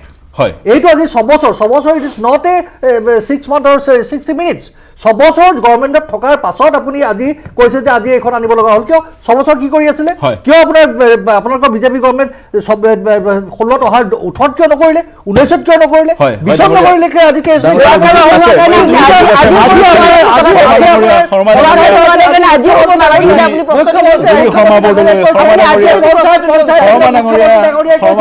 পঞ্চায়ত লেভেলত এই কথাখিনি আমি আনিব বিচাৰিছো আৰে পঞ্চায়ত আমি পুনৰ আইনৰ দৃষ্টিভংগীৰ বিষয়টো আলোচনা কৰিব বিচাৰিম জুনেদ খালি ডাঙৰীয়া শৰ্মা ডাঙৰীয়া আইনৰ দৃষ্টিভংগীৰ বিষয়টো বিশ্লেষণ কৰি লওঁ মই আপোনাক সুধি আছিলোঁ এটাতো আছে মুছলিম পাৰ্চনেল ল' বৰ্ডৰ নিয়ম আৰু অন্য আমাৰ আইন কিছুমান আছে যিসমূহ আইন আছে পক্সই হওক বা ভাৰতীয় দণ্ডবিধি ইণ্ডিয়ান পিনেল কোড বা prevention of child marriage act গতিকে সেই আইনবোৰে অল ইণ্ডিয়া পাৰ্চনেল ল' বৰ্ডৰ যিটো নিয়ম তাক অভাৰৰাইড কৰিব পাৰে নে নোৱাৰে সব মানে ইয়াত আহিছে আপোনাৰ কিছুমান মই ইয়াৰ এটা কেছ মেনশ্যন কৰিব লাগিব Javed versus state of Punjab Haryana তাত পাঞ্জাৱ হাৰিয়ানা হাইকোৰ্টে এটা জাজমেণ্ট দিছিলে যে মুছলিম ছোৱালী এজনী at the age of puberty she can get married ঠিক আছে আৰু personal law will prevail over the statutory laws সেই কেছটোত এপিলত আহি পেলাই সুপ্ৰিম কোৰ্টে সেই কেছটোৰ ওপৰত এতিয়া এইটো হিয়াৰিং চলি আছে এতিয়া সেই জাজমেণ্টটো নান এণ্ড ভইড বুলি ডিক্লেয়াৰ কৰা নাই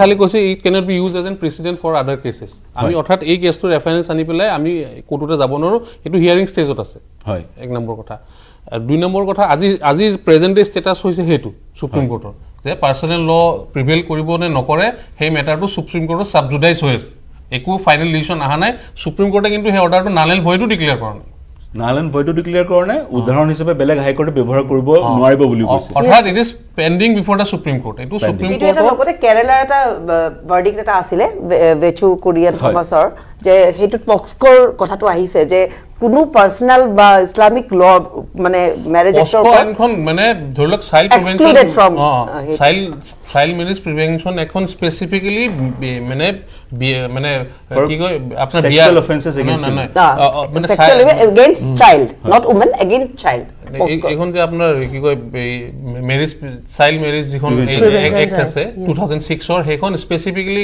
অকল বিবাহৰ বয়সৰ কাৰণে আহিছে এটো এটা খুব লিমিটেড আপুনি চাব তাত শাস্তিৰ প্ৰভিজন 2 ইয়াৰ্স ৰিগৰাস ইমপ্ৰিজনমেন্ট আছে with fine up to 1 lakh rupees যিসকল ব্যক্তিয়ে অনুচিত কৰিছে ইনভলভ হৈছে যিবিলাক পণ্ডিত বা কাজী কক যি কক হুসো এভাৰ আইদাৰ পেৰেন্টস পাৰ্টি সবকে এটো এটা শাস্তিৰ প্ৰভিজন আছে কিন্তু পস্কোখন এখন ভাষ্ট এক্ট হয় তাত পুলিশ অফিচাৰৰ লাইবল আছে বহুত এখন ভাষ্ট এক্ট হয় পস্কোখন এখন ভাষ্ট এক্ট হয় এতিয়া ইখনৰ লগত ইখন ৰিলেটেড হৈ আছে কেনেকে ৰিলেটেড হৈ আছে দা মোমেন্ট আপোনাৰ চাইল্ড ম্যাৰেজ প্ৰিভেনশন এক্টৰ যদি আপোনাৰ সেকশন 2 বি সি আপুনি চাই তাত বিয়াৰ বয়সটো ধাৰ্য কৰা আছে ছোৱালী বিলাকৰ 18 ইয়াৰ্স আপোনাৰ লৰা বিলাকৰ 21 ইয়াৰ্স আন্ডাৰ এজ যদি বিয়া এখন হয় হেখন ভয়েড হৈ যায় অৰ্থাৎ আৰম্ভণিৰ পৰা এখন বিয়া অবৈধ বিয়া হোৱাৰ লগে লগে যিখিনি ৰিলেশন হৈছে সেইখিনি অবৈধ হয় সেইখিনি অবৈধ হৈ গ'ল অটোমেটিকলি পস্কোৰ আন্ডাৰত আহি গ'ল অটোমেটিকলি পস্কোৰ আন্ডাৰত আহি গ'ল পক্সো আৰু পাৰ্সোনাল ল কেনেকৈ আপুনি হেৰি কৰে কম্পেয়াৰ কৰে পস্কোখন এখন ভাষ্ট ল হয় আৰু এটোতো আমি তাত সেই লখন স্পেসিফিক্যালি মেনশন কৰা আছে যে পাৰ্সোনাল লৰ মানে ইয়াত ইন্টাৰফাৰেন্স নহব পস্কোখন প্ৰিভেইল কৰিব লখনতে আছে পক্সো প্ৰিভেইল কৰিব পস্কো এখন আপোনাৰ লখনতে স্পেসিফিক আছে লখনকে স্পেচিফিক আছে আৰু যিসকল মুছলমান সম্প্ৰদায়ৰ আজি ব্যক্তিক এৰেষ্ট হৈছে গ্ৰেপ্তাৰ হৈছে আৰু তেওঁলোকক বিৰুদ্ধে যদি গোচৰ ৰুজু কৰা হয় পক্সৰ অধীনত গতিকে তেওঁলোক দোষী হ'ব যদি প্ৰমাণ কৰিব পাৰে যদি প্ৰমাণ কৰিব পাৰ্সোনাল ল প্ৰিভেইল নকৰিব পাৰ্সোনাল ল প্ৰিভেইল নকৰিব আচ্ছা ইয়াত এটা লিগেল কোৱেশ্চন এতিয়া আহিব এতিয়া আপুনি এজ পাৰ চাইল্ড ম্যাৰেজ প্ৰিভেনশন এক্ট এইবিলাক আন্ডাৰ এজ ম্যাৰেজ বিলাক ভয়েড হৈ গ'ল অবৈধ হৈ গ'ল ইলিগেল হৈ গ'ল কিন্তু আমাৰ ইসলামিক শৰীয়তে আপনি আনলেস তালাক দিছে আইদাৰ তালাক আসান বা তালাকে বিদাত আপনি যেটো কয় আইদাৰ ফৰ্ম অফ তালাক আপনি তালাক নিদিয়ালৈকেতো আমাৰ ইসলামিক শৰীয়ত মতে হাজবেণ্ড ওয়াইফ হৈ থাকিলে 1 নম্বৰ কথা 2 নম্বৰ কথা এতিয়া আমি আৰ্টিকল 25 এ মোক এটো প্ৰটেকচন দি আছে right to preach propagate my religion so এটো এটা লিগেল কোৱেশ্চন সমুখত থাকিব এটো লিগেল কোৱেশ্চন এটা সমুখত থাকিব আৰু এটা সবতকৈ ডাঙৰ কোৱেশ্চন হৈছে এতিয়া মই স্পেচিফিকেলি মানে ছোৱালীখিনিৰ কাৰণে সেই মানে ছোৱালী মহিলাখিনিৰ কাৰণে কৈ আছোঁ আমাৰ ধৰি লওক মই আপোনাক যেনেকৈ আমাৰ মুছলিম ছ'চাইটি এক্সাম্পলটো দিলোঁ যে তালাক নোহোৱাকৈ কোনে নেক্সট সেই ছোৱালীজনী কোনে বিয়া কৰিব কোনে দায়িত্ব ল'ব চৰকাৰে ইউনিফৰ্ম চিভিল কোডৰ কথা বাৰে বাৰে এটা আপোনাৰ ল মিনিষ্টাৰে নিজে কৈ আছে ইউনিফৰ্ম চিভিল কোডটো আমাৰ একো পৰিকল্পনা নাই মই আসমা বেগম মই আপোনাৰ ওচৰলৈ আসমা বেগমৰ ওচৰলৈ আহিব বিচাৰিছোঁ ইউনিফৰ্ম চিভিল কোডৰ কথাটো ওলাইছে এতিয়া বিবাহ সম্বন্ধীয় ভাৰতীয় সংসদত গৃহীত কৰা আইন বহু আছে ধৰি লওক ইণ্ডিয়ান খ্ৰীষ্টিয়ান মেৰিজ এক্ট বা Parsi marriage divorce act special marriage act Hindu marriage act সকলোতে মহিলাৰ যুৱতীৰ বয়স 18 বছৰ ধাৰ্য কৰা হৈছে আৰু ইতিমধ্যে জুনেদ খালিদ ডাঙৰীয়াই ক'লে মুছলিম পাৰ্চনেল লত অন্য এক বয়স আছে বা পিউবাৰ্টি এটেণ্ড কৰাৰ পিছতে বিয়াৰ কাৰণে যোগ্য যুৱতীগৰাকী এতিয়া আপুনি কি ভাবে আপোনাৰ বিশ্লেষণ কেনেকুৱা সকলোৰে কাৰণে এটাই বিবাহৰ বয়স হ'ব লাগে নে মুছলিম সম্প্ৰদায়ৰ কাৰণে এটা বিবাহৰ বেলেগ বয়স হ'ব লাগে ইতিমধ্যে মই আৰু এটা কথা জনাই থওঁ NCW আৰু NCPCৰে বিবাহৰ বয়স সকলোতে একে হোৱাৰ পোষকতা কৰি উচ্চতম ন্যায়ালয়ত কিন্তু আবেদন দাখিল কৰি থৈছে বা সেই পাঞ্জাৱ হাৰিয়ানা হাইকোৰ্টৰ যিটো গোচৰৰ কথা ক'লে সেই গোচৰটোক প্ৰত্যাহ্বান জনাই একেটাই বয়স বিচাৰি উচ্চতম ন্যায়ালয়ৰ আৰ্জি দাখিল কৰি থৈছে আপোনাৰ বয়সৰ ক্ষেত্ৰত আপুনি কি মন্তব্য দিব বয়সৰ ক্ষেত্ৰত আপোনাৰ যেহেতু আমাৰ মুছলিমত এনেকুৱা আছে যে এনেকুৱা 18 বছৰৰ তলতো এনেকৈ বিয়া হ'ব পাৰে বাট ইয়াতে সকলোখিনি ধাৰ্য নহয় আৰু আমি সদায় সংবিধান মতেই চলোঁ এতিয়া আহিছে পপুলেশ্যনৰ কথাটো যাত পপুলেশ্যনৰ কথাটো আহিছে আৰু বেছি আপোনাৰ মাইনৰিটি এলেকাবিলাকত তাতে চাইল্ড এক্টৰ বেছি চাইল্ড মেৰিজৰ এক্সাম্পলবিলাক বেছি পোৱা গৈছে তাতে মই হেৰি কৰিম যে ইয়াতে পলিটিকেলাইজ নকৰি পেলাই বস্তুটো আমি যদি এৱাৰনেছৰ পিনে যাওঁ you will have to agree with me the education is the little weapon to remove the darkness of the society apuni sor area bilakot when you go to the sor area you will find maximum entertainment is not there so what is the next step sex is the ultimate option for this entertainment that's why to besi hoy population to besi hoy itia ki hoy sare koar nisna poverty jitia thake awareness nitia thake and burden in some kind of areas jodi swali hoy hetor burden hoy dukhiya hoy so what they will do তেওঁলোকে এজন এনেকে বিয়া দি দিয়ে এতিয়া কথা হল আপুনি যদি এখন ল আছে আজি লৰ কথা তেওঁলোকে গমেই নাপায় নাজানে কি নাজানে জুৰি বাইদেউ কৈছে কংগ্ৰেছ আৰু বিজেপি নকৰি পেলাই মই আৰু এটা কথা কৈছো কংগ্ৰেছ আৰু বিজেপি নকৰাকৈ আমি যদি নিজৰ ঘৰৰ পৰা আৰম্ভ কৰো আমাৰ নিজৰ ঘৰতে এটা এক্সাম্পল চলাব if you go long back then যদি আমি প্ৰাইম মিনিষ্টাৰক চাওঁ আমাৰ প্ৰাইম মিনিষ্টাৰ বৰ্তমান prime minister he married in the age of 18 and 17 like that so ami iman pisole gole mahatma gandhi কথা আইব so আহিব গটিকে আমি হেতু মই হেকাৰি কল মই প্ৰথমতে কৈছো যে ৰাজা ৰামমোহন ৰয় আৰম্ভ কৰা এটা আন্দোলন so that what will happen is an example and ekhini gotekini the government will not decide court will decide court is the ultimate power they will decide now thing is that if she is pregnant who will look after their child and if you are a single guardian of that family what will happen to that family হেতু ডাঙৰ প্ৰশ্ন হে প্ৰশ্ন উত্থাপন কৰিছো কোনবা মাতৃ কাৰবাৰ সন্তান আছে আজি যদি স্বামীজনক এৰেষ্ট কৰি লৈ আহা হৈছে সেই পুত্ৰৰ বা সেই গৰ্ভৱতী মহিলাগৰাকীক কোনে দায়িত্ব ল'ব জুনেদ খালিদ এটা প্ৰত্যুত্তৰ দিব বিচাৰিছে তাত আপোনাৰ চাইল্ড মেৰিজ প্ৰিভেনশ্যন এক্টখনত স্পেচিফিকেলি আছে সেকশন 4ত আছে যে আপোনাৰ যিটো মেইনটেনেন্সৰ দায়িত্ব লৰা ঘৰৰ থাকিব ওকে টিল দা এজ মানে আন্ডাৰ এজ ছোৱালী এজনী যদি হাজবেণ্ডটো চাইল্ড মেৰিজ প্ৰহিবিশ্যনৰ আন্ডাৰত এৰেষ্ট হৈ যায় এই তাই যেতিয়ালৈকে 18 ইয়াৰ্ছ এটেণ্ড নকৰে সেই টাইম পিৰিয়ডটোৰ টাইম মেইনটেনেন্সটো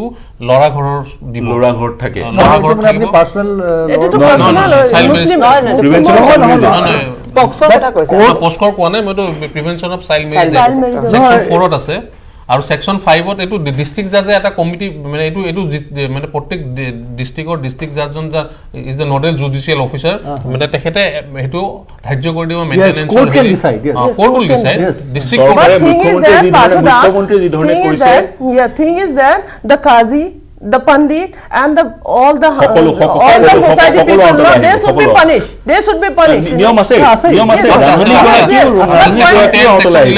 ইমান বছৰ কিয় লাগিলে আজি 75 বছৰ কিয় লাগিলে প্ৰশ্ন মানে বিৰতি ল'বলৈ বিৰতিৰ পিছত মোৰ আপোনাৰ প্ৰশ্ন কৈছে যে আপুনি বস্তু জানে বিয়াখন হ'ব কিন্তু আপুনি ৰিপৰ্ট কৰা নাই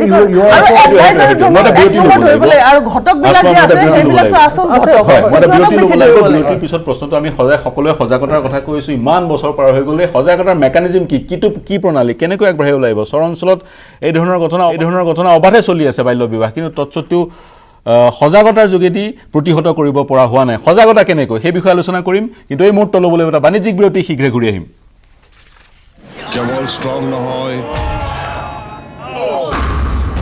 মাইথান ষ্ট্ৰং মাইথান ষ্টীল নিৰ্মাণৰ মানদণ্ড তেওঁক যি খাত দিবলগীয়া আছে মোকে দিয়ক কিন্তু তেওঁক দিব নালাগে মই এতিয়া 7 মাহলৈ চলি আছে আৰু পঢ়াগত মোৰ ডেট মোক কি কৰিম আৰু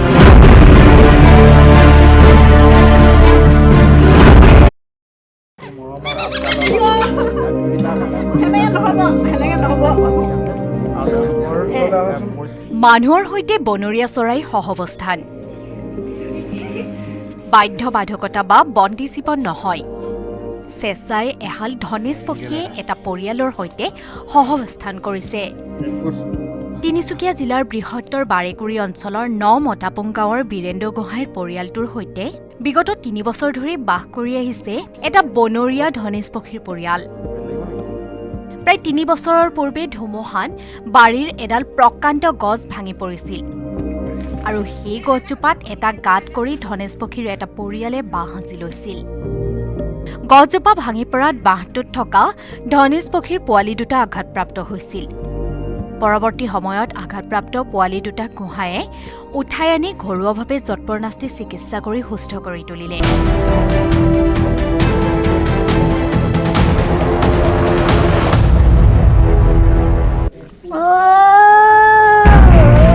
তেওঁক যি খাত দিবলগীয়া আছে মোকে দিয়ক কিন্তু তেওঁক দিব নালাগে মই এতিয়া 7 মাহলৈ চলি আছে আৰু পঢ়াগত মোৰ ডেট মোক কি কৰিম আৰু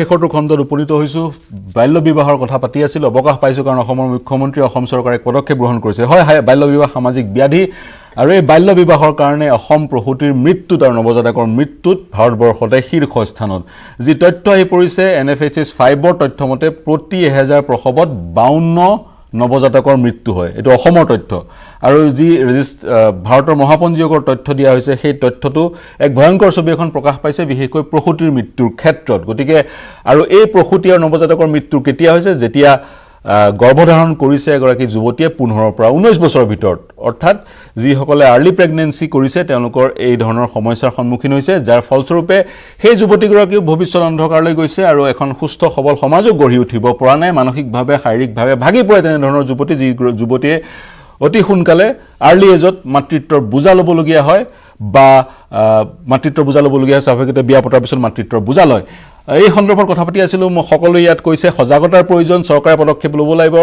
আৰু সমান্তৰালকৈ সজাগতা আগবঢ়াই নিব লাগিব মই যদি সুধো জুৰি শৰ্মা বৰদলৈ সজাগতাৰ মেকানিজম কি আমি ইমান দিনে সজাগতা যি পদক্ষেপসমূহক সফলভাৱে ল'ব পৰা নাই যিবোৰ দূৰণিবতীয়া অঞ্চল যিবোৰ নিৰক্ষৰ লোক যিসকলে আইনৰ কথা নাজানে তেওঁলোকৰ ওচৰলৈ গৈ আমি সেই আইনসমূহৰ বিষয়ে ক'ব পৰা নাই বা এই ধৰণৰ সামাজিক শাৰীৰিক সামাজিক সমস্যাৰ সৃষ্টি হ'ব পাৰে কোনোবাই যদি সোনকালে বিয়া পাতে সেই বিষয়ে আমি অৱগত কৰিব পৰা নাই কেনেকৈ কৰিম আচ্ছা এতিয়া কথা আহি পৰিলে আমাৰ ভাৰতবৰ্ষত বহুত ধৰণৰ তেনেকুৱা মানে কিছুমান কথা আহিছে যেনেকৈ প্ৰথম আগতে আমি HIV লৈ পেলাই যিটো এৱেৰনেছ সেইটো গোটেই NGO বিলাকে এটা মানে প্ৰজেক্ট হিচাপে দি দিয়া গ'ল জাগাই জাগাই গৈ মানুহবিলাকে এৱেৰনেছ কৰিলে মই ভাবোঁ child marriage is much worse than মানে মই কম্পেয়াৰ কৰাটো উচিত নহয় যিহেতু এইটো এগেইন ইণ্টাৰ ৰিলেটেড কাৰণ population control child marriage poverty then democracy এইবোৰ সব বস্তু যদি আমি চাব যাওঁ it's a big political subject and it's a debatable subject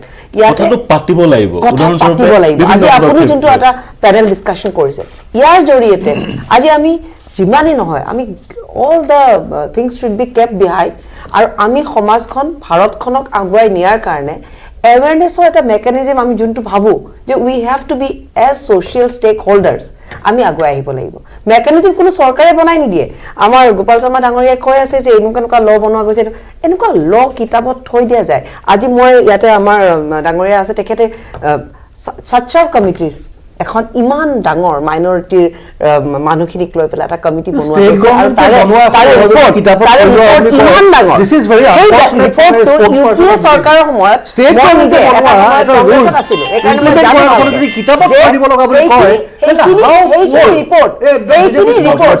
সেইখিনি ৰিপৰ্টৰ কথা ইউপিএ চৰকাৰৰ সময়ত ল মিনিষ্টাৰ বা মাইনৰিটি মিনিষ্টাৰে কৈছে we have not read that report আইন যদি আছে আইন প্ৰণয়ন চৰকাৰৰ যদি পক্সো আছে প্ৰিভেনচন অফ চাইল্ড মেৰেজ আছে সেইখিনি প্ৰণয়ন কৰা এইটো হৈছে আসাম প্ৰহিবিট আপোনাৰ প্ৰশ্নটোৱে সুধো আইন প্ৰণয়ন কৰাটো আইন প্ৰণয়ন হোৱাৰ পিছত আইন কাৰ্যকৰী কৰাটো চৰকাৰৰ দায়িত্ব সেই কাৰণে চৰকাৰে দায়িত্ব লৈছে আজি চৰকাৰে দায়িত্ব লৈছে আৰু এই কাৰণে এনেধৰণে আজি পদক্ষেপ আগতে আজি আপুনি ক'ব বিচাৰে নেকি যোৱাকালি হোৱা নাই কাৰণে আজি হ'ব নালাগে নিশ্চিতভাৱে যোৱাকালি হোৱা নাই কাৰণে আজি হৈছে আজি মই এতিয়া বাৰে বাৰে ক'ম এতিয়া আকৌ একবাৰ ক'ম আমি we should keep everything aside and think about the society আজি যদি পলিটিক্যালি মই স্টেটমেন্ট দিব যাওঁ মই বিজেপিৰ ফালৰ পৰা মই কংগ্ৰেছক কিছুমান তেওঁলোকৰ সমালোচনা কৰিবই লাগিব তেওঁলোকক মই ক্ৰিটিসাইজ কৰিম কংগ্ৰেছে মোক ক্ৰিটিসাইজ কৰিব আজি মই আসমা বেগম ডাঙৰীয়াক মই ধন্যবাদ জনাও মই আমাৰ জনে চাবক ধন্যবাদ জনাও যে তেখেতসকলে সোশ্যাল ইস্যুটো কোনো ধৰণৰ কমিউনাল ইয়া দিয়া নাই আপোনালোকে ৰূপ দিয়া নাই আৰু এনেকুৱা এটা ফ্ৰেমৱৰ্কত লৈ গৈছে যোনটো মই ধন্যবাদ দিবলৈ বাধ্য হৈছো যে আমি সমাজখনক কিছুমান মানে ব্যাধি গুচাবৰ কাৰণে সকলো একেলগ হ'ব লাগিব জাতি ভাষা পলিটিক্যাল এফিলিয়েশন সকলো বাতি সকলো একলগ হ'ব লাগিব সকলো খণ্ড যেহেতু মোৰ সময় কম আছে মই প্ৰত্যুত্তৰ দিম তাৰপিছত আসমা জুনে খেলো আৰু কংগ্ৰেছে সদায় ডেভেলপমেন্টত কি অলৱেজ ডিসক্ৰিমিনেটিং তেওঁলোকে একচুয়ালি দে ট্ৰাই টু মব আদাৰ্স টু স্পিক এটা সকলো খণ্ডৰ উপনীত হৈছে তেখেতে বাইদেউ আপুনি যিখিনি কথা ক'লে ন তেখেতে ক'ব পৰা নাই স্কিমছ as incentives delay আপুনি ডিলেজ আপোনাক মই কওঁ এই গভৰ্ণমেণ্টৰ মানে কংগ্ৰেছৰ প্ৰতিনিধি গৰাকী কৈছে তেওঁলোকে কিতাপখনৰ পৰা আপুনি কি কৰিব বিচাৰিছে আপোনাৰ প্ৰত্যেক ষ্টেটত আপোনাৰ এই আপোনাৰ যিবিলাক চাইল্ড মেৰেজটো ডিলে কৰাৰ কাৰণে বিভিন্ন ধৰণৰ স্কিম আপোনাৰ লোৱা হৈছে কিছুমানে আপোনাৰ ধৰি লওক আমাৰো ইয়াত আছে এতিয়া যি হৈছে বেটি পঢ়াও হ'ব কি এই কথা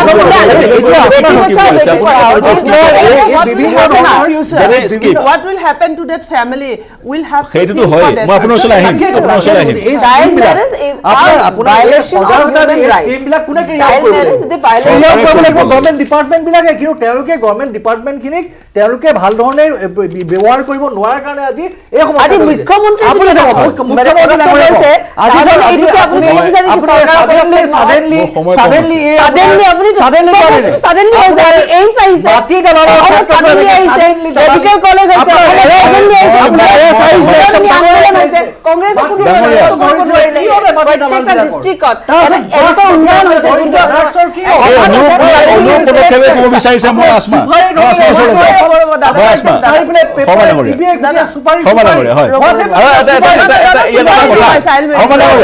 প্ৰবলেমটো মই কওঁ একচুৱেল প্ৰবলেম হৈছে আপোনাৰ আদানী আজি কলাপস একচুৱেল প্ৰবলেম হৈছে যে কংগ্ৰেছৰ ইকোনমি আমাৰ বিজেপিৰ উন্নয়ন বিজেপিৰ মোক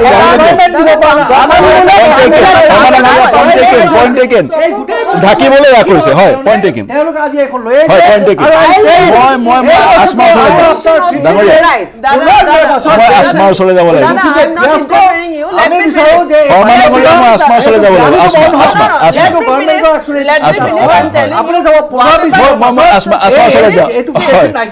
মই আসমা ওচৰলৈ যাওঁ আপুনি ক'ব বিচাৰিছিলে মই এটা কথা এটা শব্দ আধা ছেকেণ্ডৰ এটা শব্দ চৰকাৰে ইমান যদি ঘোষণা কৰি পদক্ষেপ নললে হয় আৰু চাগৈ বেছি লোকক এৰেষ্ট কৰিব পাৰিলে হয় কাৰণ যি খবৰ আহি পৰিছে বহু লোকে পলায়ন কৰিছে যি কি নহওক আসমা ইয়েছ হেতু হয় কিন্তু মোৰ দুখ লাগিছে বহুত এনেকুৱা ফ্যামিলি আছে ফ্যামিলি আছে যিসকল ভুক্তভোগী যাৰ এজনেই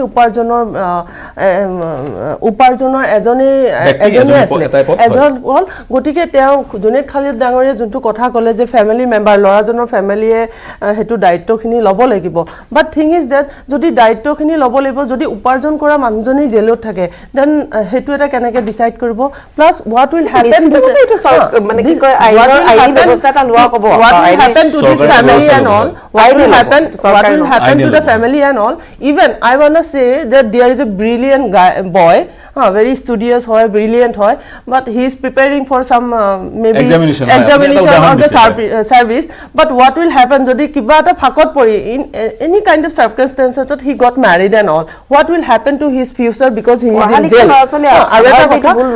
So this is not government thing, it is a court will decide. So I request so I just request that the honorable court ki already whatever happened is happened, they should be get some relaxation, and the Assam will be the first example towards the all country example hobo lage jate next step আমাৰ অসমত ইতিও বহুত কম হৰিয়ানা পাঞ্জাব আপুনি বিহাৰত যাও UP যাও 31% out of 20 এই সমস্যাটো হেতু হৈছে হয় আপোনাৰ যদি খেল ডাঙৰীয়া এটা প্ৰতিদিন জয় নাই ডাঙৰীয়া প্ৰটেকশন অফ চাইল্ড ৰাইটস আপোনাৰ এটা প্ৰহিবিশন অফ চাইল্ড চিলড্ৰেনৰ কথাটো কৈছে protection of child rights protection of child এই যিখিনি শিশুৰ কথা আপুনি কৈ আহিছে হয় সেইখিনিওটো তাহাতৰ যিটো ৰাইটস child right edu সুৰক্ষিত কৰিব লাগিব কোনো অধিকাৰ সুৰক্ষিত কৰিব লাগিব awareness program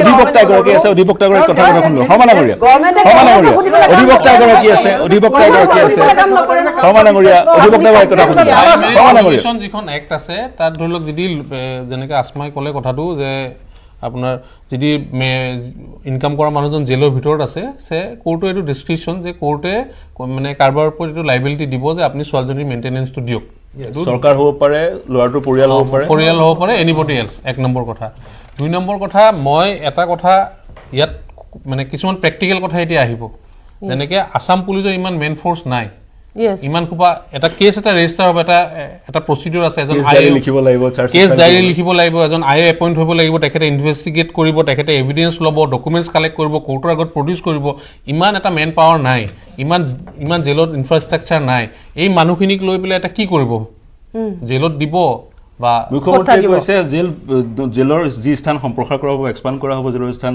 লিগেল প্ৰসিডিউৰ এটা মানে প্ৰ্যাকটিক্যালি অন ফিল্ড এনেকুৱা হ'ব যে গোটেই অসম পুলিচটো বেলেগ কাম বাদ দি এটোৱে কৰিব লাগিব কাৰণ আপুনি যদি প্ৰপাৰলি ইনভেষ্টিগেট কৰে এটা মেন পাৱাৰ আপোনাৰ দৰকাৰ হ'ব কোৰ্টখিনি অভাৰবাৰ্ডেন হৈ যাব কোৰ্টখিনি আৰু এটা সমস্যা দেখা পালো মই ধুবুৰী দেখা পালো গোচৰ ৰুজু কৰিবলৈ মানুহ নাই ইয়েস হেতু এটা সমস্যা হ'ব পাৰে হেতু এটা সমস্যা সমতললে কিছু সমস্যাৰ সৃষ্টি হয় অবভিয়াসলি হ'ব কমপ্লেইনেন্ট লাগিব আপোনাৰ কমপ্লেইনেন্ট লাগিব কোনবা এজন ব্যক্তি বিশেষে কমপ্লেইন কৰিব লাগিব কমপ্লেইনৰ বেচিছত আপোনাৰ কেছ এটা ৰেজিস্টাৰ হ'ব তাৰ ওপৰত গৈ পুলিচে আপোনাৰ একচন কৰিব আইনখনত উল্লেখ আছে নেকি সেই অভিযোগকাৰী গৰাকী যুৱতী গৰাকী নহলে যুৱক গৰাকীৰ সৈতে কানেক্টেড হ'ব লাগিব তেনেকে স্পেসিফিক নাই ইনফৰমেশন পালো এটা মানে নিজে সোমটো কগনিজেন্স এটা ল'ব পাৰে যদি কোনবা ইনফৰ্মো কৰে যে তাত অমুক জায়গাত এখন বাল্য বিবাহ হৈ আছে সেই ইনফৰমেশনৰ ওপৰতো মানে এখন বন্ধ কৰাৰ কাৰণে প্ৰহিবিট কৰাৰ কাৰণে নিজে কগনিজেন্স ল'ব পাৰে আলটিমেটলি মই এটা কথাই কম যে আৰু এটা আছে বাৰে বাৰে মই সমাজৰ কথা কৈছো হয় আৰু কিবা এটা ক'ব বিচাৰিছে ইয়াত আৰু এটা কথা ক'ব লাগিব মানে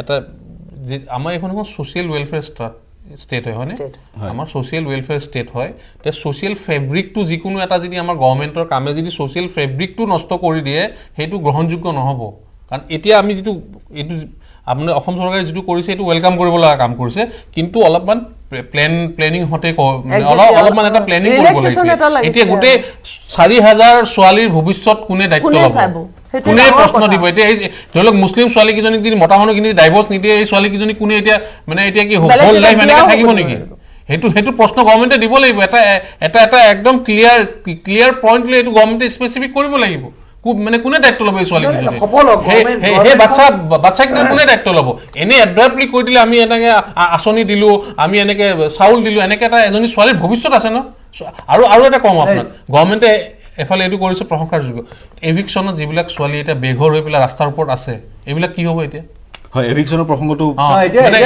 গভৰ্নমেন্টৰ ডাটা আছে কিমান ষ্টুডেন্ট এতিয়া আপোনাৰ এনেকে আপোনাৰ পথাৰ তলত আছে হিয়তৰ ৰাইটস খিনি ক'ত গ'ল কিমান ছোৱালী আছে আপোনাৰ তেনেকে এইবিলাক এটা মাকবাপেকৰ থাকিবলৈ জায়গা নাই খাব জায়গা নাই ৰাস্তাৰ ওপৰত আছে কিন্তু যেহেতু সাকসেসফুল গভৰ্নমেন্টে কিছুমান আইন বনাইছে পক্সো বনাইছে প্ৰিভেনশন অফ চাইল্ড এক্ট বনাইছে সেই আইনবোৰ যেহেতু গৃহীত হৈছে এইবোৰ কাৰ্যকৰীকৰণটো হ'বই কাৰ্যকৰী কিন্তু আপুনি সোশ্যাল ষ্ট্ৰাকচাৰটো এনেকে নষ্ট কৰি ইমান ব্যাপক হাৰে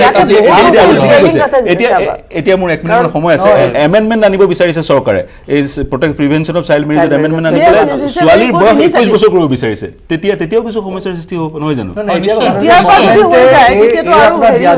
আমাৰ পপুলেশ্যন কন্ট্ৰলৰ কাৰণে ইণ্ডিয়াৰ পপুলেশ্যন কন্ট্ৰলৰ কাৰণে এইবোৰ ধৰণৰ বহুত দৰকাৰ এনে ধৰণৰ এক্ট আৰু পপুলেশ্যন কন্ট্ৰল নোহোৱাকে ভাৰতে যোনটো সপোন দেখা পাই আছে আমাৰ ফিউচাৰৰ কাৰণে সেই সপোনটো কেতিয়াও যে পুৰা হ'ব মই নাভাবো আমি বাল্য বিবাহৰ সৈতে পপুলেশ্যন কন্ট্ৰলৰ চাগে কোনো ইন্টাৰলিংকড কেনেকৈ নহ'ব আপুনি যে কওক এটা ছোৱালীক যেতিয়া কম বয়সত বিবাহ পাকত আবদ্ধ হয় তেওঁৰ ৰিপ্ৰডাকশ্যন চাইকেলটো বহুত দীঘলৈকে বৃদ্ধি হয় তেনেহ'লে দাদা আৰু এটা population then education if education is not there then nothing will happen শিক্ষা দিলে অনুষ্ঠান সামৰিব লাগিব I'm sorry মই অনুষ্ঠান সামৰিব লাগিব প্ৰিয় দৰ্শক এই জ্বলন্ত সমস্যাবিলাক ঢাকিবৰ কাৰণে এনেকুৱা ধৰণৰ যে নহওক আমি আশা ৰাখিছো হয় সমানমৰীয়া হয় পইণ্ট টেকিং মই অনুষ্ঠান সামৰিবলৈ প্ৰিয় দৰ্শক অনুষ্ঠানত সংযুক্ত হোৱাৰ কাৰণে জুনেদ খালিদ জুৰি শৰ্মা বৰলৈ গোপাল শৰ্মা আসমা বেগম সকলোকে ধন্যবাদ জ্ঞাপন কৰিছো প্ৰিয় দৰ্শক শুভৰাত্ৰি কেৱল ষ্ট্ৰং নহয় মাইথান ষ্ট্ৰং মাইথান ষ্টীল নিৰ্মাণৰ মানদণ্ড তেওঁক যি খাদ্য দিবলগীয়া আছে মোকে দিয়ক কিন্তু তেওঁক দিব নালাগে মই এতিয়া 7 মাহলৈ চলি আছে আৰু পঢ়াগত মোৰ ডেট মই কি কৰিম আৰু